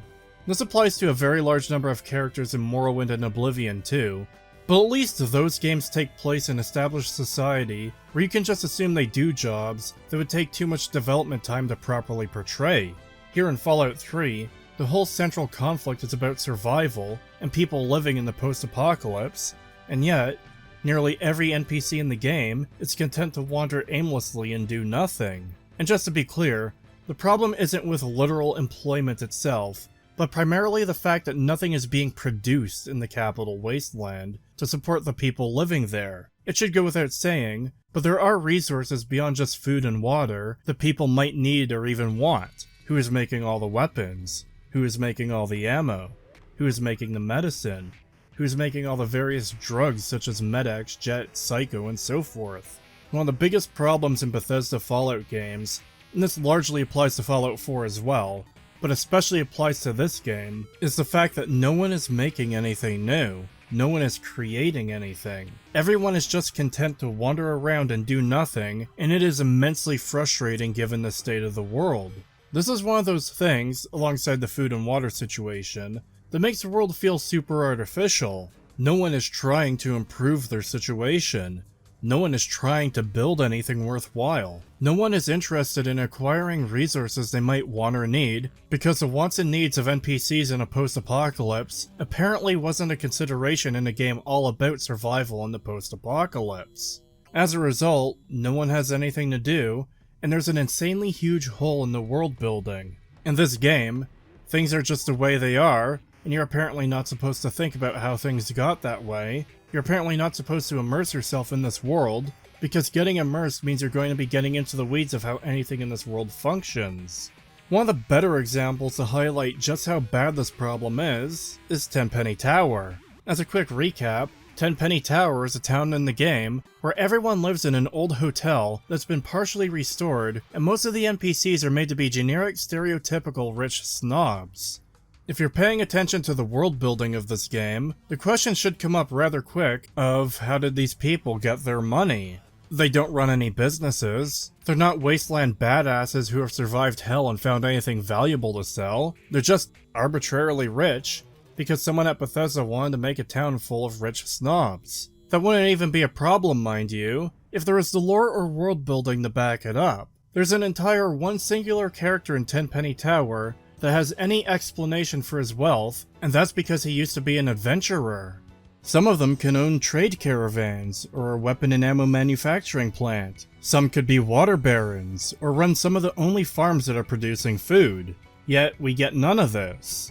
Also yes, I realize there's a couple shops in the tower, but who are they trading with? Their only customers are the other residents of the tower, and they don't typically let outsiders into the tower, meaning they've got an extremely limited customer base. Where do they even get their merchandise inventory from if they never leave and never trade with anyone else? This is a common problem with Bethesda's writing in general. They love to imply that something must exist because something else exists, even when all the evidence otherwise in the game implies that it shouldn't exist at all. Like 6 high-end boutiques serving the same handful of people, who also run them, protected by a gate guard who turns away potential customers who might wander by. Back to the point, however, the people of Tenpenny Tower should absolutely be engaged in some kind of business that explains their wealth, such as the farms, water purifiers, or weapon and ammo manufacturing I mentioned before. Naturally, I don't mean this to be at pre-war levels or even quality, but people should be doing what they can to create things within their world.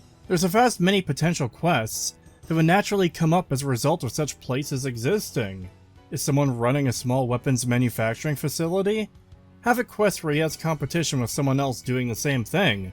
Both of them are trying to sabotage each other, and both are trying to get a leg up on the other. Maybe you have to retrieve a set of blueprints from the ruins of an old weapons factory. Maybe you have to sneak in and sabotage their equipment, or assassinate their gunsmith, or any other number of things. Remember, this is a world you're supposed to immerse yourself in, and yet no real attempt was made to make it feel like a real place.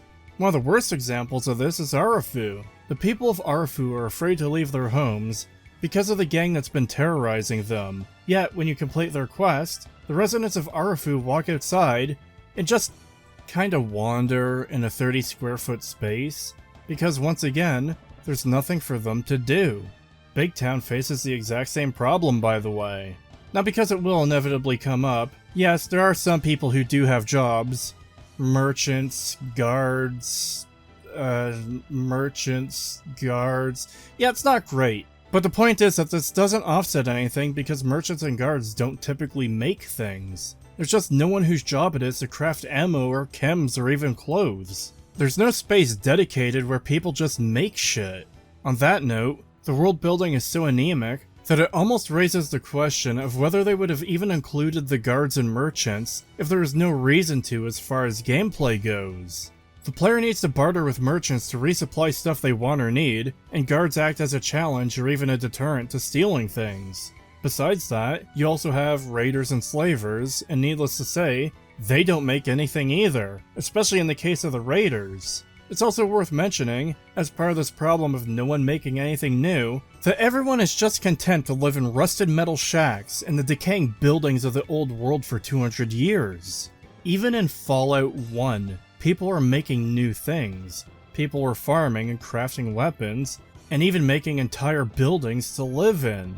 It's hard to say much more on this topic, because it is so straightforward, and it has much less ways to defend it from criticism. The only real defense I've seen just relates to people scavenging, which you just can't survive scavenging for 200 years. The things you'd be able to scavenge would run out, as shit lying around from pre-war is a very limited resource. In fact, on the food subject, I remember a comment I received that essentially said that Rivet City hunts Mirelurk for food because they live on a pre-war military ship and there would be lots of ammo there. As if they wouldn't have used most of that ammo in the past 20 years, and as if they wouldn't eventually run out.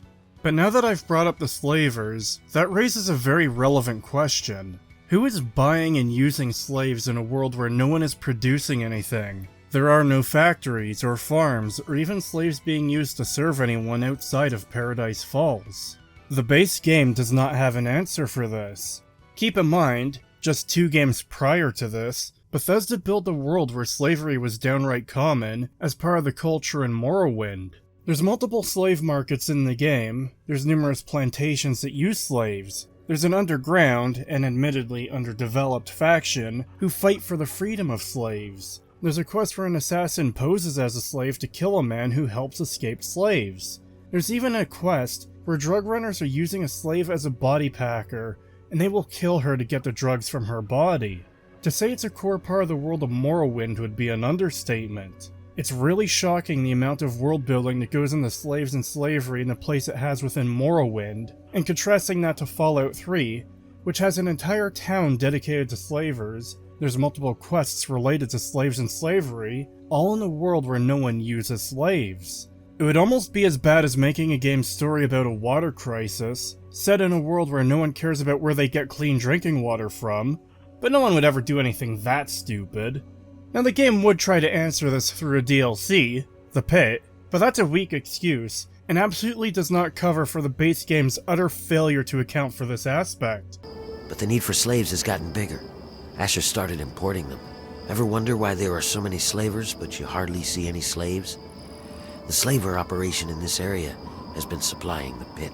It comes across as nothing more than a quick line of dialogue thrown in to solve a problem the base game had, even though there was nothing to support it before. It's a patchwork solution to a problem that shouldn't have existed in the first place. Even with the Pitt installed, nothing changes about the slaves or slavers in the base game.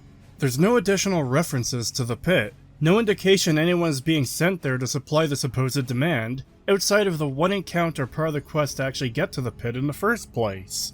None of the slaves in the Pitt talk about wanting to return to the capital Wasteland or wherever else they've come from.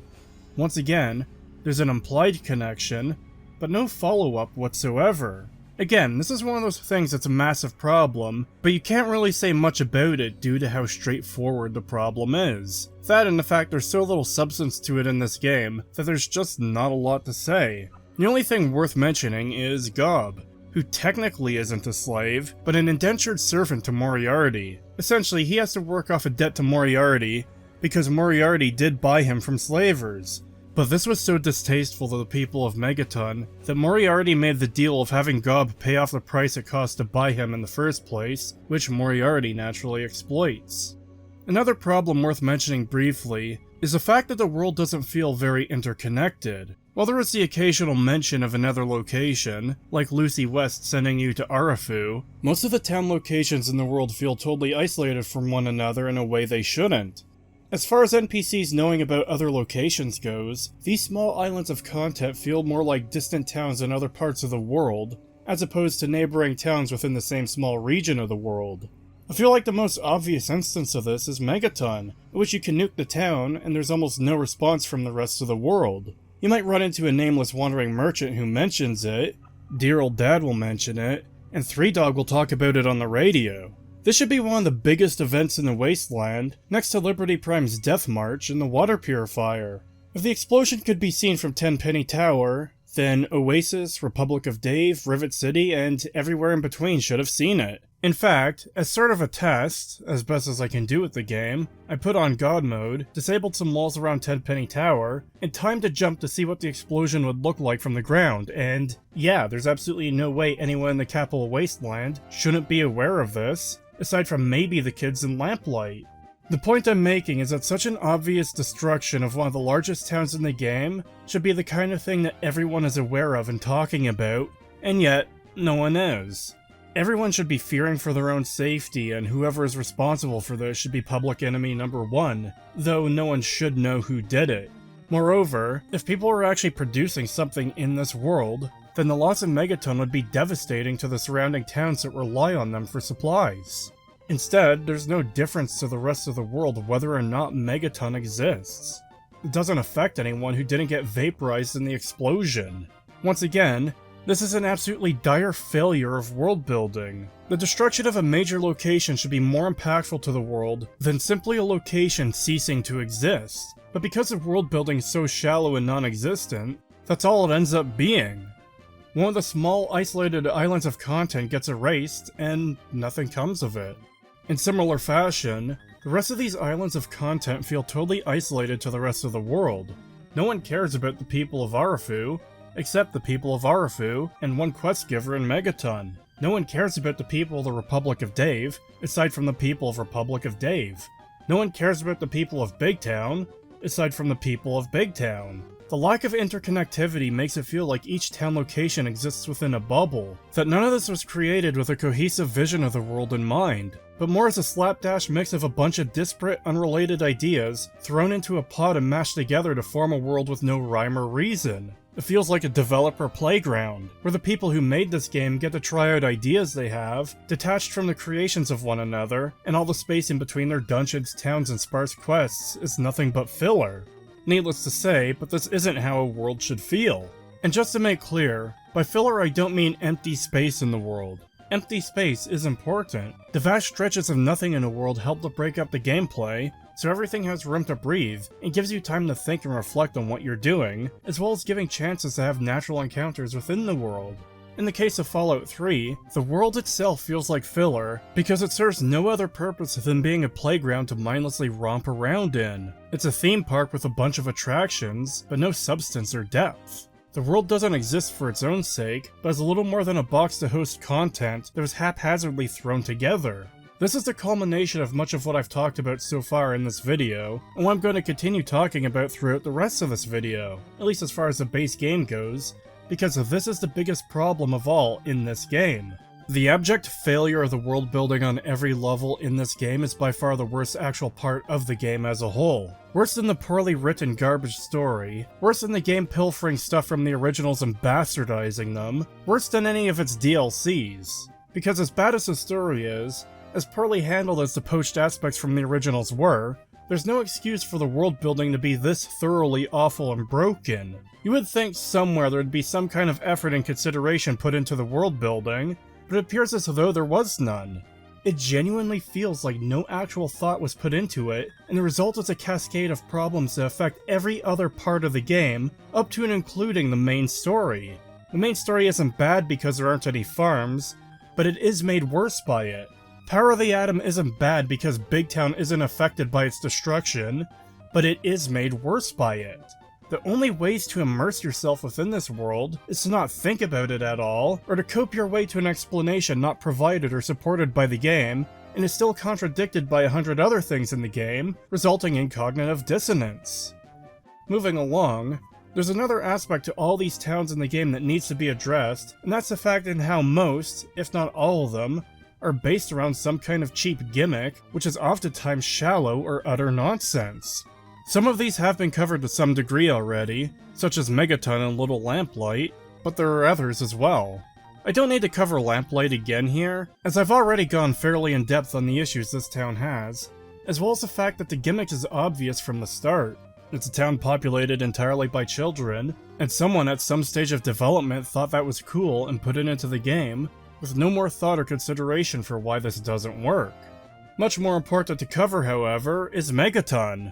I know I keep coming back to Megaton, but that's because Megaton's combination of quest, location, story purpose, and design all make it the prime example of why the story and world building in the game is utterly fucked. Megaton is arguably one of the biggest singular weak points this game has. Where the general world building broadly affects the world in some way, Megaton serves as a nice little microcosm, where we get a taste of all the problems this game has all within one location, with its nonsense world building, stupid characters, and quest, and existing as it does for pure rule of cool with no actual depth or substance to any part of it. I can't talk about the world building problems of Megaton without talking about the quest this town was clearly built around, because it's so core to the problem. The primary point of Megaton is, obviously, to blow it up. It's a post-nuclear apocalypse game, so wouldn't it be cool if there were a Fat Man bomb sitting in the middle of town that you could explode? Everything else feels like an afterthought. From the motivations to even do this, which are contradictory by the way, to the lame-ass justification through the lore for why they built around a bomb, to the already mentioned lack of connection or care anyone else has for its destruction. There wasn't even an attempt to establish any kind of proper conflict for this to happen. They essentially just wanted to do it for shits and giggles.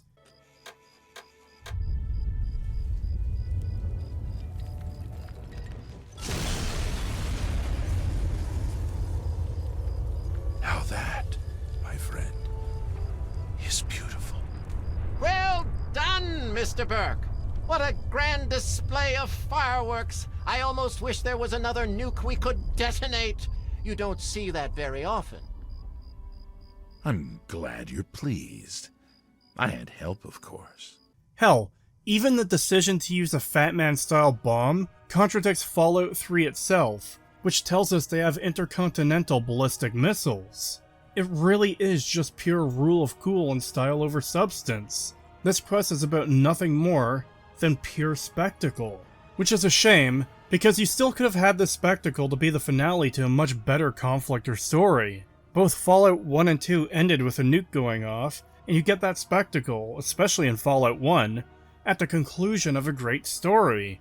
Whereas in Fallout 3, one of the very first things you see in the new entry to a classic IP is absurd nonsense and pure spectacle with no substance. The nuking of a town would be fine if it had some impact or greater character involvement, or at the very least, some kind of exploration of ideas or conflict. This could be the dark conclusion to a blood feud spanning generations since the bombs dropped. This could be exploring Burke's dark motivations as a potential reflection of what the player character could become should they go down the wrong path. I mentioned water barons earlier. Imagine there is a questline detailing their sleazy tactics against their competition, and you get to the end for one of the water barons to give you the quest to nuke its competitor, with him even callously saying, "Hey, it's just business, kid." As if the lives lost from this aren't even a consideration to him, he's just purely looking at it from the business perspective of him controlling the region. What I'm getting at is that they could have done about 100,000 different things that would have been better than what we actually got. Because again, what we actually got was nothing. Because the point of this quest wasn't to tell any kind of story. The point of this quest was to set off a nuke in a town. The point of this quest was to show a neat visual effect. As such, this too is completely hollow as far as a payoff goes. Remember that the journey is the biggest part of the vast majority of stories, where the biggest growth and change happens for the characters and worlds, and where we learn about the motivations or justifications for everyone's actions or inaction. Megaton is the equivalent of an expendable character in a movie whose only purpose is to die. It is the epitome of being a gimmick with no depth or substance. No part of this was crafted to improve the world in any way, and in fact, only damages it for showing people dumb enough to live around a nuke, regardless of whatever lame-ass lore they built to explain it away. I cannot overemphasize just how bad this is on every level. Speaking of the awful lore to justify this shit heap, let's go through it. The short version is that during the war, a plane crashed in this location carrying a bomb that didn't explode. Survivors who didn't make it to the vault took shelter in the crater from the horrible dust storms that came after the bombs dropped. The people there then scrapped the plane, and further scrapped all the planes at an airport a few miles away. In fact, we're even told this place was so thoroughly scrapped that you can't even tell it used to be there. They then dragged all of that miles across the wasteland to build in a crater around a bomb. They were only able to do this due to the Cult of Adam, who had already formed just a few years after the bombs dropped, so the people who weren't part of the religion allowed them and the bomb to stay. This abysmal contrived nonsense writing exists, again, to support power of the atom. It exists to justify why people would build around a bomb, because building around a nuclear fucking bomb is idiotic. Also, you can blow up a town. This isn't writing and world building with any passion behind it. It's writing cheap excuses for the idiocy that exists within this game. This is arguably the lowest form of writing lore and world building. Writing simply to excuse problems, rather than to flesh out or improve the world in any way. This neither expands upon the world, nor provide depth and substance to it. It's nothing more than the bare minimum to excuse a problem that's obvious on its face, and even then it's not without issue on its own.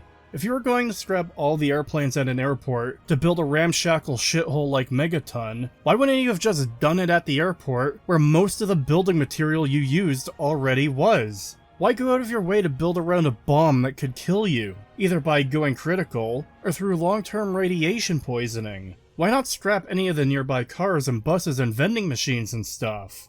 While I'm at it, over the years I've received a lot of comments from people saying something to the effect that they could ignore the bomb if the town used it for their power supply or some such. This isn't so much of a defense, as it is more people looking for a way to excuse it if it had been done better. That said, this wouldn't work either. A nuclear bomb can't just be modified slightly to function as a power source. There's so much difference in the construction of a bomb and the construction of a nuclear power plant that this is one of those things that just doesn't work as it is so often suggested it could. In fact, this is one of those things that could just be dismissed out of hand because of how implausible this is. It's almost the equivalent of saying that because a car can drive on land, it should be able to drive on water too. This video is also long enough without delving into the intricacies of how nuclear plants and nuclear bombs are made, and I honestly don't want to do the research on this as well, because I don't want to wind up on any watch lists. I think that wraps up the section on Megaton, and how every major aspect about it is built upon the gimmick of a bomb in the middle of town that you can blow up, for quite literally, no other reason than because you can. Next up is Tenpenny Tower, the kinda sorta other side of Power of the Atom. It suffers from many of the same problems Megaton does for similar reasons, though not quite as severe as Megaton. In fact, that makes it sort of an interesting parallel as far as bad writing goes. Tenpenny Tower is full of a bunch of rich, self-important, obnoxious snobs. As I've detailed already, they're just rich because the game says so, not because there's any lore to back it up. Similarly, the lore behind Tenpenny Tower is as shallow as anything else in this game. Tenpenny traveled to America from England. He was wealthy and saw this tower, and hired people to clean it up to make it a safe, comfortable place for the wealthy, and hired a security force to protect it.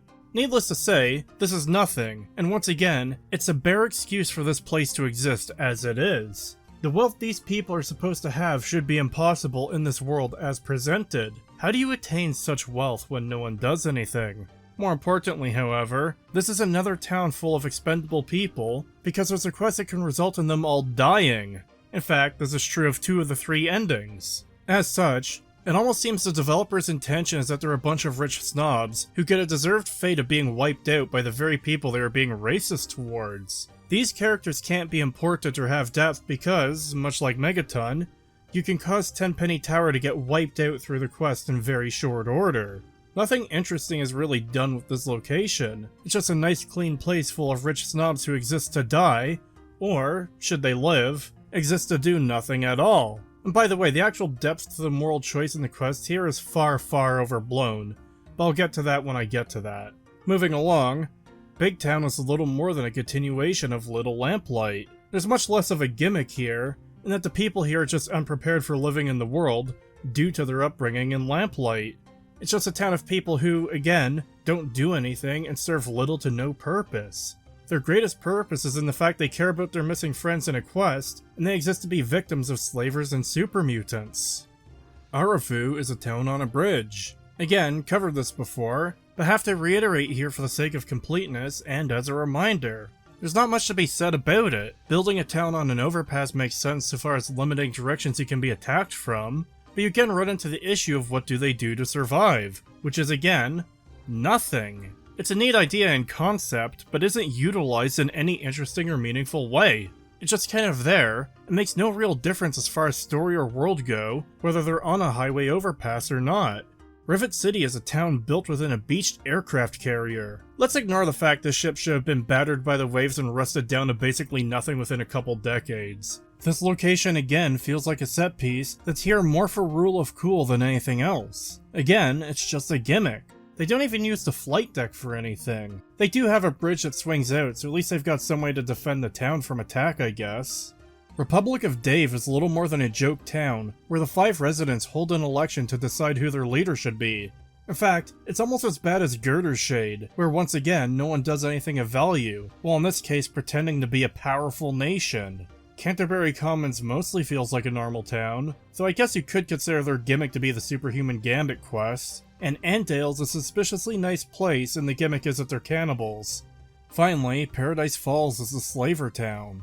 Of all the town locations in the game, the most normal is arguably Canterbury and maybe Big Town and Arfu if you stretch a bit, but otherwise, most of the town locations, especially Megaton and Little Lamplight, are all based around some super obvious but also shallow gimmick that is ultimately damaging to the world in some way. Worse, the lore justifications behind them range from lazy to awful to practically non-existent to existing purely to justify stupidity in the game.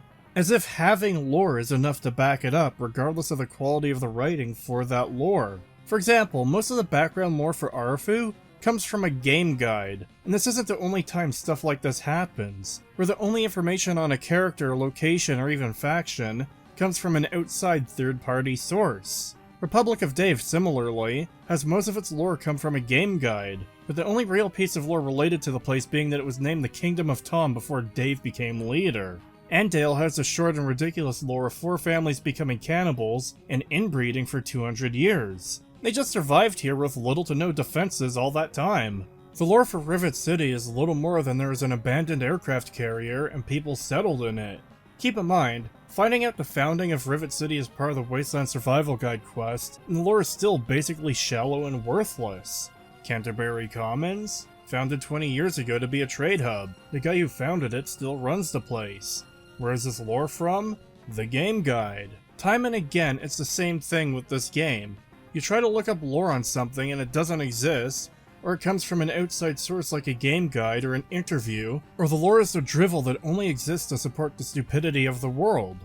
When playing a game, and trying to get immersed within a world, I shouldn't have to break out the Prima official game guide to learn information about the world. I shouldn't come up empty-handed, unless there's the specific intent for it to be an unanswered mystery. This information should be there in the world. This further shows how little thought was put into this world, and this brings me to the point of this section of the world building. None of these towns feel like they would naturally come to exist within the world we're shown, and this is exacerbated by the fact that some of these places lack in-game lore in the first place, or, like with Megaton and Lamplight, the lore is poorly written drivel that exists for no other reason than to justify the stupid gimmick the location is based on. One of the things that strikes me about this lore too, is the fact that a lot of fairly big locations were founded in living memory. Rivet City and Canterbury Commons were both founded within the last 40 years, and Tenpenny Tower doesn't have a date for when it became a town, but Tenpenny himself will tell you he hired people to fix it up. Regardless, the fact that 3 major town locations were founded within the last 40 years also exacerbates the issue of the lack of progress in the Wasteland. What the hell was everyone doing for the past 200 years? Where did all the rich snobs of Tenpenny live before the tower was restored? Where did the caravans base themselves from before Canterbury? Once again, it's just a bunch of disparate ideas thrown into a world space with no connection or consideration for one another. No rhyme or reason. It's just stuff thrown together, then lazily justified later with utterly brain-dead lore, if you're lucky enough to even get that. If you're unlucky, you have to buy third-party material, and not even a novel or a comic, but a fucking video game guide to provide a walkthrough for the entire game. This is what I mean, by the way, when I say the kind of issues that face the food and water problem in this game permeate through the entire rest of the game and affect everything else as well. The lack of thought and consideration wasn't just on one aspect, it wasn't on just where people get their food and water, it was on everything. Hell, just take a look at Bethesda's original factions to see how bad this is. I can't even dedicate a full section of this video to the factions, because I've already covered the biggest ones in the main story segment, and the only ones left are the Talon Company and the Regulators, both of which are basically nothing. The Regulators are a bunch of cowboy lawbringers who have no real presence in the world. They mostly appear to hunt the player character if they have negative karma. Otherwise, their only appearances are Lucas Sims, and the person you gain access to with the Lawbringer perk to turn in the fingers taken from evil characters as a bounty.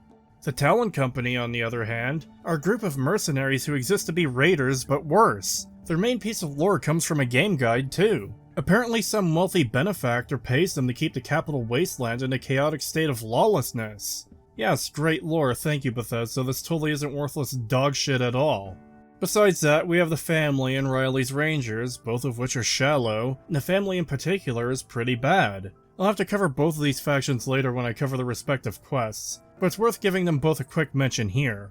Reilly's Rangers is a small mercenary group that is trying to map out the DC ruins for some reason. By the way, guess where most of their background lore comes from? The family, on the other hand, are arguably one of the most stupid and out-of-touch things in the entire game. In short, they're a group of cannibals who believe that the hunger for human flesh is essentially an incurable disease, so they fight their temptation by emulating vampires in mythology, only going out at night and only feeding on blood. In case for some reason you need more evidence at this point that Bethesda doesn't know what they're doing with this IP and have no respect for the originals, this is it. Once again, like most of the rest of this game, it comes down to shallow gimmicky bullshit. And just to make clear too, there's nothing wrong with a gimmick as long as it makes sense and fits within the world. This whole vampire thing is just cringe stupidity that has no place in this world and only seems to be here for the sake of being weird. Now I want to talk about Galaxy News Radio for a bit. This is less a greater world building problem and more of a character problem, but that works out because I want to talk about some of the characters in this game as well in this section. I actually quite like the idea of radios in Fallout, despite the fact they clash horribly with the tone of the world. It makes sense that people will try to re-establish radios to share news, music, and ideas. I even like the character of Three Dog. The radio version, that is. I won't reiterate the problem of the two versions of Three Dog again, but part of what I do have a problem with is his seeming omniscience when it comes to your actions within the world. The fact he always has to comment on what you do for his broadcasts related to every quest you do often means he has information he shouldn't, or he's making dangerous assumptions about you that could get you hurt or killed if you happen to be innocent. Take, for example, Power of the Atom. Yet again. Three Dog doesn't outright say that you're responsible. He just heavily insinuates that you are, simply because you're reported to have been hanging out near Tenpenny Tower after the fact, and because it was apparently known that Tenpenny wanted to secure the location, whatever that means. Question time, kids. You know what a Reaver is? It's a killer, a liar, a monster. In other words, it's that bitch from Vault 101. Check it out. Children, I'm afraid I've got some terrible news. GNR sources have confirmed that the mushroom cloud seen in the vicinity of Megaton was in fact Megaton. It's been no secret that the pre-war nuke in the center of town had a live atomic core, and under the wrong conditions could still go kaboom. Well, go kaboom it has. But it was all just a tragic accident, right? Don't you believe that for a second, folks? Word is that twisted old land grabber Alistair Tenpenny, founder of the posh Tenpenny Tower, has been looking to secure that spot for years. I suspect foul play, folks. But just who did the dirty deed? Ask yourself this. Why has the kid from Vault 101 been sighted hanging around Tenpenny Tower? Why indeed. The problem with this is in the fact that he has no basis or evidence to make these claims. It's just an assumption, the kind that, when broadcast to the whole region, could get someone killed. Now, due to the programming of the game, this version of the broadcast only plays if you nuke the town, but in-universe, he doesn't know that. I just think this reflects poorly on the character, and could have been handled better than what we got. This doesn't just apply to this quest though. He just somehow knows everything you do every time you go do something in the world, and it just comes across as weird. Why are you so special as to always be reported on by both Three Dog himself, and whoever is reporting your actions to him? Why is there no one else in the world traveling about that gets reported on, aside from the fact that the characters of this game are extremely shallow? I don't have much more to say on the topic of Three Dog and Galaxy News Radio at this point, so I think I'll leave it there. On that note, however, I wanted to talk about some of the characters in this world as the last part of this whole section. This is a bit different than how I'd normally handle this, but I'm not seeking to break down the characters themselves here, but more so highlighting how these characters also impact the world building in their own way. For this selection of characters, I'm going to pick a selection of quest-related characters and otherwise more notable characters in some areas of the game, while disregarding the characters that, while named, are more or less there to fill space and have no real purpose otherwise. Much like the towns of this game, a lot of the characters have some kind of dumb gimmick to them. Some are worse than others. Some are simply shallow, two-dimensional characters, because making a character with an exaggerated trait passes as proper characterization for some people. So let's get our list. Lucas Sims, Moira Brown, Alistair Tenpenny, Mr. Burke, Confessor Cromwell, Sierra Petrovita, Edgar and Millicent Wellington, Gob, Nathan, Irving Chang, Lydia Montenegro.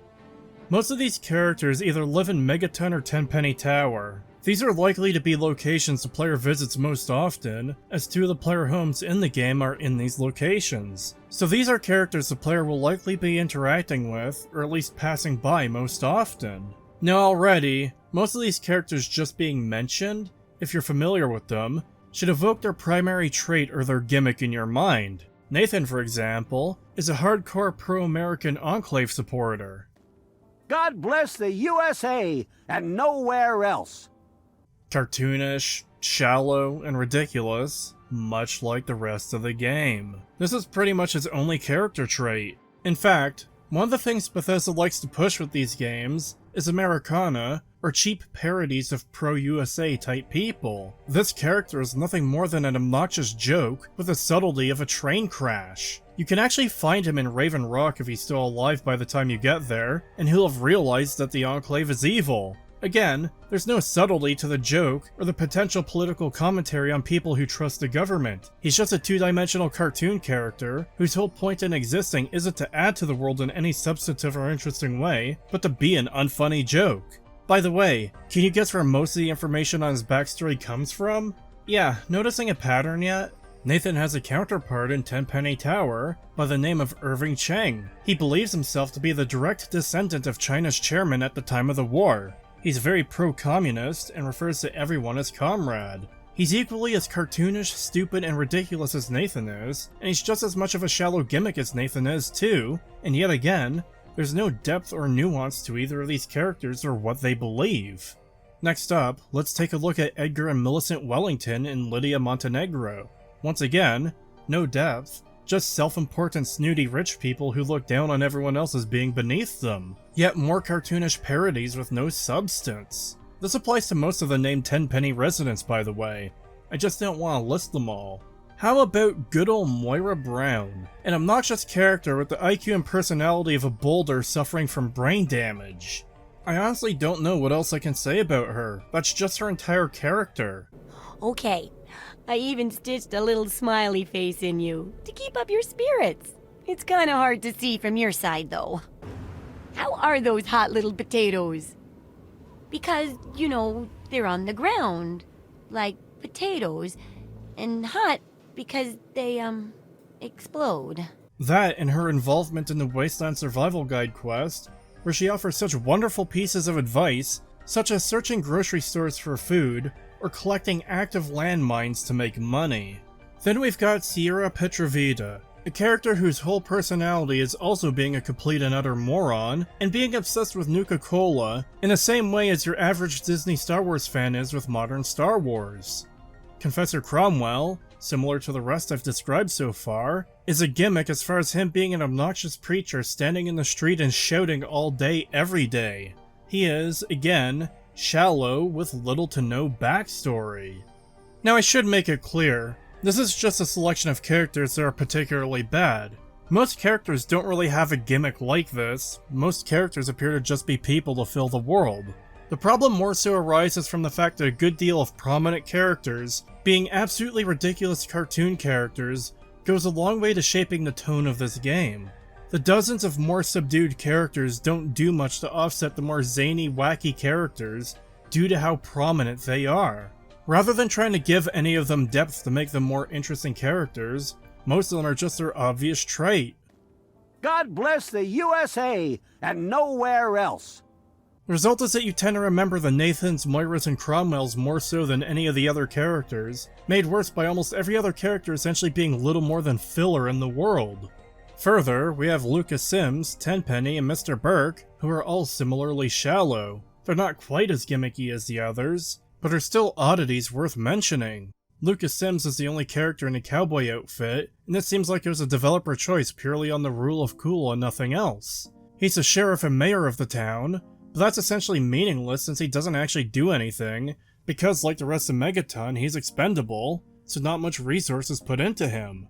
Tenpenny is from London, England. He literally traveled across the ocean somehow to get here, and he's another wealthy asshole. He nukes the town pretty much for the hell of it. Mr. Burke seems to exist because people liked Lucien LeChance from Oblivion, so they gave him the same voice and similar devious or evil personality because he sounds cool. This problem even applies to companions. Jericho is a retired raider and he's kind of an asshole. That's all there is to him as a character. Fox is a super mutant, but good and intelligent, except for when he sends you into the chamber to die. They're waiting for you, Gordon. In the test chamber. Clover is a slave. Star Paladin Cross is a generic good, honorable knight. You get the picture. A generic character with little to no backstory, which is expanded slightly in the official strategy guide. All of this contributes to the world, again, feeling as though it has no depth or substance. These aren't characters you can really engage with. There are no ideas to explore. Even when it comes to the big bads of this game, Colonel Autumn and President Eden, they've essentially got nothing as well. I'm not saying every character in the game needs to have a full life history and family lineage, but some of the bigger, more prominent characters need something more than a line or two of dialogue, especially when that background is as crap as he traveled across the ocean to get here for no particular reason, or this moronic character inherited the wealth of her parents and spends all day every day obsessing over a 200-year-old product and merchandise for it and never leaving her home, or of course the characters that have no backstory at all. They also need more personality than being an utter moron, being a snobbish asshole, or whatever the fuck Garza is. I have worked for Dr. Lee for many years. She has been good to me, helped me through some difficult times. I had little purpose in my life before she helped me. So now I help her in return. I am no scientist, but I am good with machines. Now I've been trying to limit how much I bring up New Vegas as a comparison, but it's unavoidable here. Anyone familiar with the discussion of the Fallout series online knows the fandom is essentially split. Broadly speaking, there's the classic side, which includes New Vegas, and there's the Bethesda side that includes all of their games. This does split into smaller subgroups, such as those who consider the original Fallout to be the only true Fallout, or those who love Fallout 3 yet hate 4 and 76, but for the sake of argument, the divide tends to split between Fallout 1, 2, and New Vegas, versus 3, 4, and 76. It is pretty much inevitable that any discussion revolving around these games, especially those surrounding the quality of those games, will eventually reach the point of comparing one side to the other. The reason this happens is because there's such a clear-cut difference in terms of quality between the two. It's night and day. Let's take that companion I mentioned earlier, Jericho. Former raider, retired, 65 years old, helps defend Megaton, has maybe done some dirty jobs for Moriarty. Some of this comes from the strategy guide, by the way. No matter how much you love Bethesda or Fallout 3, the shallowness to this character is undeniable. Most of what you know about him is inferred from his abrasive personality and history of being a raider. He has no gang he used to run with, because there are no raider gangs, they're just a big generic group of baddies. no connection or coordination or leadership, but also has significant presence in the entire region, and don't come into conflict with one another, only against non-raiders. He doesn't have any opinions about anything going on in the world or any particular job you may be doing. He's a little more than a walking turret with a backpack to aid you in your adventure. Compare that with nearly any companion from New Vegas. Boone is a classic example. He's a former 1st Recon sniper who still lives with the guilt of the Bitter Springs massacre, in which women, children, the sick, and elderly were mistakenly gunned down under the false assumption they were combatants. In fact, this event made him leave the army. Further, his wife was sold into slavery, and when you meet him, he gives you a quest to find out who did it so he can have his revenge. In fact, when you meet him, he's very much a bitter, angry man. He also cares that you actually get the correct person with proof. After gaining his trust, he'll tell you that after the Legion took his wife, he tracked them down and had to do a mercy killing on her because there was no way he could save her from the slavers. She was pregnant with his child at the time. He still has loyalty to the NCR and despises the Legion. If you bring him to the fort, he will tell you that he's going to start killing, and that we likely won't be making it out of there alive if you bring him. Further, how you complete his related quest and how the game as a whole ends changes what ending he gets, including having him work through his psychological trauma related to the Bitter Springs massacre, or making him vengeful leading to darker endings. This isn't a one-off example either. Most major aspects of New Vegas have in-depth writing like this, whereas Fallout 3 doesn't. Colonel Autumn is a walking contradiction, as mentioned earlier, and Eden is a supercomputer that declared himself president and decided all the mutated people of the Wasteland need to die, and neither of them have much more beyond that. In New Vegas, Caesar will talk to you at length about why his dictatorship is a good thing. Host will explain his long-term master plan and his goals. Factions and characters are affected by the world around them and respond in kind. They have their own needs, goals, and desires. There's quests detailing how the NCR isn't liked by the locals, how people steal water from the NCR to water their own crops. There's quests and even endings to the game that depend on how the big local raider gang, the Fiends, is handled. There's layers to almost everything.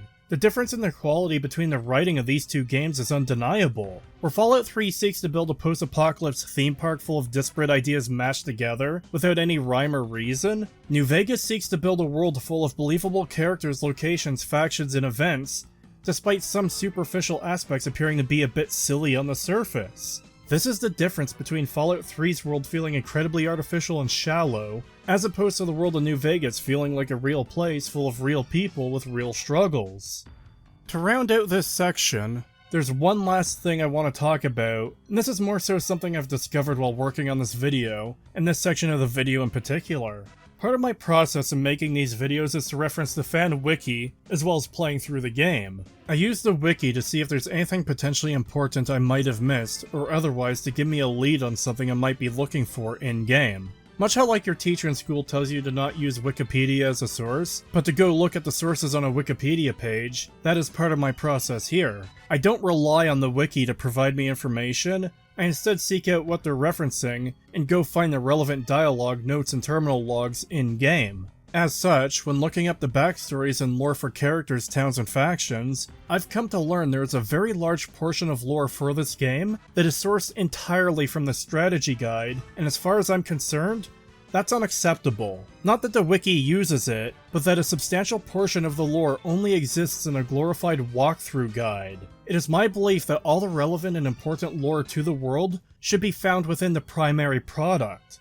That can be expanded upon in outside material such as a novel or a TV show, but those also don't make up for the base game lacking such important information. This isn't a novel or any such thing. The additional lore that adds to the 1 or 2 lines most locations, factions, and character have in-game are little more than fun facts in a walkthrough guide, and that is absolutely insane to me, and completely inexcusable as far as world building goes. Without the walkthrough guide lore, the Talon Company is just a bunch of supposed mercenaries who kill everyone they see. Arafu is just a town on a bridge for some reason. Nathan just randomly worships the Enclave for some reason, and so on and so forth across pretty much the entire game.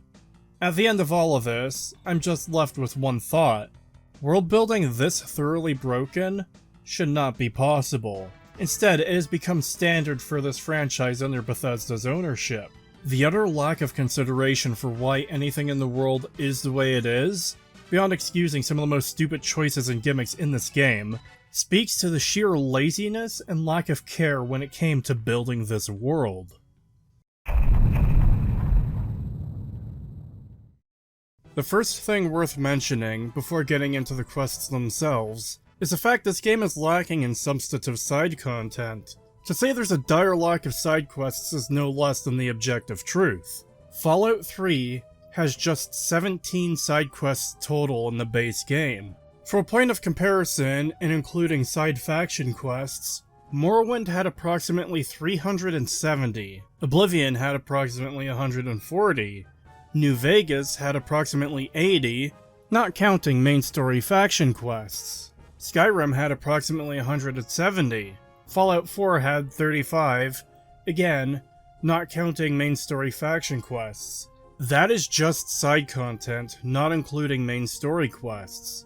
Now obviously, numbers aren't everything. Having more quests doesn't inherently make one better than the other. I'd far prefer a version of Fallout 3 that has its scant 17 side quests and somewhat short main story if all of that content was done really well. I'd take 17 well-done side quests every day over 50 mediocre side quests or 1,000 awful side quests. Unfortunately, both Fallout 3 and 4 are lacking in the quality department as well. The vast majority of Fallout 3's quests feature simple black and white choices, or are otherwise shallow and poorly written. Many of these quests also suffer from the gimmick problem I've been talking about, where rather than trying to tell any kind of interesting story, it's mostly about a gimmick with a little more depth to it than that, such as the Megaton Nuke, the costume nutjobs pretending to be a superhero and supervillain, a bunch of slaves that worship Abraham Lincoln, a quest where you steal the Declaration of Independence, a quest where you deal with a gang of vampires, or the quest where you're given a weapon that can hypnotize targets to enslave them, but the weapon has a random chance to just kill them. The game rarely tries to explore any ideas, concepts, or even conflicts, and the rare times when it does, it doesn't do it well, such as in the Tenpenny Tower quest. There is no quest on the level of Come Fly With Me or GI Blues from New Vegas. While New Vegas did come after Fallout 3, Fallout 2 still had quests in which you deal with opposing groups and are done much better than anything in Fallout 3, such as the conflict between the crime families of New Reno, the conflict between Vault City and the ghouls of Gecko, or the conflict in Broken Hills, a town populated by humans, ghouls, and super mutants living together, and there's some difficulties as a result. In short, I just don't think there's any real excuse for the quests to be this shallow or poorly done. This is a common theme at this point, but unfortunately, that is what Fallout 3 is. Many of the problems these quests face are a result of a lack of end slides as well. There's nothing to tell us how things turn out long term. In a way, the lack of end slides, long-lasting consequences, and the awful world building combined almost makes the quests feel disposable. Again, these don't feel like they're stories to be told and experienced, but content to be consumed and to spend playtime on. Agatha's song is a fairly simple and straightforward quest. Despite this, it still manages to have some problems. There's not a whole lot to say about your objective itself. It's more or less a bog-standard fetch quest. There's an item I want in a dungeon, go get it for me. For the most part, it's not bad for what it is. The problem comes in with how the quest giver treats the actual objective. Agatha wants a proper violin, so she can play it both on the radio and for the traveling merchants who stop by her house. This is how she keeps herself supplied to stay alive. She plays music for them, they give her supplies. The violin she uses isn't a proper one, but apparently one just kinda scrapped together from materials. She says she has to tinker with it a lot to make it sound right, but luckily, she's got a solution. Her great-great-grandmother had an incredibly rare and valuable violin, and she made it into a vault. So Agatha tasks you with going to this vault to retrieve it. See the problem? She's acting like you can just go and take it, and not that someone else would have it. A relative she's never met, a different descendant of her great-great-grandmother, or potentially someone else she would have passed it on to. Through the dialogue given in this quest, it seems as though it's a foregone conclusion that something happened at the vault, even though she doesn't actually have that information. After she entered Vault 92, the bombs fell, and the story as I know it ends. So she has no reason to assume anything happened inside that vault besides people surviving underground for centuries. She doesn't reference Vault Tech being a nefarious organization, nor the fact that experiments took place. The fact that most vaults were death traps seems to not at all be common knowledge, and she again makes no reference to this fact. When the bombs fell, the vault was sealed, and the rest is a mystery. So as far as her knowledge goes, everything within the vault should be fine, and yet she doesn't even consider the idea that you might need to trade for it, or alternatively, that the current owner might not want to part with it. Well, from my great-great-grandmother's diaries, I have deduced that she had a special pressurized case created for it. Hopefully, the Swa Stradivarius was in the case when she... well, you know. When she what?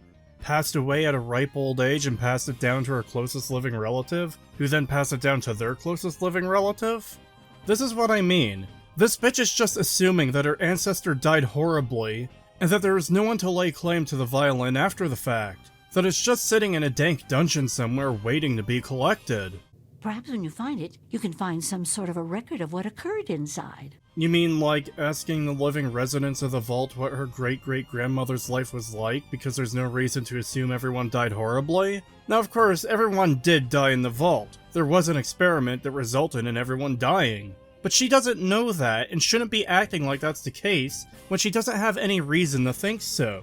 In fact, even the phrasing of "the rest was a mystery" is weird, because it still implies or assumes that something happened besides what should be expected from anyone who doesn't know better. That the people in the vault survived and thrived for centuries and are still living there. It's such a pity to imagine what's happened to the Swa Stradivarius violin after all this time resting in Vault 92. This is a constant issue with her dialogue. To me, this is yet again just something that is very representative of modern Bethesda, where they write a story and just make nonsense mistakes like this. Here it's as though the quest writer is speaking directly to the player, and Agatha might as well be tilting her head and giving you a sly wink with each of these lines. It's a poor technique for setting the tone and expectations the player may have, and is actively detrimental to the narrative.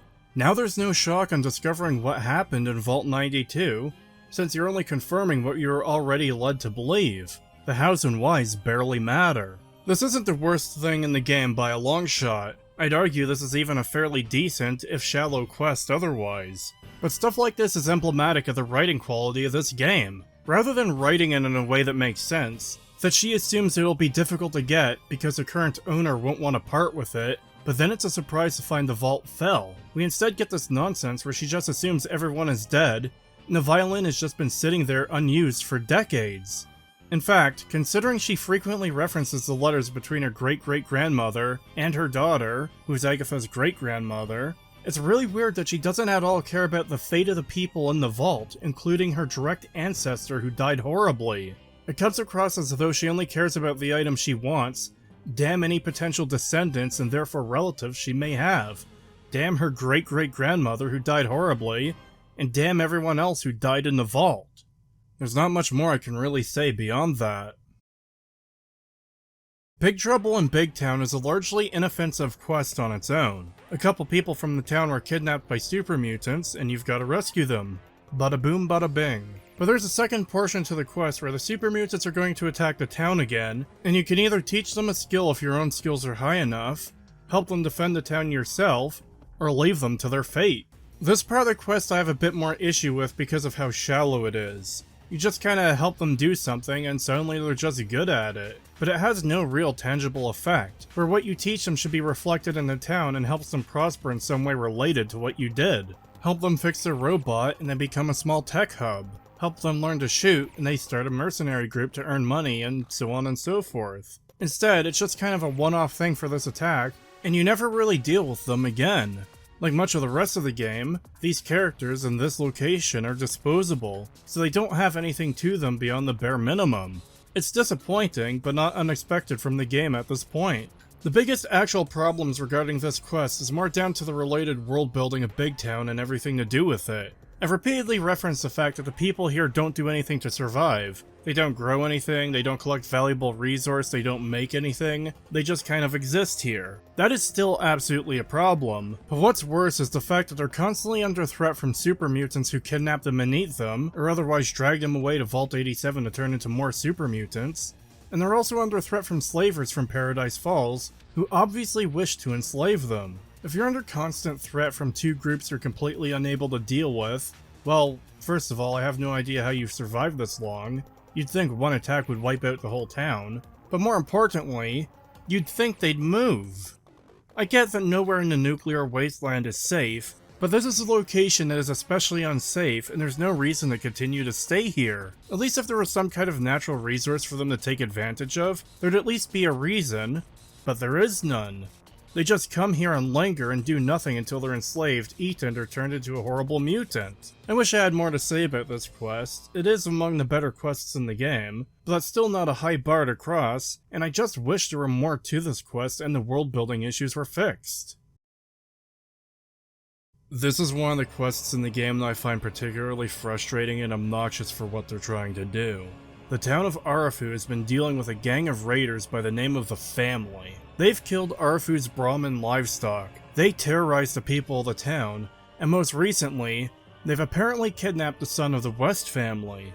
You're initially tasked with checking in on the townsfolk to see how they're doing, and upon checking the West residence, you find the corpses of two people, the parents of Lucy and Ian West. This is one of the rare skill checks that exist within the game, and it even scales decently. The more medical knowledge you have, the more you learn from the bodies. With max medicine skill, you learn that the bodies have been drained of blood, and that they were bitten in the necks by human teeth. Returning to Evan King with the news, regardless of what you find out, gives you the next step, which is to find the family. This is because Ian West is missing, and King had previously seen the leader of the family talking to him. King suggests a few places they can be, though with max medicine skill, you can tell that there's train yard residue on the bodies, whatever that means, which will direct you to the correct location. If you find that sentence bizarre, don't worry. I also don't know how a doctor would be able to identify train yard residue, or what the fuck train yard residue even is.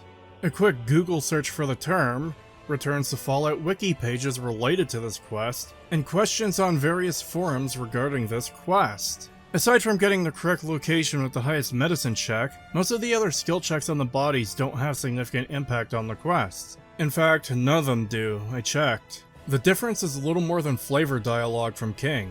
Upon tracking the family down, you confront their leader, Vance, who will direct you to read their rules on a terminal. Between the dialogue and the terminal, you get all the background information for this group, and it is stupid beyond belief.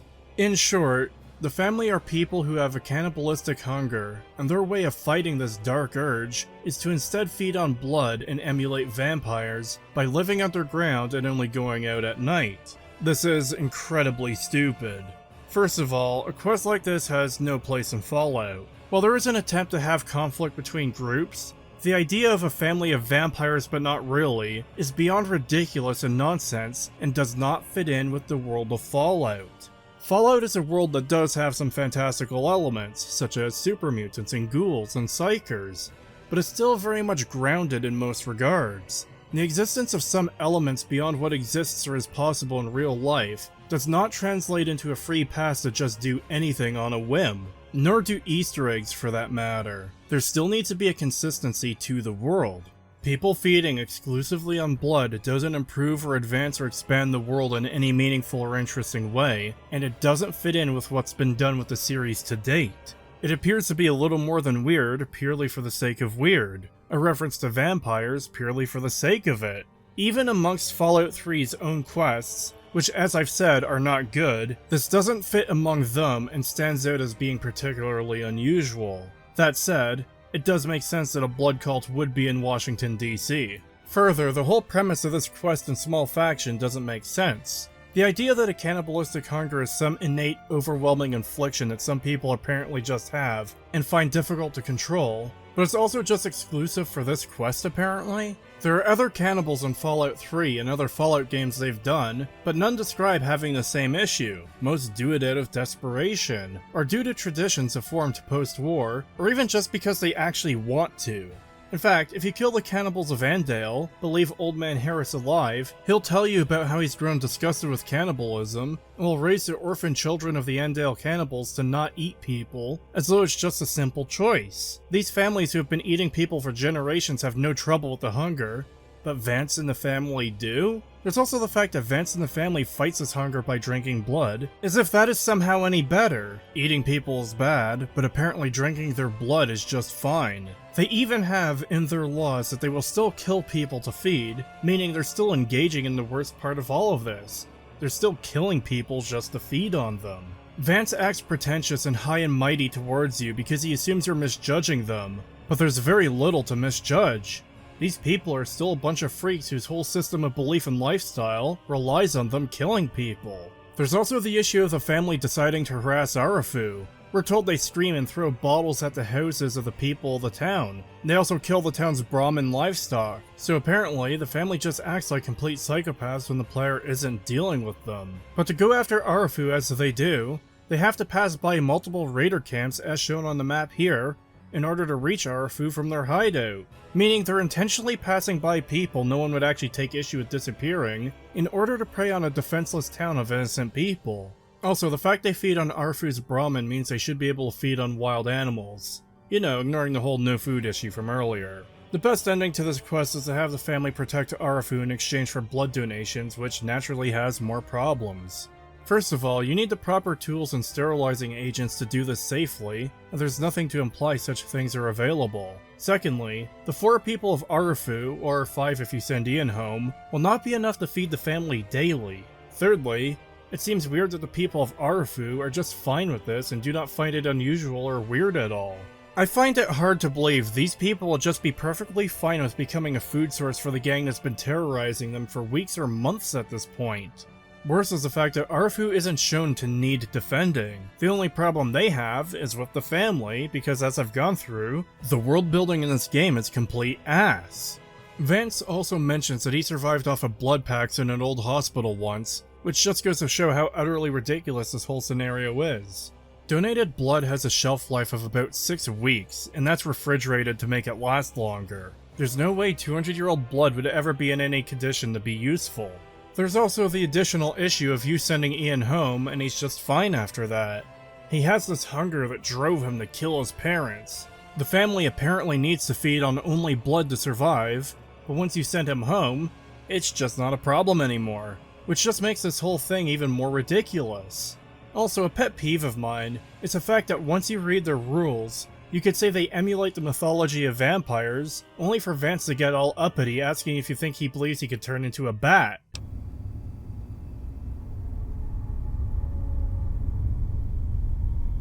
Do you think I believe I can turn into a bat and fly away? Of course not. Do I cast my image in a mirror?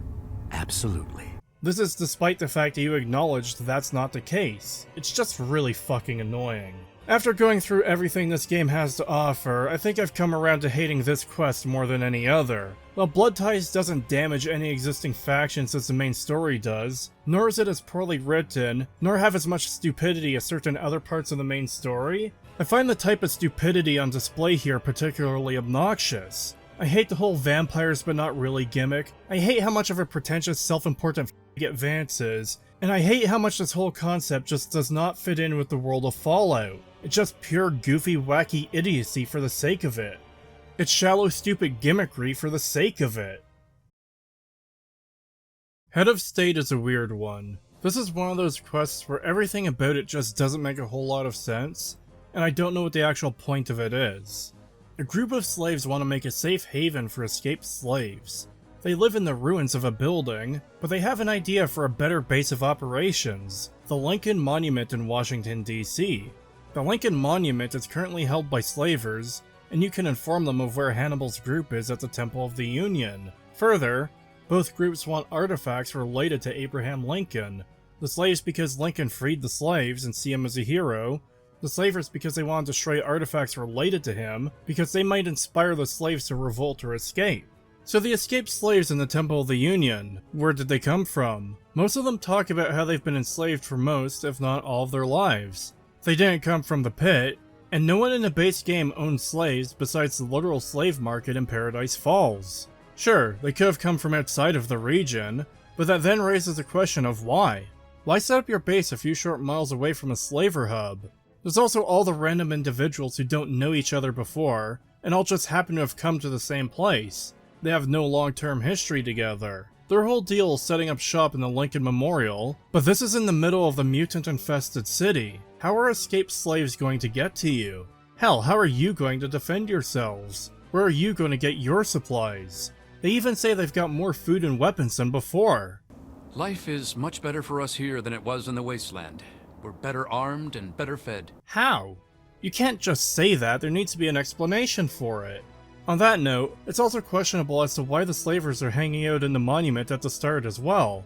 Yes, they're hunting slaves apparently, but what slave is going to go all the way to Lincoln's monument when they just want to get away from their captors? Then there's the whole Artifacts of Lincoln thing, where the slaves want them to essentially worship them, and the slavers want to destroy them, and I just don't see what the purpose this has either way. It really feels like this quest was built around worshipping Lincoln, not because he has any actual relevance to anything in the capital Wasteland, but because he had a monument there. Yes, he freed the slaves, and there is that tangential relation to slaves existing in 2277, but you're stretching back to someone who died over 400 years ago, who there hasn't been common knowledge on in 200 years due to the nuclear apocalypse. Lincoln freeing the slaves in 1865 is about as relevant to the people of the capital Wasteland as who made the atomic bomb is to them. Knowing that there existed a president in the before times that freed the slaves doesn't amount to much in the chaotic, lawless wasteland where no government body exists, it's just largely everyone for themselves. It just comes across as really weird, out of place, and tone deaf, especially with the whole plot point of restoring the monument and setting up shop there, when it's one of the most dangerous places in the wasteland, and Hannibal and his group aren't going to be able to help anyone there. One last thing I want to note, and admittedly it's really small, but when you first meet them, they lock the gate behind you and won't let you leave until you agree to not sell them out. The developers went so far as to disallow fast travel from this location, yet you can literally just walk right out the window. Just one of those dumb silly things that exist within this game.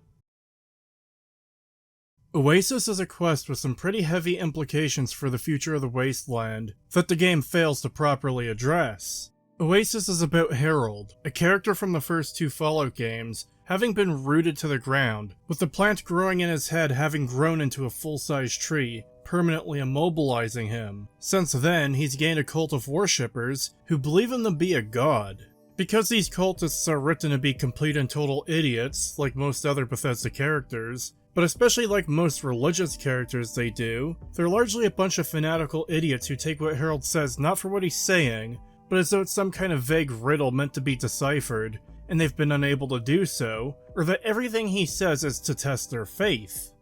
Harold wants to die because the only people he's got to talk to are these insufferable idiots who refuse to see him as a person, and as such, don't treat him like one or talk to him like one. He's been stuck in this spot for over 2 decades, and he's sick of it, and there's only one way out. He's somehow able to sense you're nearby, and sends the cultists to retrieve you in hopes you'll listen to him and carry out his wishes. There's a different conflict going on here though, and that's between the leaders of this place, one of which who believes the plant should be spread far and wide to revitalize the wasteland, that the gift of their god should be shared, and the other who thinks it should be kept here to this small grove, that the plant spreading will bring attention and danger to Oasis and their god.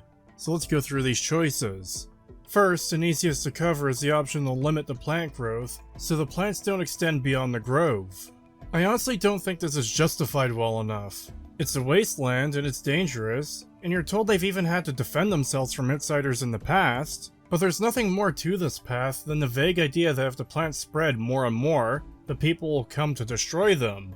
Yes, people are violent, war never changes, yada yada yada, but living plants are just too valuable in this world as presented for them to just be destroyed. The justification is just really weak. Next up is the choice to increase the spread of plant life. The way this is described, to me, vastly outweighs the threat of the previous option.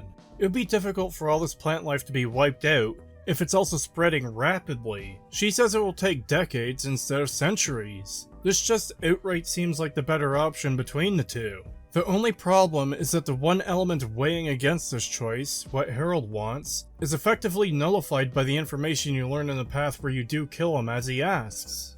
See, when you pick either of these options, the cult will continue to function as though nothing has changed, and really, nothing has. But when you pick the option to kill Harold by destroying his heart, Treefather Birch will be somber and explain to you how Harold talked to him before he died and set things straight.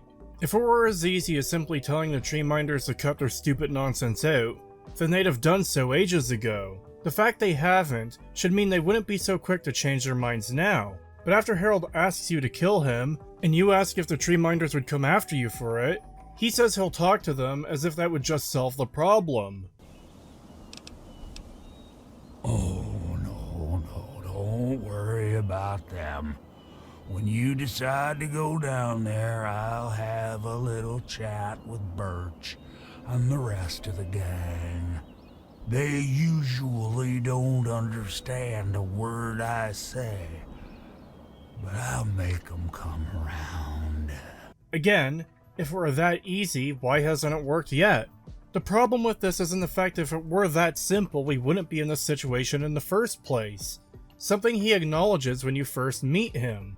Worse, in the endings where you let Harold live, there isn't even the implication this conversation ever happened from either of them. It's only ever acknowledged in the path where he dies. But the fact he did get through to them in that path also implies that he could get through to them at some point, and when you let him live, he even says he'll give them another chance, even though he doesn't have much choice. Point is that Birch being so accepting of you killing Harold and having to listen to him and regretted not treating him more like a person in the path where Harold dies, and Harold giving them another shot in the path where he lives, both undermine the potential drawbacks or negative aspect to forcing this man to stay alive when he very clearly doesn't want to be and has a miserable life. This quest decides to tackle a pretty heavy subject, while adding on additional aspects to it, reasons to keep him alive to make the choice more difficult, only to chicken out right at the end and make it where all the endings are good, except the one in which you burn Harold. It just feels like a cop-out, when this is one of those choices that should probably have no right answer. That no matter what you do, someone is going to be unhappy and you just have to deal with it, because that's just the way things are sometimes. This would allow you to better weigh the choice of whether or not it's right to kill Harold at the cost of plant life returning to the Wasteland, or alternatively, whether or not it's right to force him to live in misery in order to restore plant life to the Wasteland. Technically, you would have that choice on the first time through, only for the game to undermine it by the end. With full context in mind, there's one objectively correct answer. There's more problems with this quest beyond that, however. One of the big problems with this quest is the failure to address how spreading the plant life would change the Wasteland one way or the other. First and foremost, it's questionable as to how this would even happen. Remember, it doesn't rain in the capital Wasteland. This place isn't dead just because it got nuked, or because there's some radioactive sites. It's dead because there's also no water and no rain, something that is vital for plants. Oasis on its own works because it's above a cave system that presumably gets groundwater from somewhere. But how are the plants further away supposed to survive with no water to sustain them? Further, it raises the question of what happens when the Brotherhood finds out about this place. Especially in retrospect after Fallout 4, in which the Brotherhood has an intense hatred for all mutants, and as such, would hate mutant plant life spreading in the Wasteland as well. But I suppose those are questions that are difficult to answer, so instead you just do the quest, go away forever, and forget about it. Reilly's Rangers is a fairly decent quest, if lacking in narrative depth or any real choice. A mercenary group got overwhelmed by a horde of super mutants and got cornered on the roof of a hotel. Their leader snuck out to get help. You fight through the super mutants infesting the hospital, cross over to the hotel and fight them to the top, get a battery for the elevator and leave. As I said, not a ton of depth, and there's no real choice aside from just killing them instead of saving them, I guess. But for what it is, it's fairly decent. My only real problem is that it's a quest that's largely about shooting and killing things, in a game almost exclusively about shooting and killing things. If the rest of the game had much better writing and narrative depth and they had you dealing with problems that have solutions besides using a gun, then I'd really have no problem with this quest. Stealing independence feels like a little more than an overextended reference to the national treasure. You're hired to take the Declaration of Independence from the National Archives for a character named Abraham Washington. I guess the biggest problems with this quest is that a guy obsessed with US history is named after 2 presidents, and the fact that these historical documents would likely be safer in their underground vaults as opposed to being on a beached ship. I do say documents because you can get 2 additional documents for him from the archives. Strictly Business is about as simple and straightforward as a quest can be, so much so that it's almost surprising this is a full-on quest, as opposed to one of the unmarked quests the game has, all of which are super simple as well. The gate guard for Paradise Falls wants you to enslave 4 specific targets. 2 former slavers who had betrayed them, Red from Big Town because she had made some promises that she never fulfilled, and Arkansas from Minefield because he kills slavers. Use the Mesmetron, put a slave collar on them, and send them to Paradise Falls. I can't really comment much on this because there's really not much to it in the first place. Tenpenny Tower is a weird one. This is one of those quests I frequently see cited as one people like because of the unexpected conclusion to the good ending, that there is no true good ending, there is no right answer. Except there is, kill the ghouls. I absolutely hate this quest due to the way it's handled. The conflict comes down to the fact that Tenpenny Tower is a nice place to live, and these ghouls want to live there. There's 2 angles to this, a class conflict and a race conflict, as the people of Tenpenny Tower are wealthy humans, and the ghouls are seen as little more than zombies. You can side with one group or the other, and both of those are straightforward. The problem arises with the false good ending, where you find a non-violent solution to the problem. There's several residents you have to deal with before the ghouls can move in. This is initially framed as convincing them, but in practice it's a little more than forcing them to leave, because they will not tolerate the ghouls no matter what, and don't see anywhere else in the Wasteland as a suitable place to live. Regardless, they all leave and the ghouls move in. Talking to most of the remaining named Tenpenny NPCs results in them being rather positive about the situation. I guess I don't mind those ghouls as much as I thought I would. Hey, you're the one with the ghoul friends. Well, I guess they're our friends now, too. It's swell. Those new neighbors of ours like to drink almost as much as I do. And boy, they have some real good stories. Hey, comrade! Those ghouls seem like a real community, huh? Adversity must have made them strong. Things are going well, I'd say. We've all learned a thing or 2 about what makes a real community, don't you think, comrade? Thanks for helping those ghouls. They really aren't so bad. Our new neighbors aren't so bad after all, and they have big appetites, so that's good for the cafe. People are happy and healthy for the most part, and those ghouls make great case studies. Did I mention I'm working on an important dissertation? Glad to see you were able to convince these people to open their minds a little. Those ghouls will liven things up around here for a long time. I'm surprised by my fellow tenants. I used to think they were all closed-minded idiots. Turns out they aren't so bad after all. Except you come back a few days later to find all the humans gone. Roy Phillips had gotten annoyed at them for some reason, and decided to kill all of them anyways. It's sort of a twist ending that you don't see coming, and it's kind of frustrating for that reason. There's no way to predict this in advance. You don't have all the information to make an informed decision until it's too late. With the full context in mind, the quest is about a bunch of outsiders who don't actually want to do anything to build a place for themselves. They want to take other people's hard work for themselves. They threaten and plan to kill everyone in the tower, to take what doesn't belong to them, all the while calling them bigots for not letting them in the first place, and even when they are let in and treated as equals, it's still not enough, and they kill all the remaining people to take their stuff. Keep in mind that most of the people who are left were mostly decent people. All of the worst people on the ghoul issue were already forced to leave to let them in the first place. In the end, the fears of the people who were bigoted towards the ghouls were proven completely correct. They were absolutely in the right for fearing ghouls, because after you let them in, they end up killing all of the residents anyways. Stranger still, is that even those who are kicked out die as well, when they should have been survivors telling you off given how justified they were for not trusting the ghouls. Keep in mind too, that Roy Phillips, the leader of this gang, This character who has no problem with the slaughter of innocents by his own hands is considered by the game to be a good person. He has good karma, and you lose karma for killing him. In fact, when you call him out for murdering all the humans, he'll even threaten you. Haha, hey there, bud. Thanks again for helping us get in here.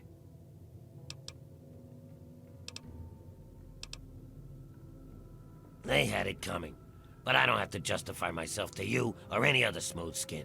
In fact, you'd best piss off if you don't want to join them.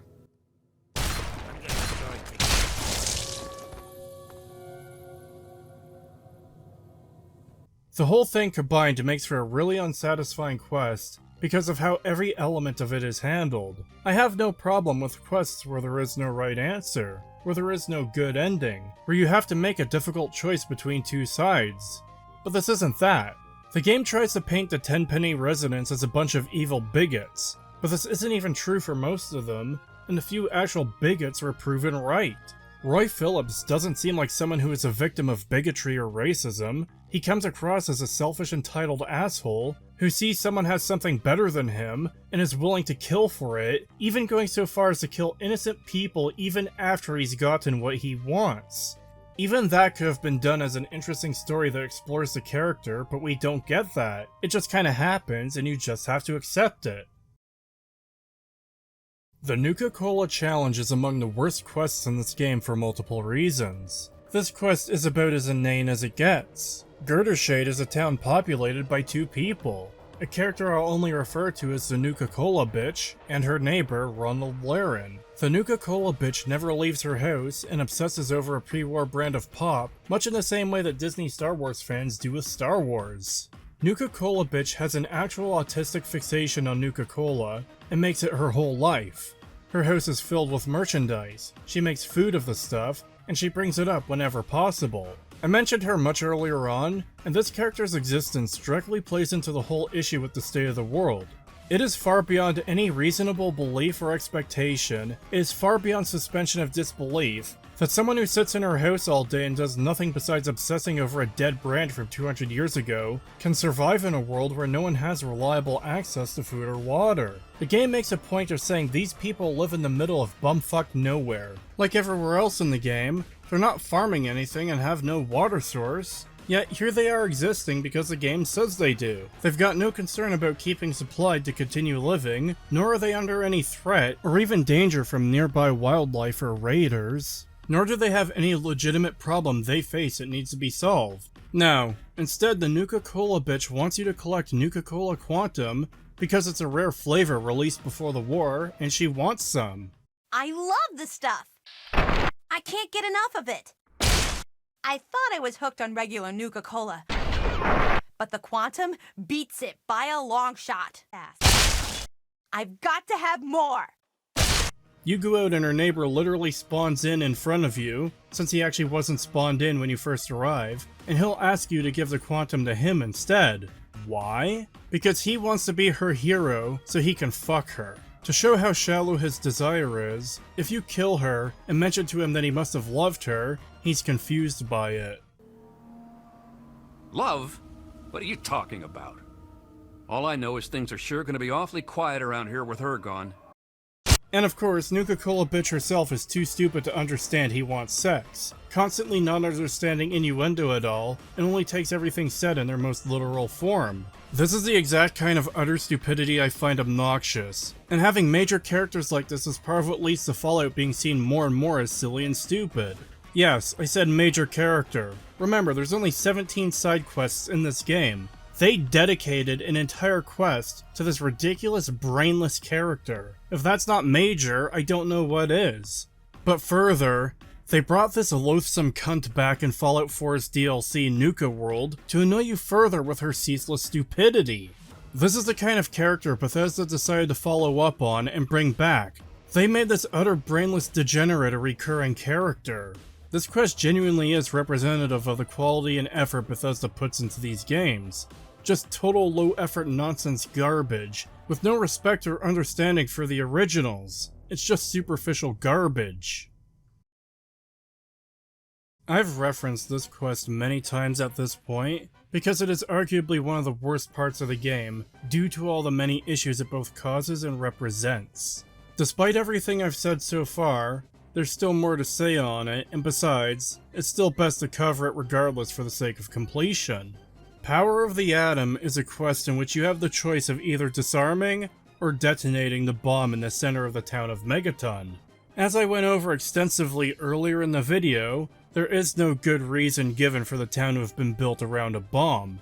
This is pure gimmick and rule of cool and nothing more. It's a striking visual to see an unexploded nuke at the center of town, and it's a neat special effect to see it explode on the horizon. Otherwise, the game does a good enough job explaining why it should be disarmed. Mainly people who aren't in the cult of dipshits worry about it going off. Almost like living next to it is a bad thing. I would say, however, that given the fact the Cult of Atom worshipped the bomb, it doesn't make much sense that you can just disarm it in front of them. There should be a bit more subterfuge on this aspect, like Sims telling you to just do it at night, so as to not agitate the Cult of Rejects.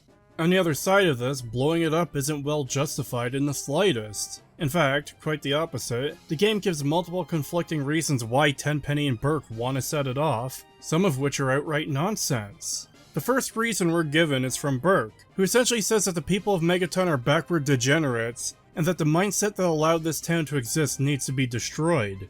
There's no exploration of this view or idea, it's just a throwaway line that is never expanded upon. Next, when you activate the nuke, Tenpenny says that it's a grand display of fireworks and that he wishes they had another to blow up, implying they did this purely for the visual spectacle. Which makes sense because this quest seems to have been made purely for the visual spectacle.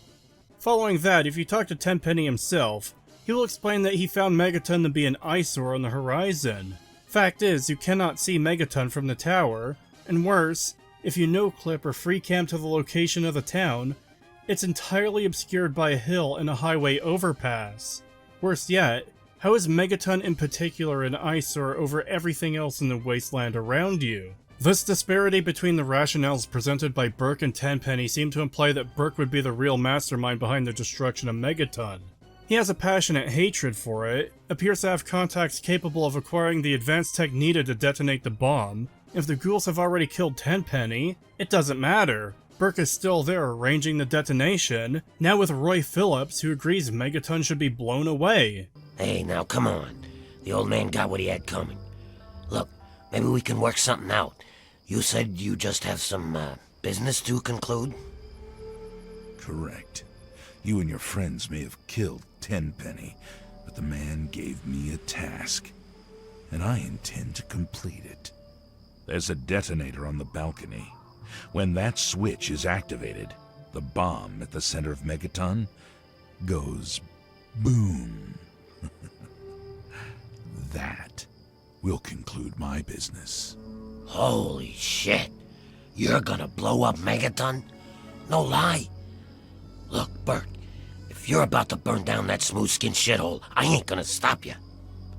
In fact, I think it's fair to say you'd be quite welcome around here. So what do you say? You do your thing and we let bygones be bygones. Just as a reminder, this guy that the game considers good, and who costs you karma if you kill him, is totally in favor of pushing the button that gives 1,000 negative karma. Phillips even says he can use a man like Burke, and enters into a partnership with him. Truly the hero ghoul kind needs.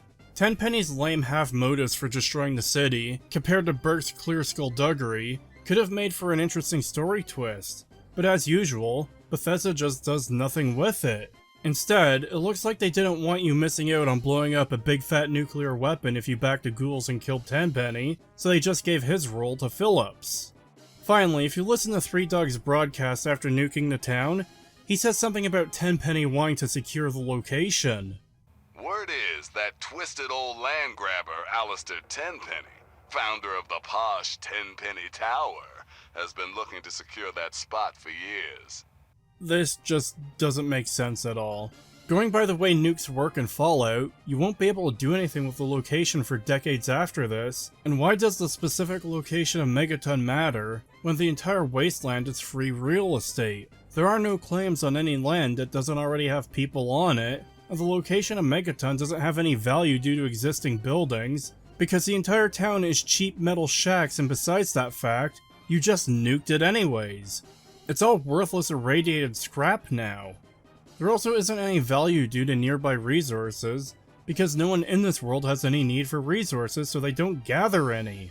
Once again, all of this combined just speaks to how little thought and care went into making this quest. In a world that's supposed to be full of complex moral choices, one of the first big quests unrelated to the main story that most players are likely to get is the most shallow and obvious good versus evil choice ever, cartoonishly evil at that. The consequences for this quest are pathetic as well. You don't lose any named quests from nuking the town, you don't lose any major or important characters if you nuke the town. In fact, Moira Brown will magically survive and become a ghoul, likely because she's central to the biggest side quest in the whole entire game. You only lose out on the loot the town holds if you fail to loot it before nuking it, and that's not a compelling argument anyways. As mentioned earlier in the world building section, the destruction of Megaton doesn't impact the rest of the world in any way. The town and its people are designed to be expendable, therefore there's no big loss if it's gone, and you never really feel the loss either as a result. The karma penalty can be easily negated. The only thing worth mentioning maybe is the Megaton refugees random encounter, where said refugees will attack you for nuking the town. First of all, how are there any refugees from Megaton? The town got nuked and no one ever leaves, so there should be no survivors. Secondly, it is questionable as to how anyone knows you did it. The only explanation with any substance is Three Dog's radio broadcast, and even then it's just a speculation, he has no proof. Further, as mentioned earlier, if the only way to see consequences for my actions or for the world to react to what I've done at all is through a random encounter, then the game has failed to properly portray any consequence for my actions. It's not a consequence or the world reacting to me if I have a chance of never drawing this encounter. Same goes in reverse, by the way. Burke will hire hitmen to kill you for disarming the bomb, but you have the chance of never getting this random encounter. The world also isn't shown to be better off or prospering in any way due to the town continuing to exist. In direct contradiction to the whole point of having choices, this whole location was seemingly built to have as little impact on the player and world as possible. I don't know what else I can really say about this quest at this point. It really is just that shallow and stupid and poorly thought out. Not to mention, I've referenced it like 100 times at this point, so there's no more point in beating this dead horse.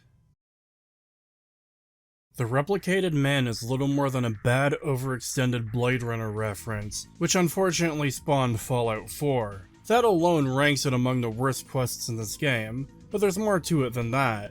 This quest is supposed to be something of an investigation or scavenger hunt type deal. Once you learn about the missing android, you can further search for information about him to track him down. The problem is in the fact that information is so plentiful that this first leg of the quest practically has no substance to it.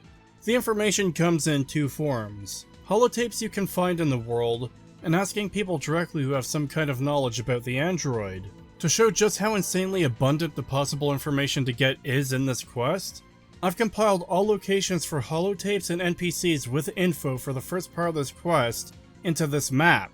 That is, 13 holotapes and 20 NPCs, most of which are bunched together in town locations, which isn't entirely unreasonable, but the end result is that this first leg of the quest is the kind of thing you can complete by total accident, and likely did at least once if you've played this game. In fact, you can get all the holotapes you need in Megaton alone to activate Victoria Watts to hunt you down across the map like she's the goddamn Terminator.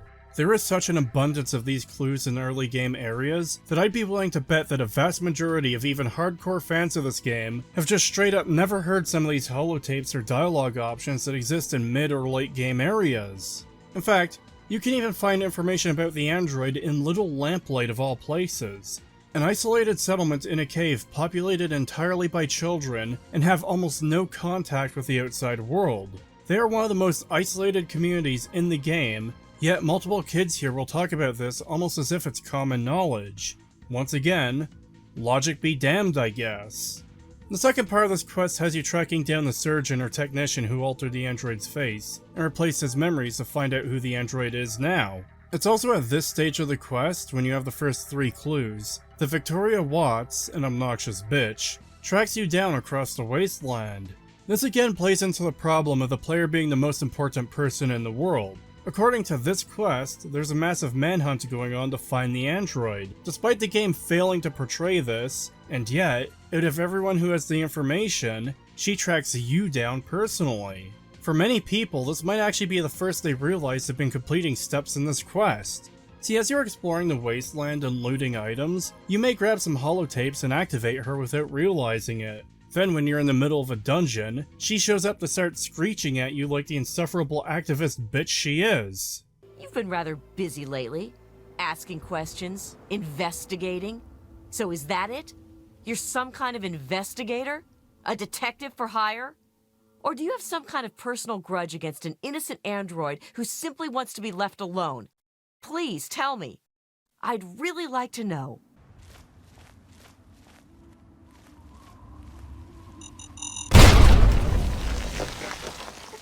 This again shows poor design when you can get this reaction from her for just picking up holotapes and not even listening to them.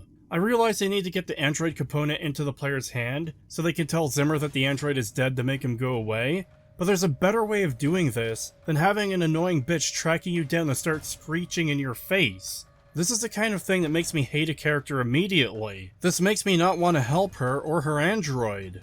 This is not endearing. This does not make her likable, and it does not make me want to help her cause. The worst part is that this is totally unnecessary. She lives in Rivet City. She could just approach you at the entryway and talk to you there without screeching accusations at you, pleading her case in a sympathetic manner, as opposed to going off on you for no reason.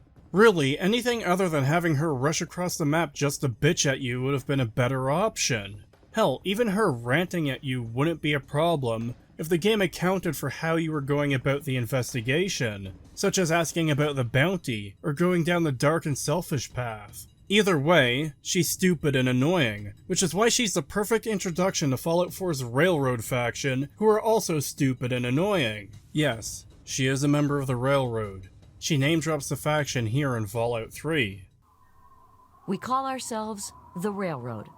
Our mission is the rescue and salvation of synthetic humanoids. Androids, as they're more commonly known. Anyways, you learn the truth from Pinkerton, who only did this whole thing as some kind of own on Dr. Lee to rub it in her face, yet he never does so. Now that you have the information, we're at the last part of this quest. You can end it without this information as soon as Victoria Watts yells at you, but the endings with the better rewards involve you either telling Harkness he's the android, telling Zimmer that Harkness is the android, or doing both. Overall, the quest isn't great. You practically have to go out of your way to not accidentally complete the clue hunting stage, and instead do it as intended, and even then you complete it in short order. So it doesn't feel like you're searching for clues, and the whole Android Blade Runner thing just feels out of place. Part of the whole point of Fallout is that technology, while advanced, is constrained to being relatively bulky and limited. A robot man who completely passes for being human goes beyond the scope of what Fallout is. Remember that fully sentient AI in this universe are computers the size of entire rooms, as seen with the Zax computer in the Glow in Fallout 1, and with President Eden in this very game, both of which were built pre-war and are still this big. Whereas the scientists of the Institute were apparently just able to make these androids that are fully self-aware, free-thinking, and feeling just from scratch. This is more so a problem with Fallout 4, but it originates here. It feels like the whole point of this quest is to be a poor reference to Blade Runner, rather than for any unique or interesting storytelling. Ultimately, I do think this quest could work a lot better if it had a bunch of tweaks to give it more depth and substance, to make some things make more sense, and to fix Victoria Watts. It would still have the problem of this android being a perfect replication of a human to the point no one can tell, but otherwise I do think this quest could have been fixed or improved under the right circumstances. The Superhuman Gambit is an idiotic waste of time quest with no real depth to it. I have a big problem with this quest, because stuff like this is a big contributor towards people seeing Fallout as a whole as silly and goofy and stupid, when shit like this is totally out of place in Fallout.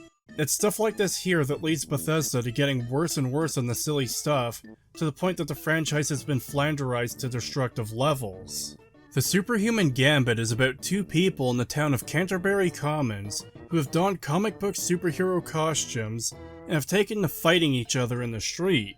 The Ant Agonizer is a young woman whose family was killed by giant ants. She then somehow found a way to control them, and took on the persona of the in-universe comic book villain of the Ant Agonizer, and believes that humanity deserves to die, while the ants get to live and become the dominant species. The town had seen her as a little more than a nuisance. But one day there was a crazy woman leading a bunch of ants into town. She said humanity was dead and the ants would inherit the earth, stuff like that. Well, that gave Dom plenty of time to line up a shot or two on the ants. She ran away, but every once in a while she'd stage an attack again. She wasn't much of a threat then. In fact, she was sort of entertaining at first. Gave everyone in town something to talk about. So already, she isn't even being portrayed as an actual threat or problem, and the townsfolk even found her amusing at first for how unusual and ineffective she was. The problem arises when the town mechanic lost his favorite robot to her ants, and he similarly went mad and donned the costume of the in-universe comic book hero of the Mechanist. Now they fight regularly in the middle of town, while giving goofy superhero and supervillain speeches. You'll never get away with terrorizing this town, not while it's under the protection of the Mechanist. You and your pathetic tin cans are no match for my army. The citizens of this town have nothing to fear. The Mechanist is here to protect them. Ha! We'll see about that. Attack my ant soldiers. Destroy this fool and his tin toys. Go forth, my steadfast creation. Face it, Mechanist. They killed themselves off with their petty wars. Humans may lose sometimes, but our creation is something you'll never be.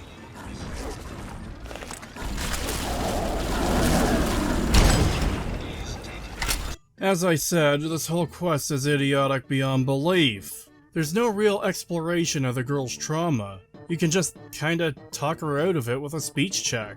The Mechanist's backstory is retarded. His favorite robot was destroyed by the ants. Hey genius, it's a fucking robot. Why not fix it? Why is he so attached to a robot? Is he secretly Pando Calrissian from Solo? And of course, there's just the utterly insincere handling of the whole thing, where the characters act like goofy idiots, as if they know they're mocking comic book heroes, yet they both have a tragic backstory. Well, one of them does, but then there's nothing to it either way. You're told that them fighting in the street is causing problems for the town, but once again, we don't see any actual change either way. There's no difference for the town both before and after they've been dealt with the obvious exception of the fact that they literally just don't fight in the street anymore. This quest is idiotic and utterly pointless, and I rank it among the worst this game has to offer. The Wasteland Survival Guide is the longest quest in the game. So much so that if broken down into the approximate length of other side quests, this would probably make 9 quests on its own, thanks to the 3 objectives in each chapter you have to do. I mentioned it earlier, but Wasteland Survival Guide is a massive missed opportunity to expand upon the world building in this game, and really flesh it out, or do something interesting with it. Instead of improving, expanding, or exploring the world building or characters, or anything really, the Wasteland Survival Guide largely comes across as a waste of time. Throughout the whole thing, you don't really accomplish anything, and some of what you'll learn is stuff that should already be well documented, even in the post-apocalypse. You also have to deal with the obnoxious character of Moira Brown for the duration, who is characterized as an airheaded moron the whole time, and she has an annoying voice. Okay, I even stitched a little smiley face in you, to keep up your spirits. It's kinda hard to see from your side, though. Having to listen to this idiot should be a crime against humanity. Now credit where it's due, how you complete this quest affects the outcome, at least as far as the player's perk reward goes. Some thought was clearly put into this aspect, and that does deserve to be acknowledged. That said, the rest of this quest is a nonsense waste of time as mentioned earlier. Chapter 1 deals with 3 subjects: food, radiation sickness, and traversing a minefield for some reason. Now I've gone over the food problem extensively, so I'll avoid the parts I've talked about already. Instead, what I'll talk about here is how stupid this part of the quest is, and the missed opportunity here. First off, you're directed to a local grocery store to search for food. Despite being a stone's throw away, She has no idea what's in there, and as mentioned previously, this is just monolithically stupid. As it turns out, there's raiders here and they have a stash of food and medicine. It almost seems like the game thinks it's clever by doing this. That because you thought it was stupid to look in a grocery store for 200-year-old food, because it wouldn't have been restocked in all that time, that it's then some kind of clever twist that there actually is food here. The next problem is the fact that this dungeon is populated by raiders. Great survival guide tip. Just steal food from the people who rape and murder people for funsies. The player is a force of nature due to being the player. You need to be able to kill scores of enemies to get anywhere in this game, but the average Wastelander in this world doesn't stand a chance against a gang of raiders. Maybe seasoned veterans of the Wasteland could do it, but at that point they'd be experienced enough to know how and where to get food. Once again, everything surrounding this part of the quest is really shallow, and there's just not a whole lot to talk about as far as its actual substance goes. But I did mention the missed opportunity, so let's cover that really quickly. This could have been a really good opportunity to show the player how people actually survive within this world, by showing what people do to grow crops, or by spending time with a hunter, as he teaches you how to hunt creatures, or even using traps to capture smaller critters like squirrels. Such things would go a long way to explaining how people survive, but no. I guess we have to go to a grocery store that hasn't been stocked in 200 years, because look how funny and stupid it is. The next subject Moira has you deal with is radiation sickness, and this starts to show some of the weakness of this quest. There's nothing for you to actually do here, aside from just get irradiated, and wait to get it high enough for her to study. You can do this anywhere technically, but the closest option is the puddle in the middle of town and you just have to wait. I don't know why anyone thought this was a good idea design-wise. This is a case where I'm just going to advocate that this should have been a fetch quest. She should have sent you to the ruins of a radiation treatment center, or the medical facility of some military base or something, to find documentation or information about radiation sickness and how to deal with it. The last thing you deal with for Chapter 1 is landmines. Moira offers this as a way to make money. To do this, she sends you quite a ways across the map to the town of Minefield, a mostly abandoned town full of landmines, and a sniper, Arkansas, from the quest Strictly Business who does nothing but try to kill you. Chapter 2 deals with 3 more subjects. Mole rat repellent, placing an observer inside a mirelurk nest for some reason, and dealing with injuries. The first part of this chapter deals with mole rats. Essentially, they can be a nuisance and cause trouble for settlements, so she made a chemical repellent to make them go away. First of all, why is this better than just killing them, especially considering they could be used for food? Secondly, if a repellent is necessary or useful, why not make it affect all animals? Why would this only affect mole rats and not dogs or bears, both of which are much more of a threat than mole rats? I don't see how this factors into surviving in the Wasteland. You're dealing with one pest, sure, but there are solutions that would be useful for more than one type of creature, and would be more efficient than whacking a mole rat in the face with a stick. This just feels like a waste of time, and I feel as though this could have been better spent on something else that would actually apply to people surviving in the Wasteland. Maybe even on something the player could find useful, such as collecting materials to craft ammo or something. The second part of this chapter is to plant an observer in a mirelurk nest, so Moira can learn more about them to teach people how to deal with them. I have no idea what this entails, and I doubt the developers do either. I don't even know what the observer is or how it gathers data. If it's a camera, I feel like it would get damaged or be unable to record any useful footage from a nest full of eggs. Again, this just feels like a waste of time and there's not much I can say about it. The final part of Chapter 2 is dealing with injuries, and this is just a mirror of the radiation part from earlier. There should be extensive documentation of what the human body can take in terms of damage and what the results are, and that documentation should be available somewhere, like a hospital or university, or maybe even a library, hint hint. You don't have the waiting around problem this time around, you just need to jump off a walkway and not die, but also cripple a leg and you're good to go. Again, it feels less like a quest and more like something done to waste time, though it's not nearly as egregious as other examples. I think this and the radiation one were more so done for the sake of comedy. This blithering idiot just asks you to take on extreme injuries and radiation, as if that's not a big deal, and as if it's in any way worth doing for her stupid book, when the knowledge should be available elsewhere. Hell, there is a doctor in town and in every major town in the game. Just talk to one of them. Chapter 3 deals with 3 final topics. researching the foundation of Rivet City, studying robotics at a Robco factory, and finally getting information from a library. First up is the founding of Rivet City. Moira thinks it's important to know how a successful settlement might get started, so she sends you to Rivet City to learn their history, because they're apparently the most successful settlement in the capital Wasteland. This does raise the question of what is the definition of successful here? Safety? Population? Income? Technological advancements? It's not clear. This one is slightly more interesting for the fact that it actually takes some digging to find the truth, as most people don't know the history, and Bannon is a self-important dipshit and makes it sound like he's responsible for Rivet City's success. Once again, however, it's a lesser version of something that could have been more well thought out, or used to expand the world in some way. Rather than having them settle here for some kind of unique resource that would result in a town forming, it more so just kinda happens. Yes, it is stated that scientists use the science lab on the ship, and that's technically a resource, but there's no actual reason this could have been done elsewhere, and there doesn't appear to be a reason people would set up shop here besides that. A terminal log states that there's profitability for supply traders, but this once again raises the questions of how and why. There's no actual useful resources nearby to take advantage of, and Rivet City is a pretty out-of-the-way location. It's not on a road between other locations, it's a literal dead end on the road. If they're not producing anything that's worth coming here for, then going to Rivet City is out of the way for both caravans and wastelanders looking to trade when there are better options, like Megaton. I know I'm sounding like a broken record here, and I'm certainly feeling like it too, but this is yet another missed opportunity to explore and expand on the world building of this game in an interesting way. I realize what I'm asking for here are huge swaths of the game to be rewritten, but that's unfortunately the point we're at with how abysmal this game really is.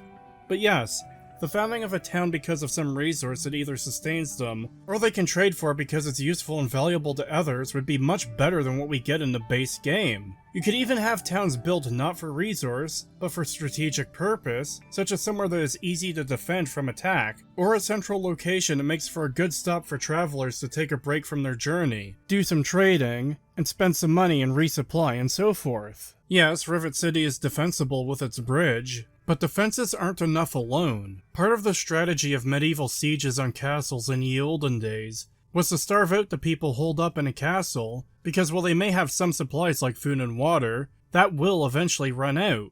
Being defensible alone still isn't going to be enough if you can't keep the people living within it alive, because you don't create anything, and don't gather any resource.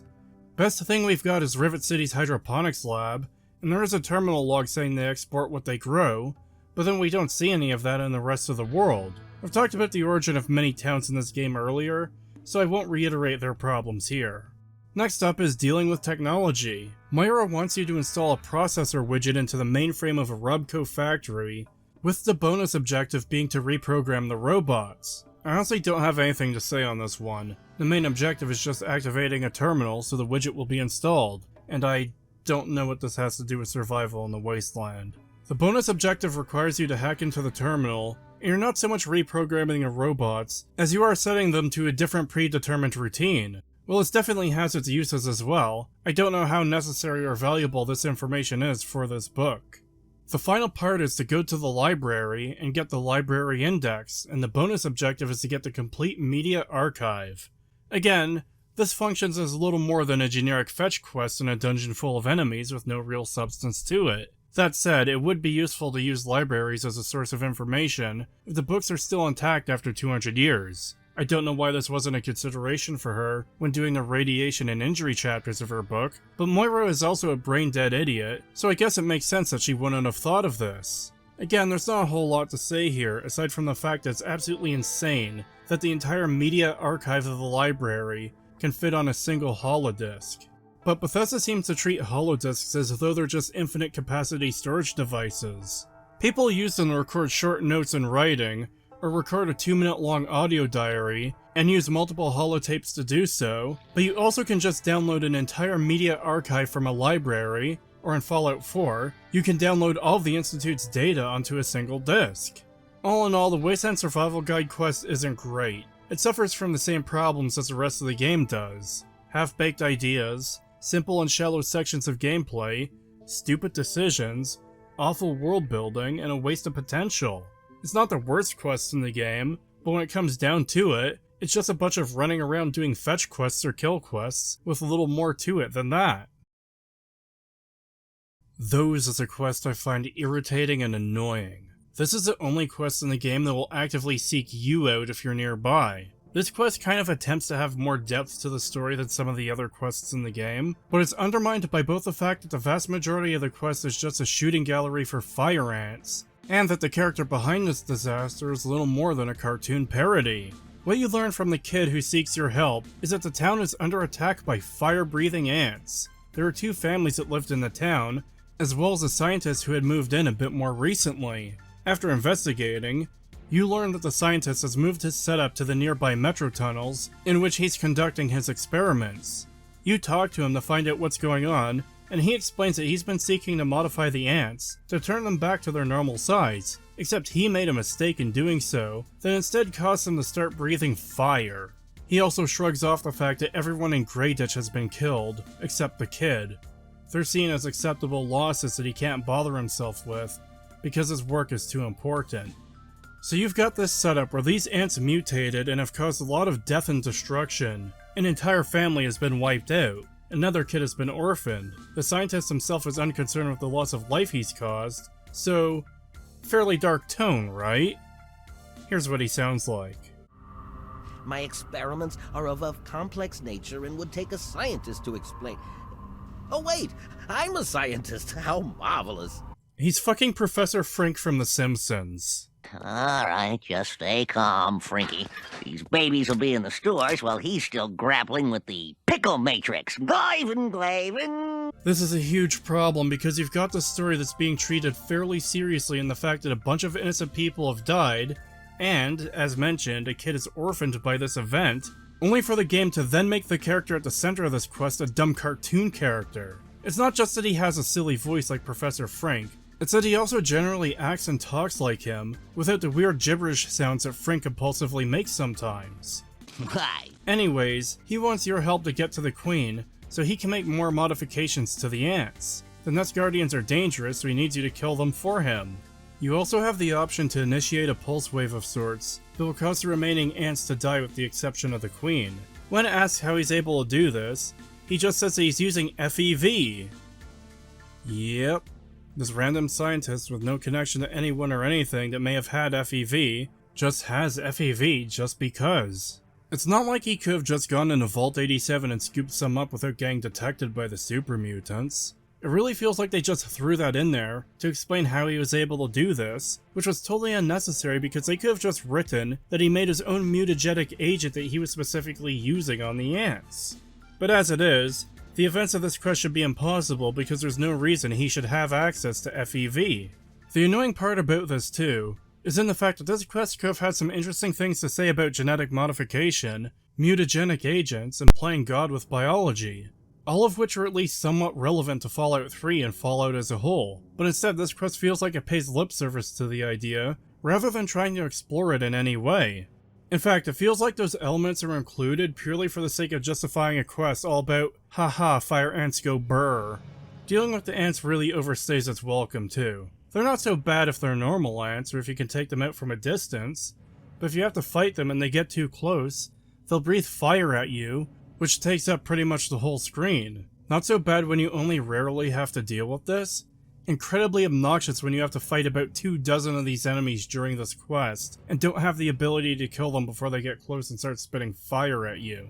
If you help Dr. Lesko, he'll continue experimenting on the ants in an effort to make them small again. Otherwise, you can kill the Queen to put this whole farce to an end. Then you just have to decide what to do with the orphan. You can abandon him in Greyditch, send him to Lamplight, send him to Paradise Falls, or send him to live with his cousin in Rivet City. And much like the rest of the game, we don't know what the long-term consequences are for our actions here. Is it misguided to help him so he can continue working on the ants, or will he eventually succeed? For that matter, what is the human cost for his success, not including the victims of Greyditch? And does that human cost outweigh just leaving the ants alone at this point?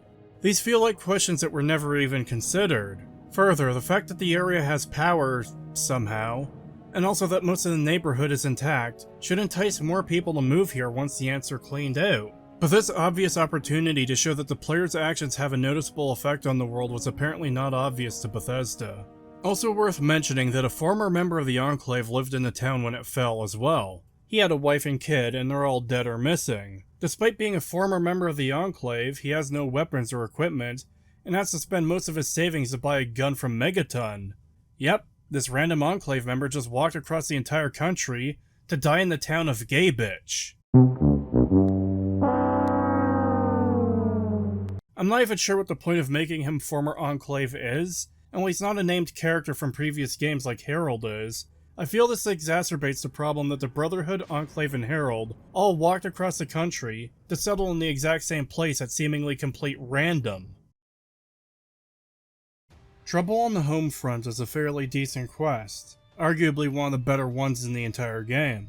Only available for a short period of time after dear old dad dies, but becomes unavailable after Raven Rock. This quest focuses on your return home to Vault 101, which has descended into chaos since you left. There's two factions, with one wanting the vault to remain sealed, and the other wanting to open it up to the rest of the world. The conflict here is pretty decent, with both sides having strong points for their side, and there's multiple ways to resolve it. That said, if you killed the Overseer in the opening of the game, then the only way to get the vault to open up here is to kill the new Overseer, as he refuses to see reason. I do think more could have been done with this quest, however, because even if you do side with Amada for having the vault opened, it still closes forever as far as gameplay goes. You can never enter again. In fact, you're exiled from the vault, because some people are upset with you and Liam Neeson for leaving in the first place, and I feel like it's a bit of a failure of the writing to not even attempt to account for the fact that you literally had no choice and were forced out, and that most of the problems were due to the Overseer in the first place. On that note, it does become a bit weird that the Overseer doesn't really face any consequence for what he's done. Yes, he acknowledges that he's not fit to lead the vault anymore and steps down, at least when you side with Amada for this quest, but after that there's no mention of what's going to happen to him for all the people who died in the chaos that day, as a result of him going way overboard after Liam Neeson left. Overall, like I said, this is a decent quest. I just wish parts of it were expanded, or had more depth or some important acknowledgements of other things that happened, or relate to the vault.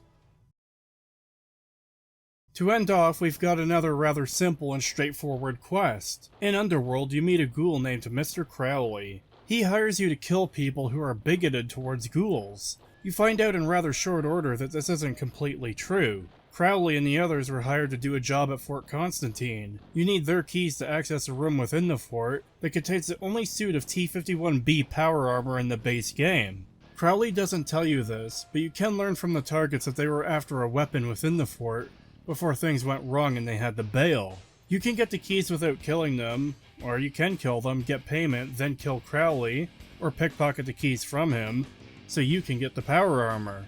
Again, there's so little of any substance here that there's simply not much I can say. I suppose it's worth mentioning that Tara, the woman on their team, died on the mission, and this was many years ago and her corpse hasn't decayed at all. Having gone through all 17 side quests in this game, I think there's a strong argument for the quality being horrifically lacking in this regard. There's plenty of quests which are super simplistic and have little to no substance to them, such as Nuka-Cola Challenge, Big Trouble in Big Town, Strictly Business, Agatha's Song, Reilly's Rangers, Stealing Independence, and Head of State. Go collect 30 Nuka-Cola Quantums. Go rescue 2 people from a dungeon and help them with a super mutant attack. Go enslave 4 people. Go collect an item from a dungeon. Fight through a horde of enemies to save people. Go collect an item in a dungeon. Go kill some enemies. And collect an item in a dungeon. Simplistic quests aren't even a problem on their own. I think some of these quests are even among the better ones in the game, such as Reilly's Rangers or Big Trouble in Big Town. But the problem arises when there's so few quests in the first place, and so many are super simplistic in that short list of quests.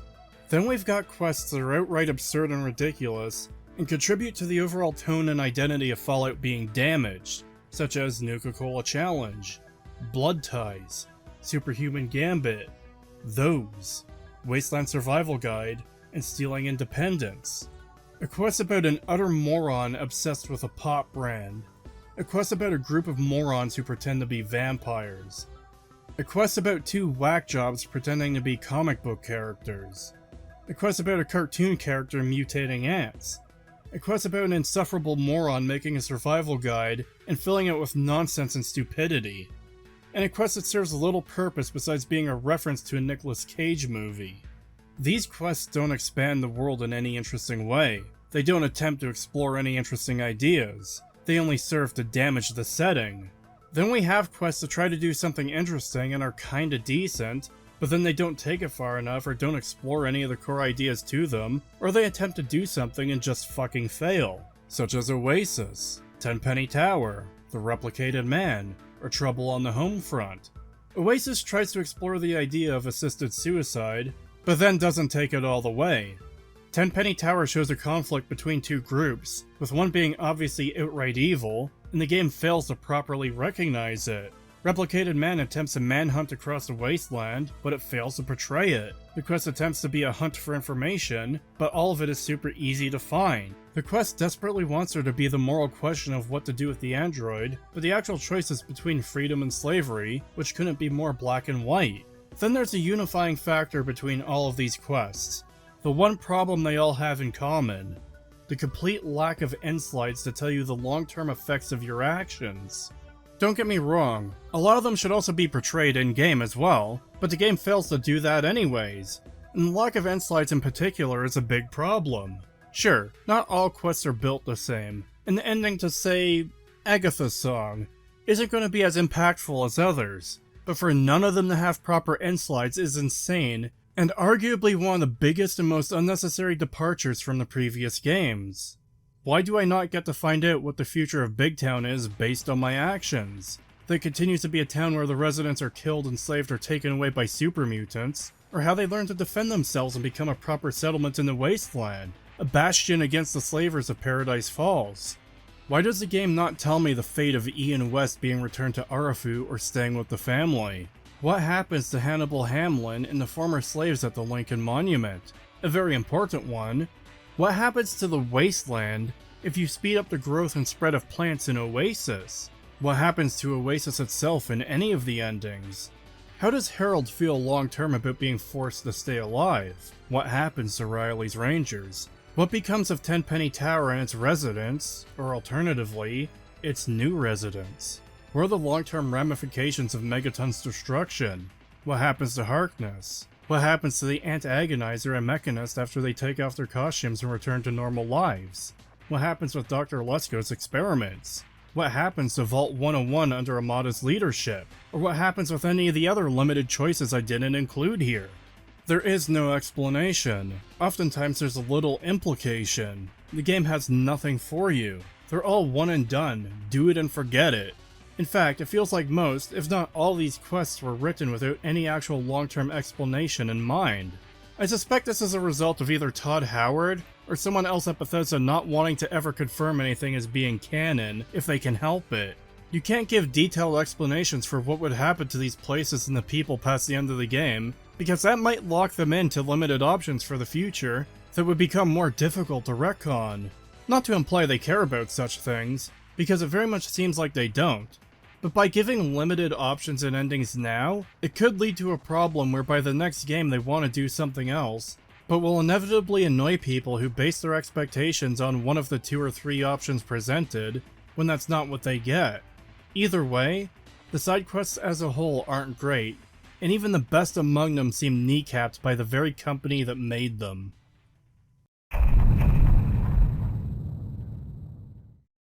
In this section, I'll be covering everything I can think of that doesn't fit into the other categories I've outlined for each part of the video, and aren't big enough to deserve their own dedicated part. To start this section off on a more positive note, I quite like the general design of the world. In particular, I love the Gothic architecture and the Art Deco style used across the old world buildings. You've got these statues and looming stone buildings, and I just really like these designs. They fit perfectly within the world of Fallout, and are genuinely some of the best parts of the game. It's worth contrasting this with Fallout 4 and 76, where many of the buildings are these super fake looking brightly colored round panels of plastic. It looks like a very generic sci-fi design. This is the kind of thing I'd expect to see in a Jetsons video game or something, but not Fallout. In fact, The general atmosphere of Fallout 3 is one of the more commonly praised elements, and I feel like the Gothic architecture plays a big part in that. It is easily one of the best things Fallout 3 did, and Fallout 4 abandoning this style is easily the worst thing it did outside of its writing and RPG mechanics. Worth noting too is that what we see in Fallout 3 in terms of general building design is consistent with the first two games. One of the more notable examples from the originals is the Enclave oil rig, and how it had these gigantic stone faces carved into the main support pillars. But also random buildings would sometimes have statues built into them as well, and I just find this to have so much more personality and charm than the rounded plastic panels of 4 and 76. To push that comparison just a bit farther as well, in many ways the general look of the buildings in Fallout 3 feel a lot more like real places, whereas the buildings of Fallout 4 and 76 feel artificial in a way that's hard to describe. It almost feels like it has elements of being fantastical. These buildings feel like a child's plastic playset, as opposed to places where people would live and work. Also, just the fact that they're statues seemingly just for the sake of having them is a nice touch too. Staying somewhat on topic, though going much more negative and straying back into world-building problems, one thing I hate is how messy everything is. Yes, it's the post-apocalypse, there's gonna be rubble and scraps of garbage everywhere, but the one place where such things shouldn't be so common is in towns where people are actively living. A good example is Rivet City's market, and Rivet City as a whole really. There's shopping carts, there's multiple unused vendor stalls, there's just garbage lying around everywhere, there's concrete rubble for some reason. It's just a complete mess of rubbish all over the place, and it damages believability in the world for me. Yes, this is not nearly the biggest issue in the game, but I still find it to be an issue that people are fine living in complete squalor and not cleaning it up at all. Look how much better Rivet City looks immediately by just removing all the paper scrap on the ground, the concrete piles, and this large chunk of wood that's just here for some reason. It immediately just looks better from these small changes alone. Another example is that there's just skeletons lying around in the main building of Paradise Falls. The fact they're slavers doesn't automatically mean they'd just be chill with a burned skeleton just sitting there in their living space. A comment I see frequently almost anytime the issues of Fallout 3 are discussed is that this game would make much more sense if it took place 20 years after the war, or alternatively, that the commenter thinks the game was originally intended to take place 20 years after the war, but then this was changed at some point in development. I've always had a big problem with this theory, and that's the fact that there's just no evidence to support it, aside from the vague impression that the reason everything in the capital Wasteland is so bad is because the bombs were relatively recent, as opposed to Bethesda just being shit at world building. This game taking place 20 years after the bombs dropped wouldn't really change most of the issues it has related to world building and the state of the world. Yes, the metal shacks would make much more sense, but that's about it. All the problems related to water and pretty much everything else would be pretty much the same, however. Moving along, if I don't mention the metro tunnels, I'm sure I'll get a bunch of comments referring to this fact in some way, so I'll give them a quick mention here. A common complaint about this game is just how many metro tunnels you have to deal with. They're the primary way of traversing the DC ruins, and are a major part of other quests such as Blood Ties, Tenpenny Tower, and those. I get the complaint, I really do, and I kinda hate the metro tunnels too, but the fact of the matter is that they simply make the most sense given the world we see. A sprawling network of subway tunnels connecting much of the city together makes complete sense, and using them to traverse the city when all other paths are blocked by ruins and rubble fits in with the world we see, especially given the fact that the tunnels themselves are in ruins and aren't clean and empty. It's kind of a necessary evil, though evil might be too harsh of a word to describe it. Another positive, I think the Mirelurk enemy type is a good new addition to the series. When making these videos, I'm often caught between being frustrated at Bethesda for reusing everything from the originals, doing them poorly, and not making anything new, and the fact that almost everything new from Bethesda is complete and utter garbage, like the Institute. The Mirelurk are genuinely a good addition because it's not something we've seen before, and is believable as far as Fallout mutants go, and further fills a role we haven't really had before in a largely water-based creature. That said, I'm much less fine with the Mirelurk Kings, because they just seem far too humanoid for what they are. I can't really talk about this game without talking about its RPG mechanics, and I've gotta say, they're lacking pretty badly. I consider Fallout 3 to be Bethesda's last RPG. Over the past 25 years, Bethesda has been consistently stripping back RPG mechanics more and more in each game, or oversimplifying them near to the point of being utterly worthless. While Skyrim retains its skill system, there are no classes, there are no attributes, and there's no real aspect to your character, aside from your race, that's locked in. Skyrim does have a perk system, but it functions as little more than an elaborate way of doing what skills should do. What's that? You've leveled up and have earned a perk? Well, you could do 25% more damage in fire magic, 25% more damage in frost magic, or 25% more damage in shock magic. Eat your heart out, RPG fans. This is a true RPG. This allows you to be a jack of all trades with little to no effort, and largely devalues leveling up skills on their own. In retrospect, I think this is what led to Bethesda's removal of skills from Fallout 4, because they did a similar thing with perks, where perks aren't actually perks for the most part, they just do the job skills did, and were gated by special and by your level. Fallout 3, on the other hand, has skills and special, and not a whole lot else. Still better than Skyrim and Fallout 4 though. Also worth noting that Fallout 3 distinctly lacks traits. Traits were a character building element in the first two games, in which you choose a permanent effect to be applied to your character for the rest of the game. These almost exclusively came with benefits and drawbacks, such as Built to Destroy, which gives you a 3% bonus to your critical hit chance, but the causes your weapons degrade 15% faster. Or Four Eyes, which grants a bonus of 2 perception when wearing glasses, but the cost is -1 perception if you're not wearing glasses. They were a nice way to add something a little extra to your character and possibly change the way you play the game. For some reason, traits were removed for this game. Bloody Mess got turned into a perk, but otherwise, traits were just gone. Skills are pretty straightforward and I don't have too much to say on them. They do their job as they should. The only thing of any real note is that there should be more skill checks in the game than there are. There are some, but they are fairly rare, with speech checks in particular being a speech chance, since it was down to a % chance based on how likely you were to convince someone of something. The special system is fairly straightforward as well, and I don't think I have any problems with it. Perks arguably suffered the worst for the fact that they became so common, and much of the perk list was filled with straight up skill boosts.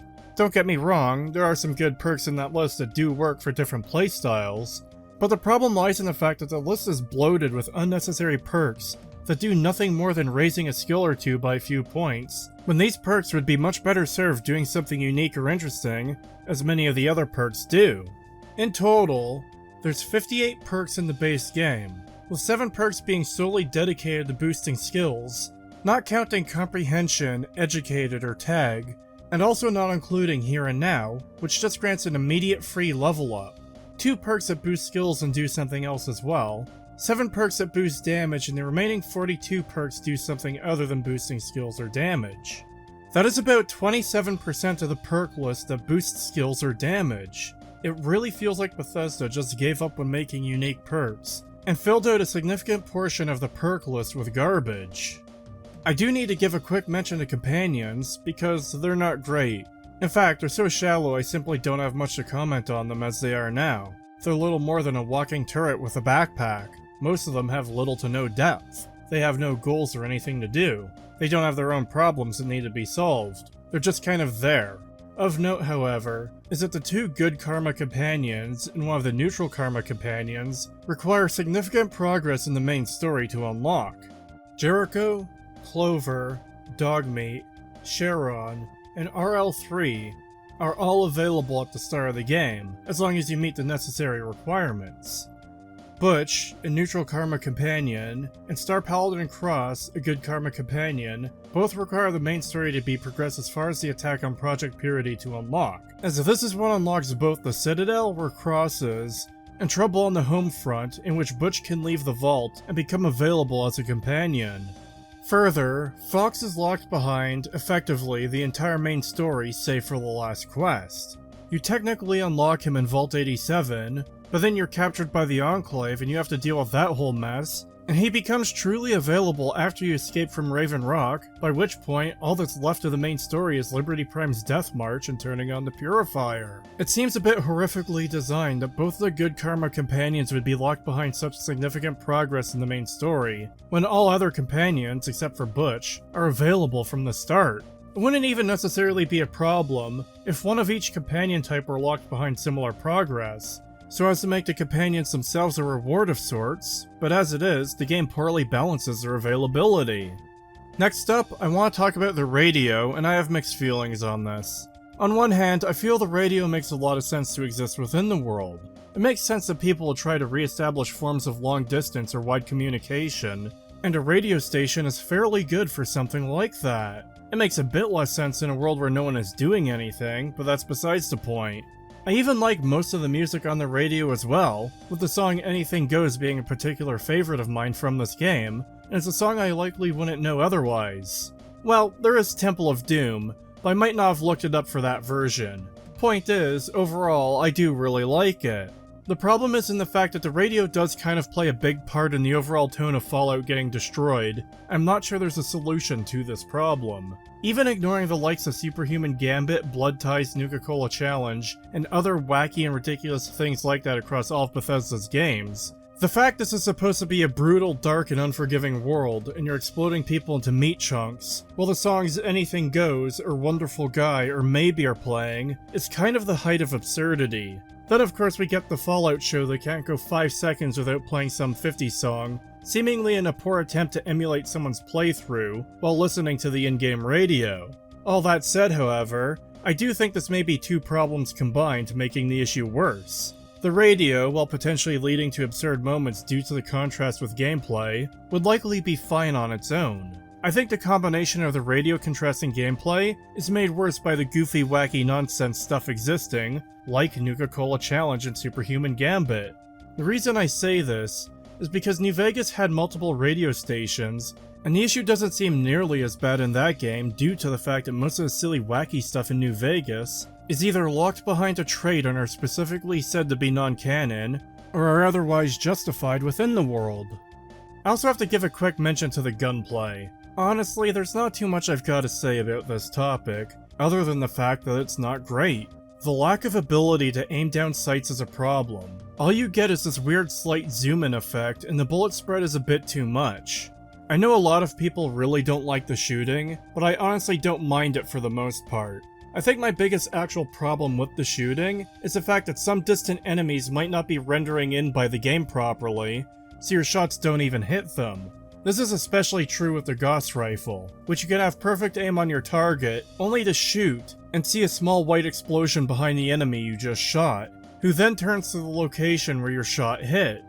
It's very frustrating. Otherwise, like I said, I generally don't mind the combat for the most part, but maybe I'm just used to the crap factor.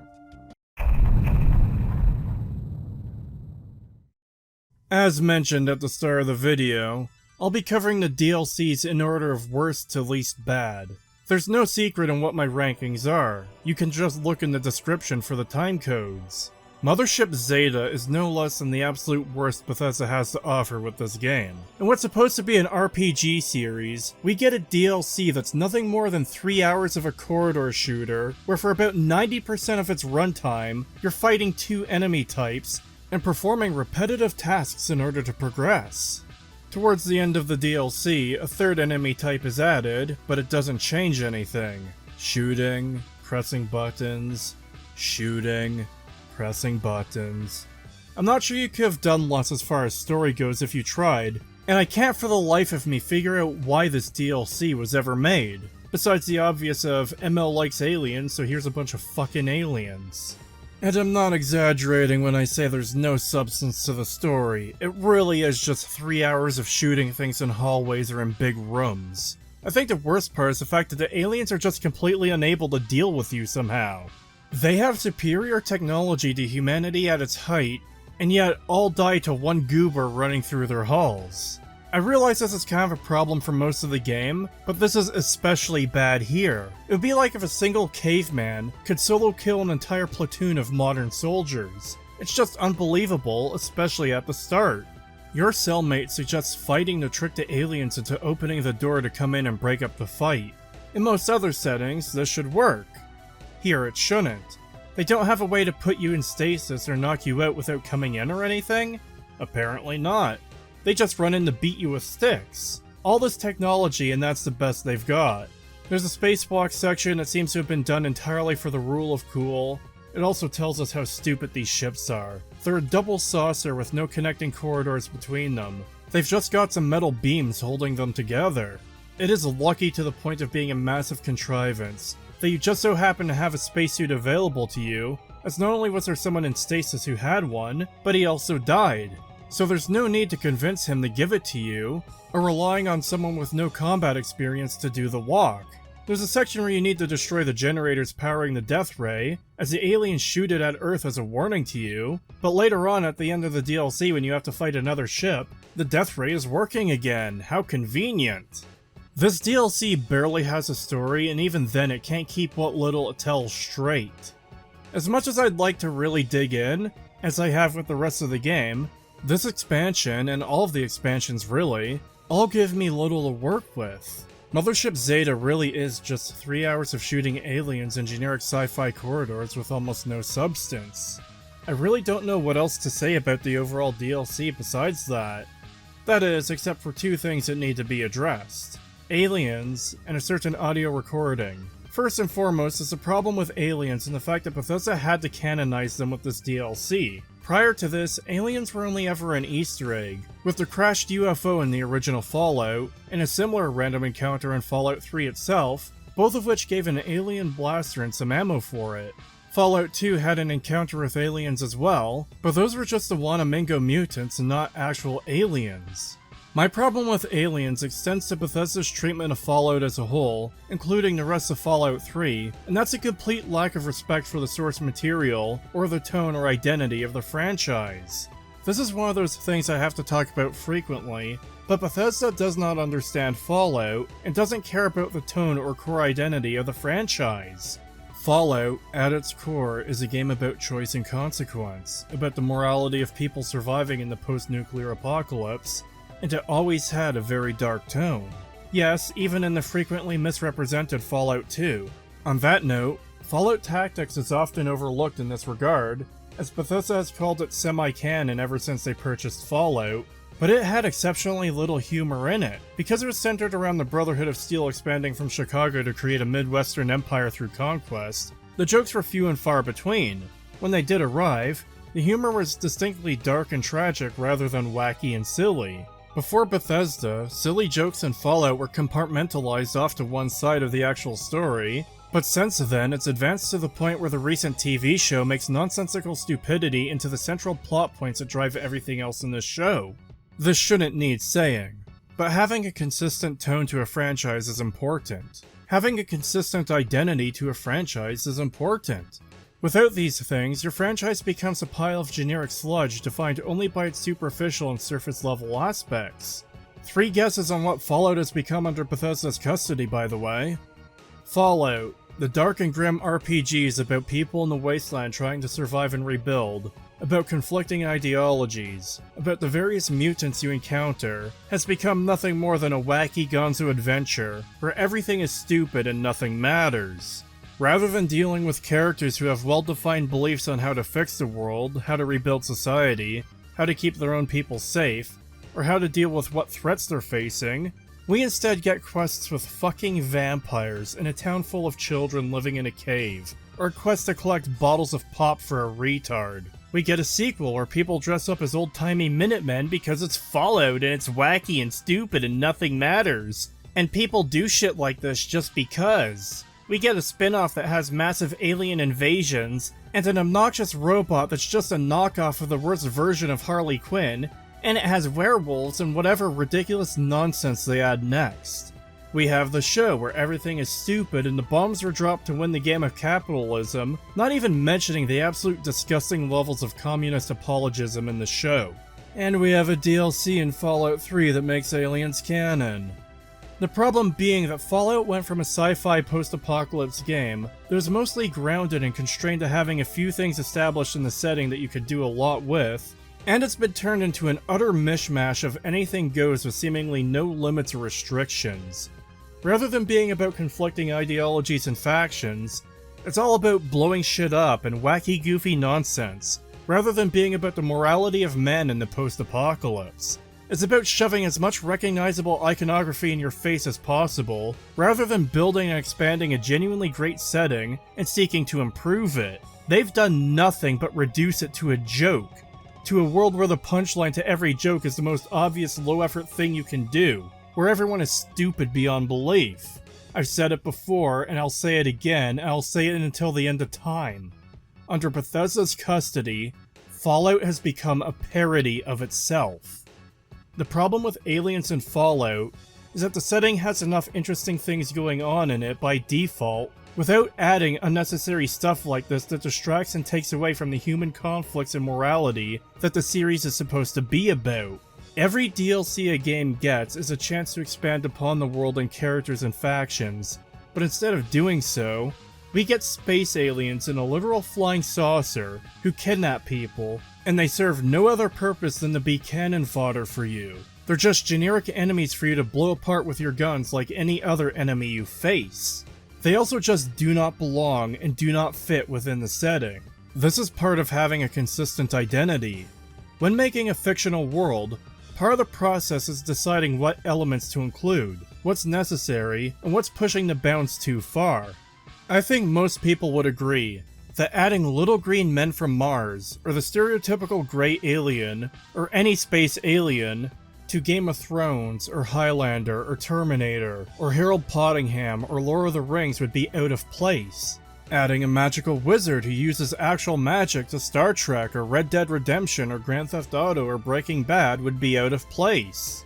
The same goes for Fallout, and yet, under Bethesda, it has done both. And no, psychers aren't magic. For some reason, people act like having mutants or some unusual elements in a setting automatically turns it into a free pass to do anything. Bethesda only rarely attempts to be dark with Fallout, and it's always shallow and stupid like the rest of the games they make now. Bethesda tramples the lore constantly. They say they won't be beholden to something someone wrote 20 years ago. They don't do anything with depth. It's always shallow and stupid and contradictory. As a result of the constant dumbing down and lack of consistency of tone or identity across 3 shitty games and 1 god-awful shitty TV show, Fallout has effectively lost its identity. It's just this formless sludge that has no real core aspect anymore, aside from those marketable superficial elements mentioned before. Nuka-Cola and Power Armor and Vaults and Vault-Tec and the Brotherhood of Steel and Super Mutants and 1950s Americana kinda sorta. And because anything goes and there is no consistent vision or identity of what should or shouldn't be in this world, we get shit like this World of Warcraft looking ass raid boss in Fallout 76. By the way, here's a similar looking raid boss from World of Warcraft just for the sake of comparison. This is part of the big problem I have with Fallout 3 and Mothership Zeta. It's not just that it does wacky, weird, stupid things that don't fit within the scope of what Fallout is. It's the fact that this game and DLC kicked the door open for Bethesda to do whatever they want, and has led to them pushing the boundaries more and more each time, to the point that Fallout has lost its identity. It has lost the core of what made it so good in the first place.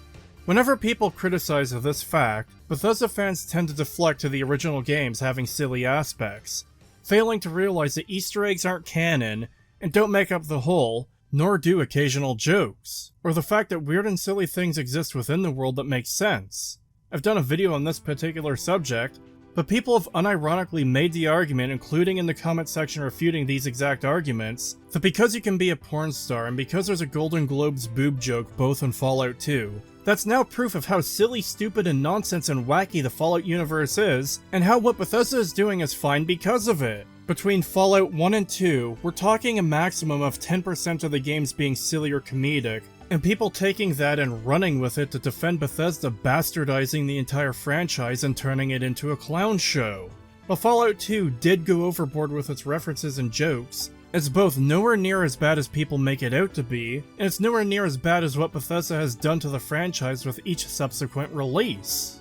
All of these problems regarding aliens also applies to the Lovecraftian aspect being pushed as well. While different people may have a different definition of Lovecraftian, what I'm specifically referring to is Elder God and magic elements that don't fit within Fallout. If man-made mutants of the Wasteland fit within your definition of Lovecraftian, that's not what I mean. Both Fallout 3 and 4 have locations named after the Lovecraft story, The Dunwich Horror, both of which feature a shrine to what appears to be some kind of cosmic horror elder god. Further, in Fallout 4, you have the Cabot House questline, in which you learn about an ancient artifact excavated from the Arabian desert, which has given the Cabot Patriarch psychic powers, and has made him ageless, and his family takes his blood to make themselves ageless as well. Again, this kind of stuff goes far beyond the scope of Fallout, which, to reiterate, was all about the morality of man, people rebuilding in the post-apocalypse, and player choices. Pushing nonsense that goes beyond the scope of your world causes it to lose its identity, and just become a mishmash of whatever the developers want to do at any given moment. Moving on to the other problem, is the fact that there's an audio log that implies that aliens started the war. While the actual audio for the audio log doesn't play, the subtitles still do, so a full transcript of the recording is available.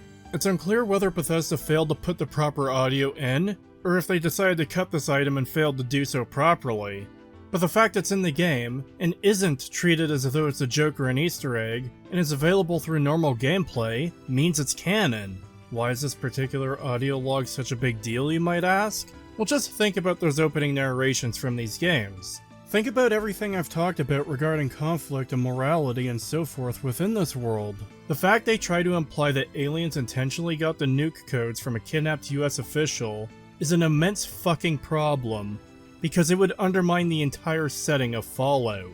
This is a believable mistake for Bethesda to make, because they do this kind of shit all the time. In a world all about people and groups of people, entire factions fighting for their own ideas and beliefs to survive, of human morality in the post-apocalypse, of people trying to rebuild in the ashes of a world burned in nuclear hellfire by the corrupt leaders of the old world, in a game series where every game starts off with the phrase "war never changes," referring to humanity's inherent propensity for violence and conflict, the war having been started by the aliens would massively undermine the very core concept and theme of the franchise as a whole, because the apocalypse wouldn't be another bloody chapter of human history.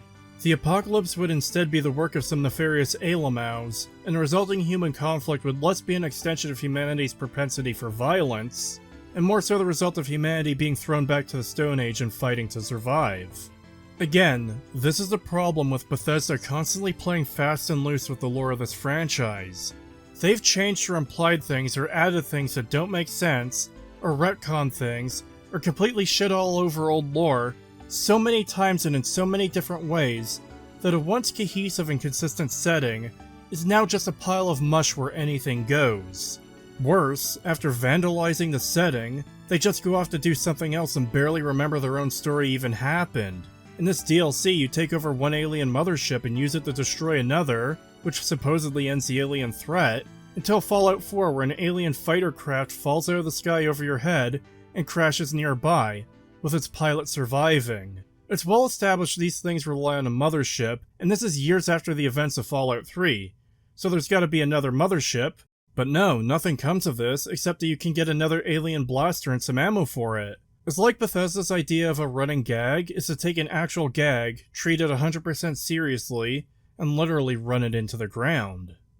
The Fallout lore sits in a constant state of flux because the lore is only ever what the developers need it to be in the moment, and the second a different person in the studio needs it to be different, then suddenly, it's changed to fit what that developer needs. This is a terrible, stupid, and lazy way to write, because it takes no skill or effort. It doesn't require you to work within established bounds. It's just a free-for-all to do whatever you want, and the end result is your setting being an absolute mess of inconsistencies and contrivances and plot holes and lore that just doesn't make sense.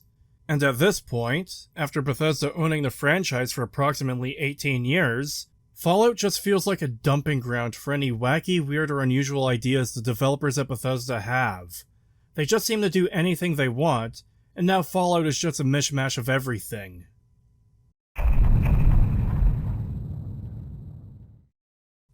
Much like Mothership Zeta, there's very little substance to Operation Anchorage, and very little to talk about as a result, except there's even less to talk about here.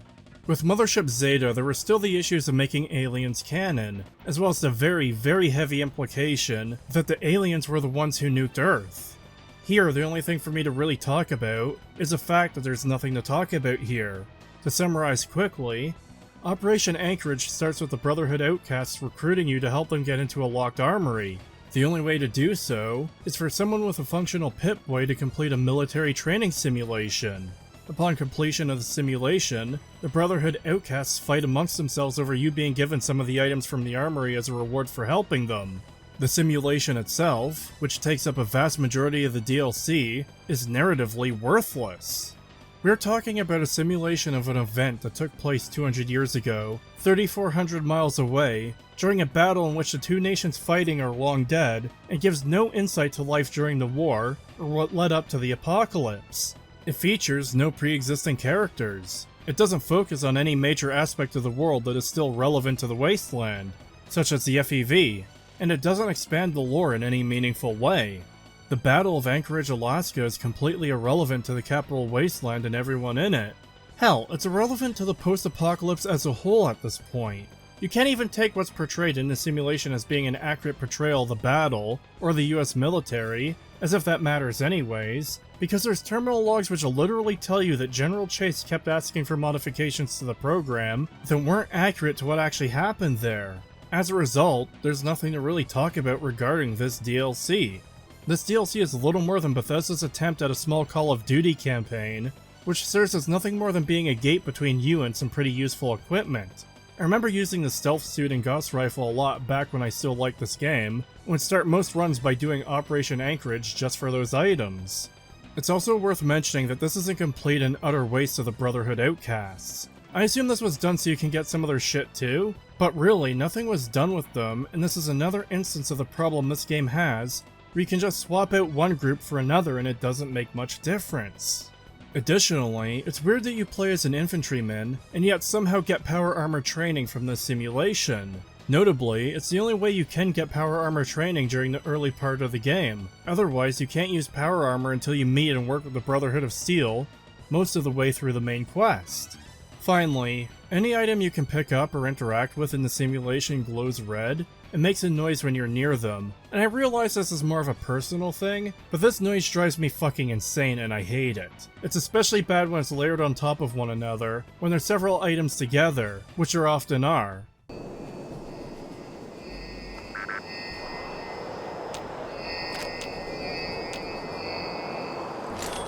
This shit is exceptionally annoying, and as soon as I heard it again when replaying this DLC, I knew I was going to be just as frustrated with it as I was years ago when I last suffered through it.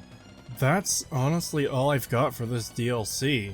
I could break down the individual missions, but I honestly just don't see the point in it because, as mentioned, this is entirely a work of fiction within a work of fiction, and due to what Operation Anchorage is, it couldn't be more removed from the rest of the world if you tried.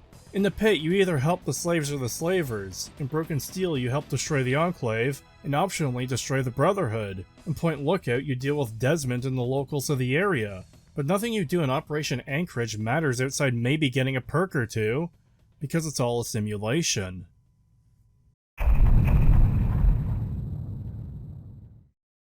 Broken Steel starts off with the very bold choice of retconning your death, which the base game went through extreme length and contrivance to force happen. You'd think an expansion that's all about helping the Brotherhood continue the fight against the Enclave would have some kind of depth or exploration of the two factions, or this conflict between them, or at least the results of what happens in the main story. You'd think there'd be some kind of major antagonist you'd face off against, now that Autumn and Eden are out of the picture. Well, none of this is true, unfortunately. I'd call this DLC the most pointless among the bunch if it wasn't for Anchorage or Zeta existing, as this is really nothing but combat, and more combat, with no depth or substance to any of it. It seems as though this DLC exists for no other reason than to remove the hard end to the game and allow it to be open-ended.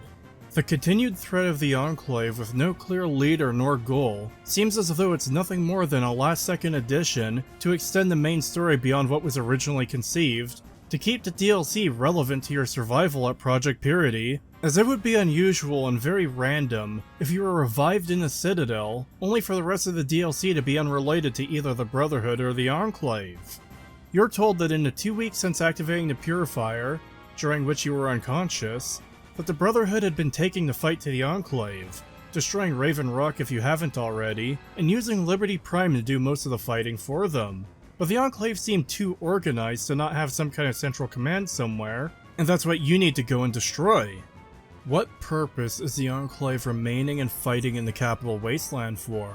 Raven Rock, their primary base in the capital Wasteland, is destroyed. Their advantage is lost, and the Brotherhood are entrenched. Why not retreat, go underground, get off the radar, and rebuild your strength? Further, who in the Enclave even cares about any of this anymore? Their president and second in command are either dead or have walked off into the sunset. The only two people who cared most about the Purifier are gone. Well, the obvious answer is no one, but they're still here anyways because you need some enemies to fight. That really is what this all comes down to. The first quest, Death from Above, has you attack a fortified Enclave stronghold where they get satellite data from. After Liberty Prime is destroyed by an orbital strike,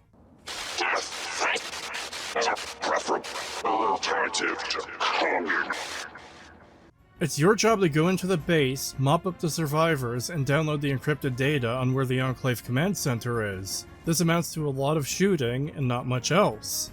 The next quest is Shock Value. You're sent to get a Tesla coil from a pre-war lab. This naturally results in you going through a large dungeon where you fight Deathclaws in the Enclave. There's really not much more to say on this. Finally, we have the quest Who Dares Wins, which is the finale to the DLC, and arguably to the game as a whole. The Brotherhood has learned the Enclave is grouped up at Adams Air Force Base. Apparently the only safe way to get there is to take the Presidential Metro. As far as contrivances goes, this is arguably among the biggest. It just so happens that the metro tunnel from the ruins of the White House all the way to Adams Air Force Base is completely clear from rubble and debris and anything else that would interfere with the subway running there. Every other metro tunnel you find has collapsed or has derailed train cars, but not this singular one that you need. It's almost kind of shocking that this is even considered to be a possibility by the Brotherhood, given the state of the world. But with the magic of convenient, lazy, awful writing, the tunnel is clear and you can make it there with no issue. Kinda. See, before you can use it, there's a security breach that needs to be solved. Once you get the computer to see you as a ranking member of the government, she'll talk about some people in the tunnels who are seen as intruders by the system and need to be dealt with. My equipment indicates the persons possess no internal body heat and are emitting lethal levels of radiation. This line goes real fucking hard if you don't know jack shit about Fallout. Despite many characters you interact with in the base game repeatedly telling you that ghouls are not zombies, Broken Steel goes ahead and treats them like zombies with this line. Ghouls are not zombies. They're still just people. Yes, even feral ghouls. The difference is the radiation has melted their brains so badly that they've gone feral and attack any non-ghoul. In fact, feral ghouls share more in common with the rage virus infected of 28 Days Later than they do with traditional zombies you see in Dawn of the Dead or The Walking Dead or Left 4 Dead or most other zombie properties. Yes, they can't infect people, but at the end of the day they're still alive, whereas the traditional zombies are undead, people who have died and come back to life as mindless undead, or people who became infected with the zombie virus and go straight from being alive to undead. The reason this is a problem is because not only does this change ghouls from what they were before for no good reason, but this is borderline fantasy elements creeping their way into Fallout, and shit like this has only gotten worse since then, especially in relation to ghouls. Feral ghouls being treated like zombies is only a step removed from literal skeletons running around on their own, like what you'd see in Oblivion. This further implies, by extension, that regular ghouls are undead too. Now, as I mentioned, Bethesda has completely ruined ghouls since Fallout 3, with Fallout 4 flip-flopping on whether or not they need food and water, contradicting the original game, and eventually being confirmed in Fallout 76 that they don't need food or water, and the Fallout show seemingly confirming that ghouls do need to be shot in the head to kill them, as a ghoul gets shot in the back to no effect. Now obviously, Fallout 3 isn't responsible for the problems of Fallout 4, 76, or the show, but it did lead to them. One of the big problems I have with Bethesda and their handling of Fallout is how some minor reference or joke in one game is used as an excuse to kick the door open on canonizing it in the next. It's this effect of problems stacking on one another and being made worse in each iteration. Aliens were an Easter egg, and now they're canon, and implied to have started the war until the show decided to retcon it. Ghouls are people horribly mutated by radiation, but now they're literal undead, at least until Bethesda decides to randomly change it again in the future. Moving on to Adams Air Force Base itself, there's not much to say. It's just a big, long combat section with little else to it.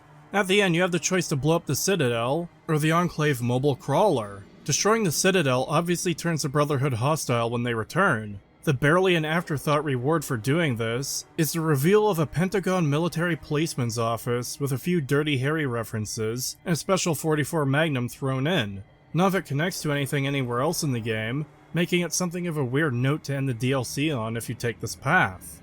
Something to note too is the list of available targets and everything this terminal implies.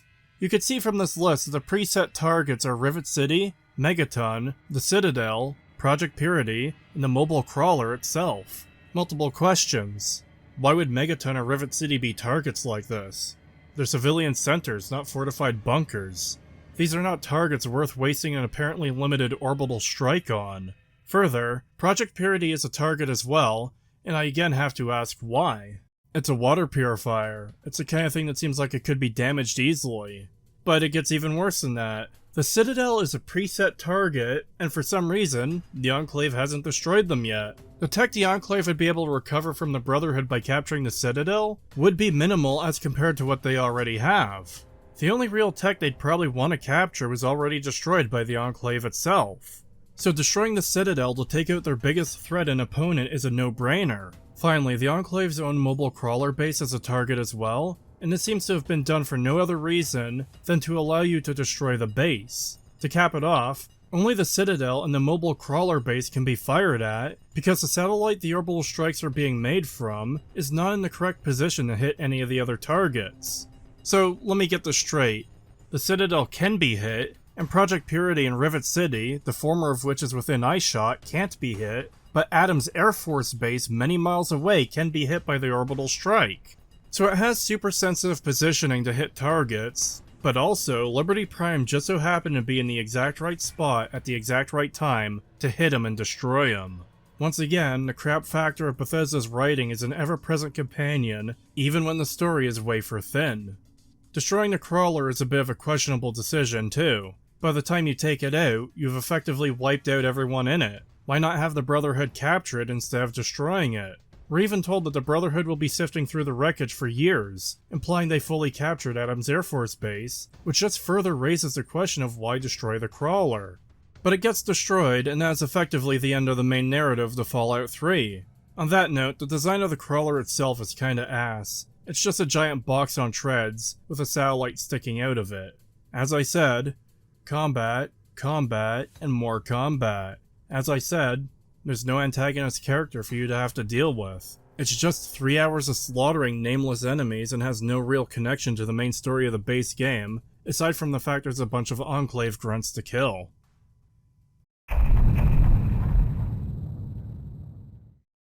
So the Pit is a bit of a weird one for me. It had been about 15 years since I last played this DLC, and I remembered very little about it, and coming back to it now for the sake of this video, I see why I found it so forgettable. There's simply not a whole lot of substance to it. The whole premise is the fact you're supposed to infiltrate a group of slaves in order to help free them. You'd think there'd be a lot more to it as you work to subvert the masters of the Pit, but there isn't really.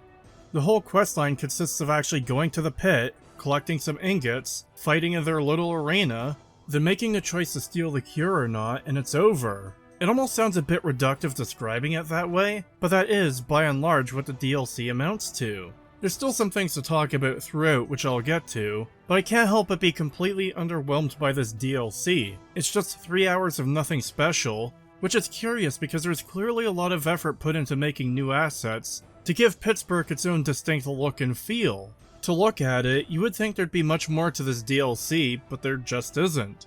The Pit ranks as the second best of Fallout 3's DLC, by virtue of not being Broken Steel, Operation Anchorage, or Mothership Zeta.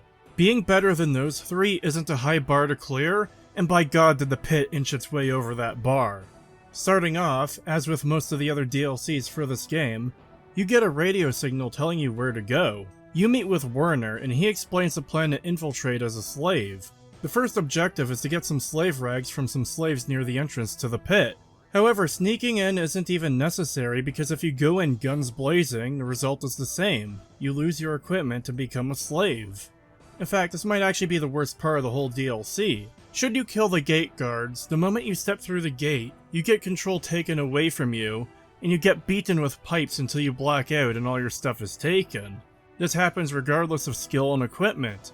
You can slaughter legions of raiders and super mutants and even power-armored Enclave soldiers, but 2 slaver dipshits with lead pipes take you out because the script said they do. This was almost certainly done because if you were free to go in guns blazing, the DLC would be over instantly, but this situation is still ridiculous and lame.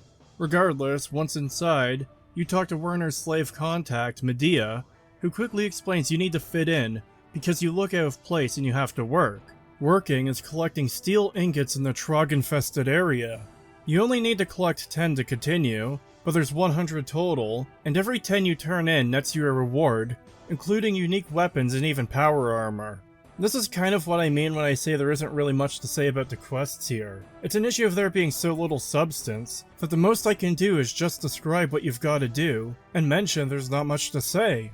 It is worth mentioning that you get to keep any weapons you find, and you're even rewarded with weapons for finding ingots, which is just stupid for obvious reasons. You know what happens when slaves have the ability to fight back? Yeah, they tend to fight back and revolt. Same goes for the next section. The leader of the pit, Asher, gives a speech to announce reopening the fighting pit, which is super convenient for you. Medea explains the plan is for you to win in the fighting pits, which earns you your freedom, and a meeting with Asher. You have 3 fights and they drop radiation barrels in there because, fuck it I guess. Again, there's just very little here to dive in on. It's just fighting some randos that the game tells you are fierce fighters 5 seconds before you fight them. I suppose it's worth mentioning how fucking weird it is to keep radiation barrels around and dropping them into the fighting pit. Remember that the whole point of the DLC is that the slavers are trying to find a cure for the mutations occurring in the pit, and yet they just dump radiation barrels on people fighting for their entertainment. It also just seems like a waste of life to have some of your skilled fighters go down there to potentially die. Once you win, you're sent to go meet Asher, and this is where you get the only real choice in the DLC. The cure, as it turns out, is a baby. You now have to choose whether to kidnap her and kill all the slavers, including her parents, in order to free the slaves, or you could side with Asher and kill Werner to stop the slave rebellion, and the baby stays with her parents.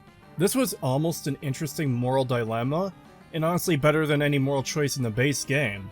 Is it worth trading the life of one baby for that of dozens of slaves, when the whole point of all this is to find a cure for the mutations? Unfortunately, the pit can't help but fumble it. Prior to the choice, there's 2 factors to consider: the fate of the baby and the fate of the slaves. The implication being that you will have to make a decision, and neither answer is good. The implication before the choice is that the slaves would experiment on the baby to extract the cure from her, to the detriment of her health. That they'd rush their research and hurt her in the process. If you side with Werner and the slaves, you find out the process of getting the cure is going slowly, because Medea wants to make sure the baby isn't harmed. In fact, he's been pushing people to work 24/7 on the cure, and the slaves aren't returning home to where they came from before being slaves, but are continuing to work here anyways for some reason. Effectively, nothing changes either way based on your choice. Meet the new boss, same as the old boss. Problem is the fact the game doesn't really acknowledge that the status quo hasn't changed. There's also the whole issue of why would you try to rebuild the pit anyways? There's a point where you need to cut your losses, and the pit seems to be one of those cases. People turn into violent feral mutants because of some disease localized to the pit for some reason, but apparently those are acceptable losses because something we can revive this city. What the pit actually has are a steel mill and ammunition press, both of which are highly valuable strategic resources, but they don't appear to trade with anyone. No caravans arrive with new slaves from Paradise Falls, despite this being the only place in the entire game which uses them in bulk. No caravans leave with steel ingots and fresh bullets for sale, in Megaton or Rivet City or anywhere else. Not even the Enclave shows any interest, yet they keep on stamping ingots and making bullets, for nobody and no reason. Also worth mentioning is that Asher's gang does hire people to join them directly, but this is just unavailable as an option to the player. Much like how you can't really shoot your way in and shoot your way through the entire DLC, I think this is done to preserve the whole aspect of playing as a slave, even though that doesn't really happen as it is. Also worth mentioning is that this is another example of poor writing, with the dialogue in particular being a problem. Asher will refer to his daughter as the Cure repeatedly, to preserve the twist that the Cure is a baby until the last possible moment, despite the fact that him referring to his child he supposedly cares about in this way makes him appear super detached and uncaring as a father. It really appears to be done this way solely to preserve the twist, which goes to show how much Bethesda's writers are willing to sacrifice in service of their lame twists. Overall, I just can't help but be underwhelmed by the Pitt. It isn't as egregiously awful as Mothership Zeta or the base game, nor is it a pure shooting gallery with no narrative value, like Operation Anchorage or Mothership Zeta, but at the same time, it isn't great either. It's just kinda there, and I don't really know what else I can really say about it. I could go through and start picking apart each individual quest and bit of dialogue, but it's really not worth it. One thing I haven't mentioned so far is that I've left a lot of smaller things out of my analysis of the base game. Stuff I find to be insignificant or not worth spending time on, because while problems may exist, it's simply not worth covering every little thing I find. What is an inconsistent terminal log or a small unmarked quest that has its own problems, as compared to the substantial content of this game? That's the issue I have here with the Pitt, where the only things left I can talk about are stuff that simply isn't worth the time.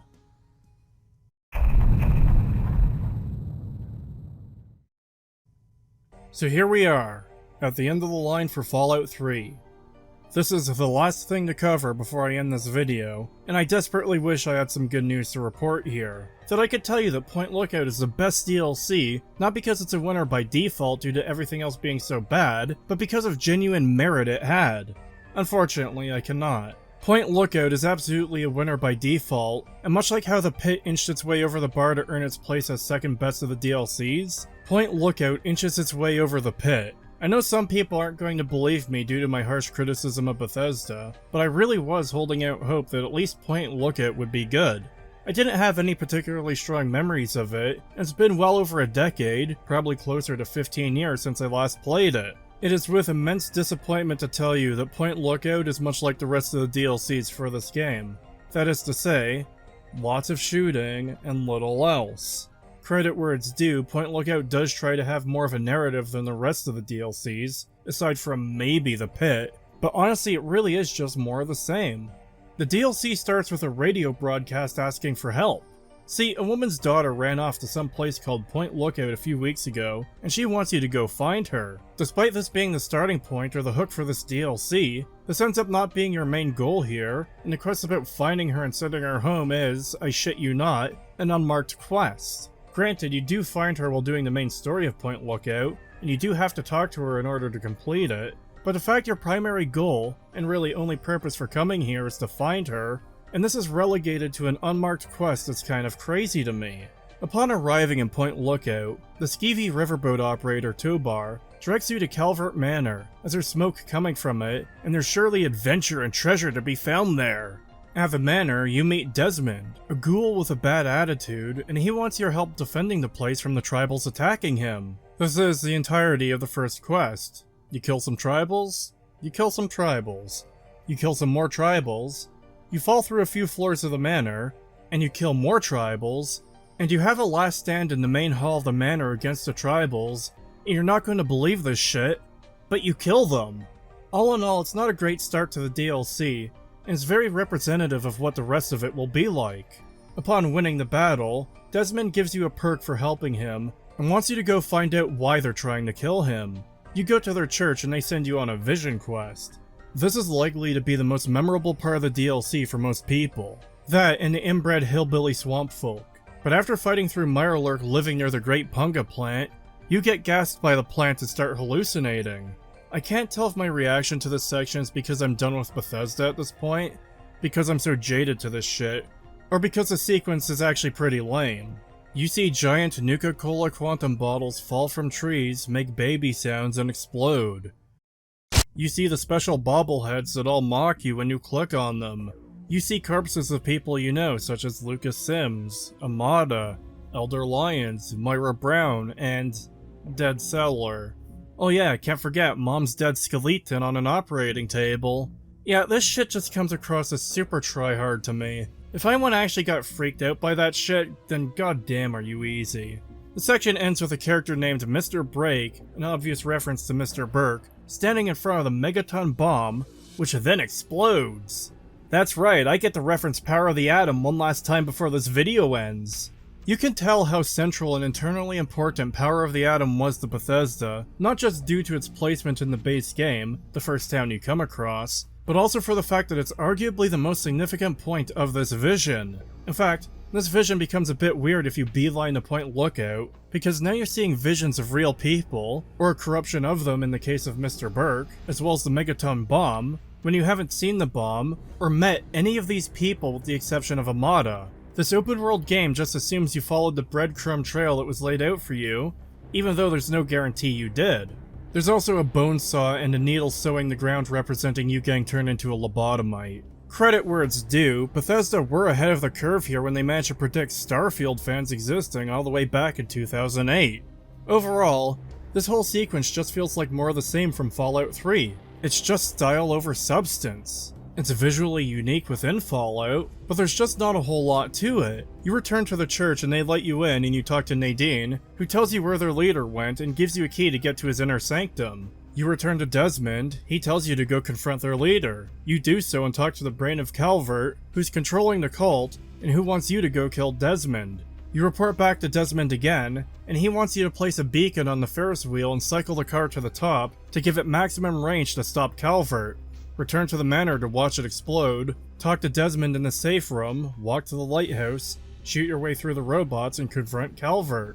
I realize it may seem like I'm skipping a lot here, but I'm really not. The Cult of Tribals are literally just a bunch of zonked out lobotomites who have lost too much of their brains to function properly anymore.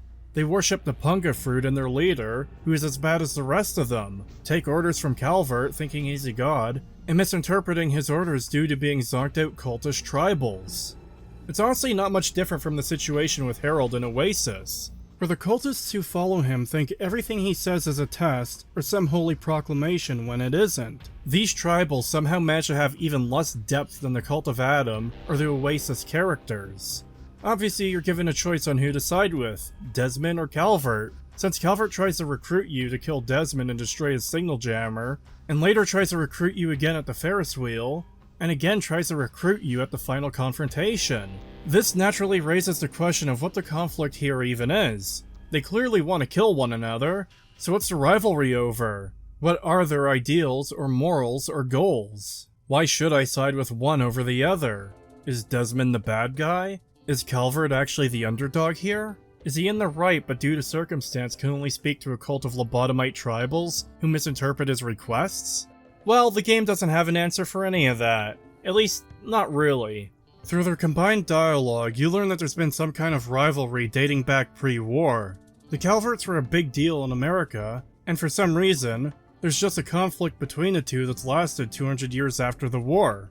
Both talk about the Great Game, which suggests a deep and possibly interesting connection to shadowy pre-war corporate and government shenanigans, but yet again, it goes nowhere and disappears off into Bethesda's giant pile of disconnected lore dumps.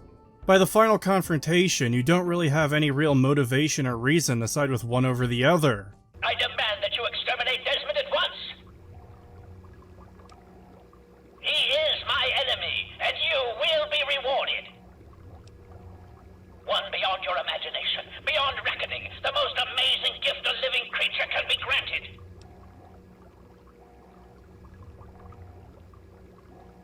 Excellent! Destroy him! Destroy Desmond!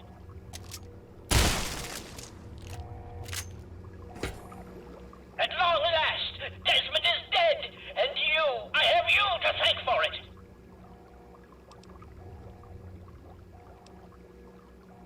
Indeed I shall. In fact, I have a very special gift for you, my friend. Death!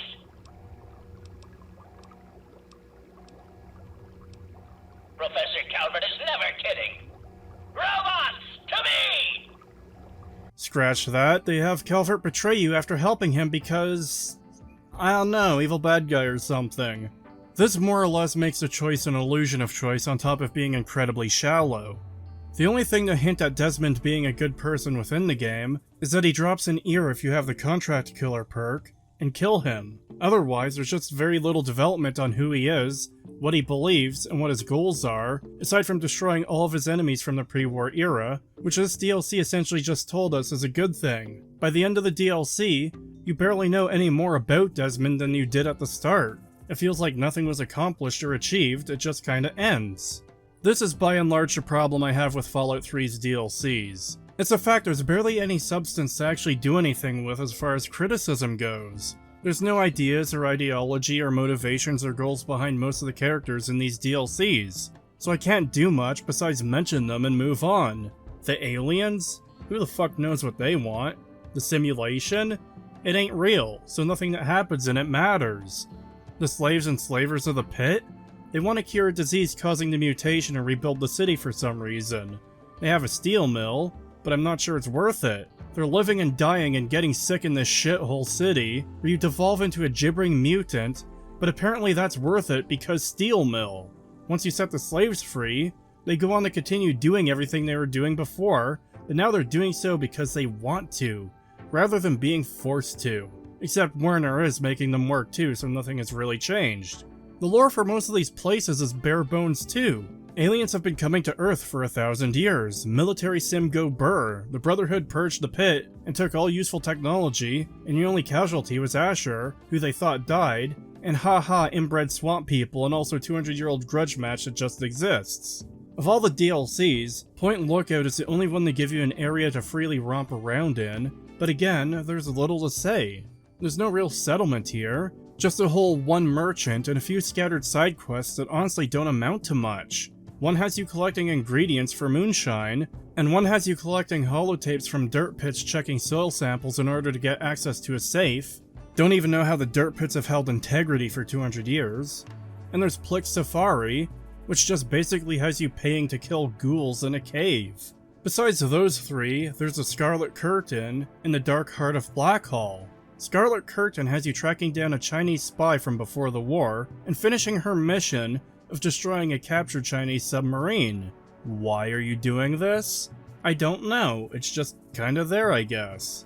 This is a quest where the only NPC you interact with is a robot, and even then, that's not necessary. It ends with a terminal saying that payment has been wired to the agent's family, and with the murder of what was intended to be the spy, after succeeding 200 years ago, but she never made it that far.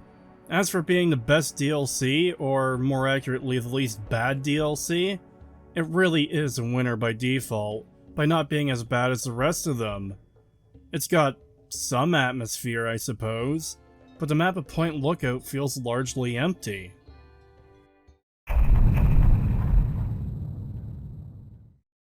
In conclusion, Fallout 3 is, through and through, a terrible game.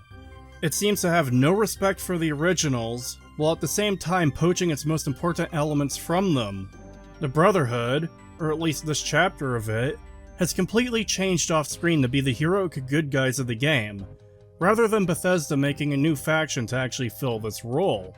The Enclave have stagnated, and are just trying to do what they did before, except oh wait, no they're not, because they actually want to help the people of the Wasteland, while at the same time attacking and killing them at every opportunity. Super Mutants are back, and now they're all just that one really dumb one you met in the first game, but also insanely violent too. These elements from the original are seemingly used with no regard for what they are, aside from what the most absolute surface level view of them would be. Good guy faction, bad guy faction, and dumb baddies who are meant to be cannon fodder, and aren't actually used to explore any ideas, or connect in any way to the Super Mutants of the original game. The leaders of the Enclave are poorly fleshed out idiots that seem to have no actual goals or direction, with Eden wanting to kill everyone, because that's what the Enclave tried to do before, and Autumn being a two-dimensional cartoon villain, but also having the goal of wanting to bring water to the people, to build support for the Enclave, which comes across as an 11th hour addition to the game, as you only learn it in the final minutes of the main story. It has nothing to support it. It feels like it was added in to quickly explain why he'd betray Eden, and this is something actively contradicted by his own troops in the field. By the end of the game, Eden and Autumn are either dead or retired, and the Enclave continues to be an organized threat despite having no leader in Broken Steel, which itself seemingly only exists to retcon the player's death. The main story is a complete shit show of utter nonsense, largely due to the world-building problems, up to and including the fact that the world-building portrays and even outright tells you that the Wasteland is dead, that there are no living plants out there, meaning there is no ecosystem. The animals should all be dead, and the humans should have nothing to eat and be dead as well. Despite being a water crisis, there is no apparent need for anyone in the Wasteland outside of 3 beggars to have clean water to drink. Dear old dad dies for no good reason, and his life's work that he abandoned you for amounts to taking someone else's invention and sticking it in the housing he built. I have to reiterate this point because of how fucking bad it is. The Gek includes a water purifier in it, and his whole goal is to build a water purifier. It would be like buying fast food and disguising it as your own cooking. The world building is busted on every level, from factions being either nonsense, stupid, shallow, or all 3 combined. The towns are mostly poorly explained or justified. Most people live in metal shacks or old world ruins and no one is making anything new. No one builds new homes to live in. No one builds new weapons. No one creates ammo. No one grows food. Hardly anyone herds animals, and the most significant time anyone does is a plot point to a shitty side quest. Speaking of side quests, a lot of them are stupid, most of them are shallow, and all of them lack proper insights to tell you the long-term effects of your actions. The best quests in the game are some of the most simplistic ones, like Reilly's Rangers or Big Trouble in Big Town, which all have their own issues. The worst quests actively damage the world of the capital Wasteland by undermining the water crisis, and some even go so far as to damage the entire setting of Fallout itself.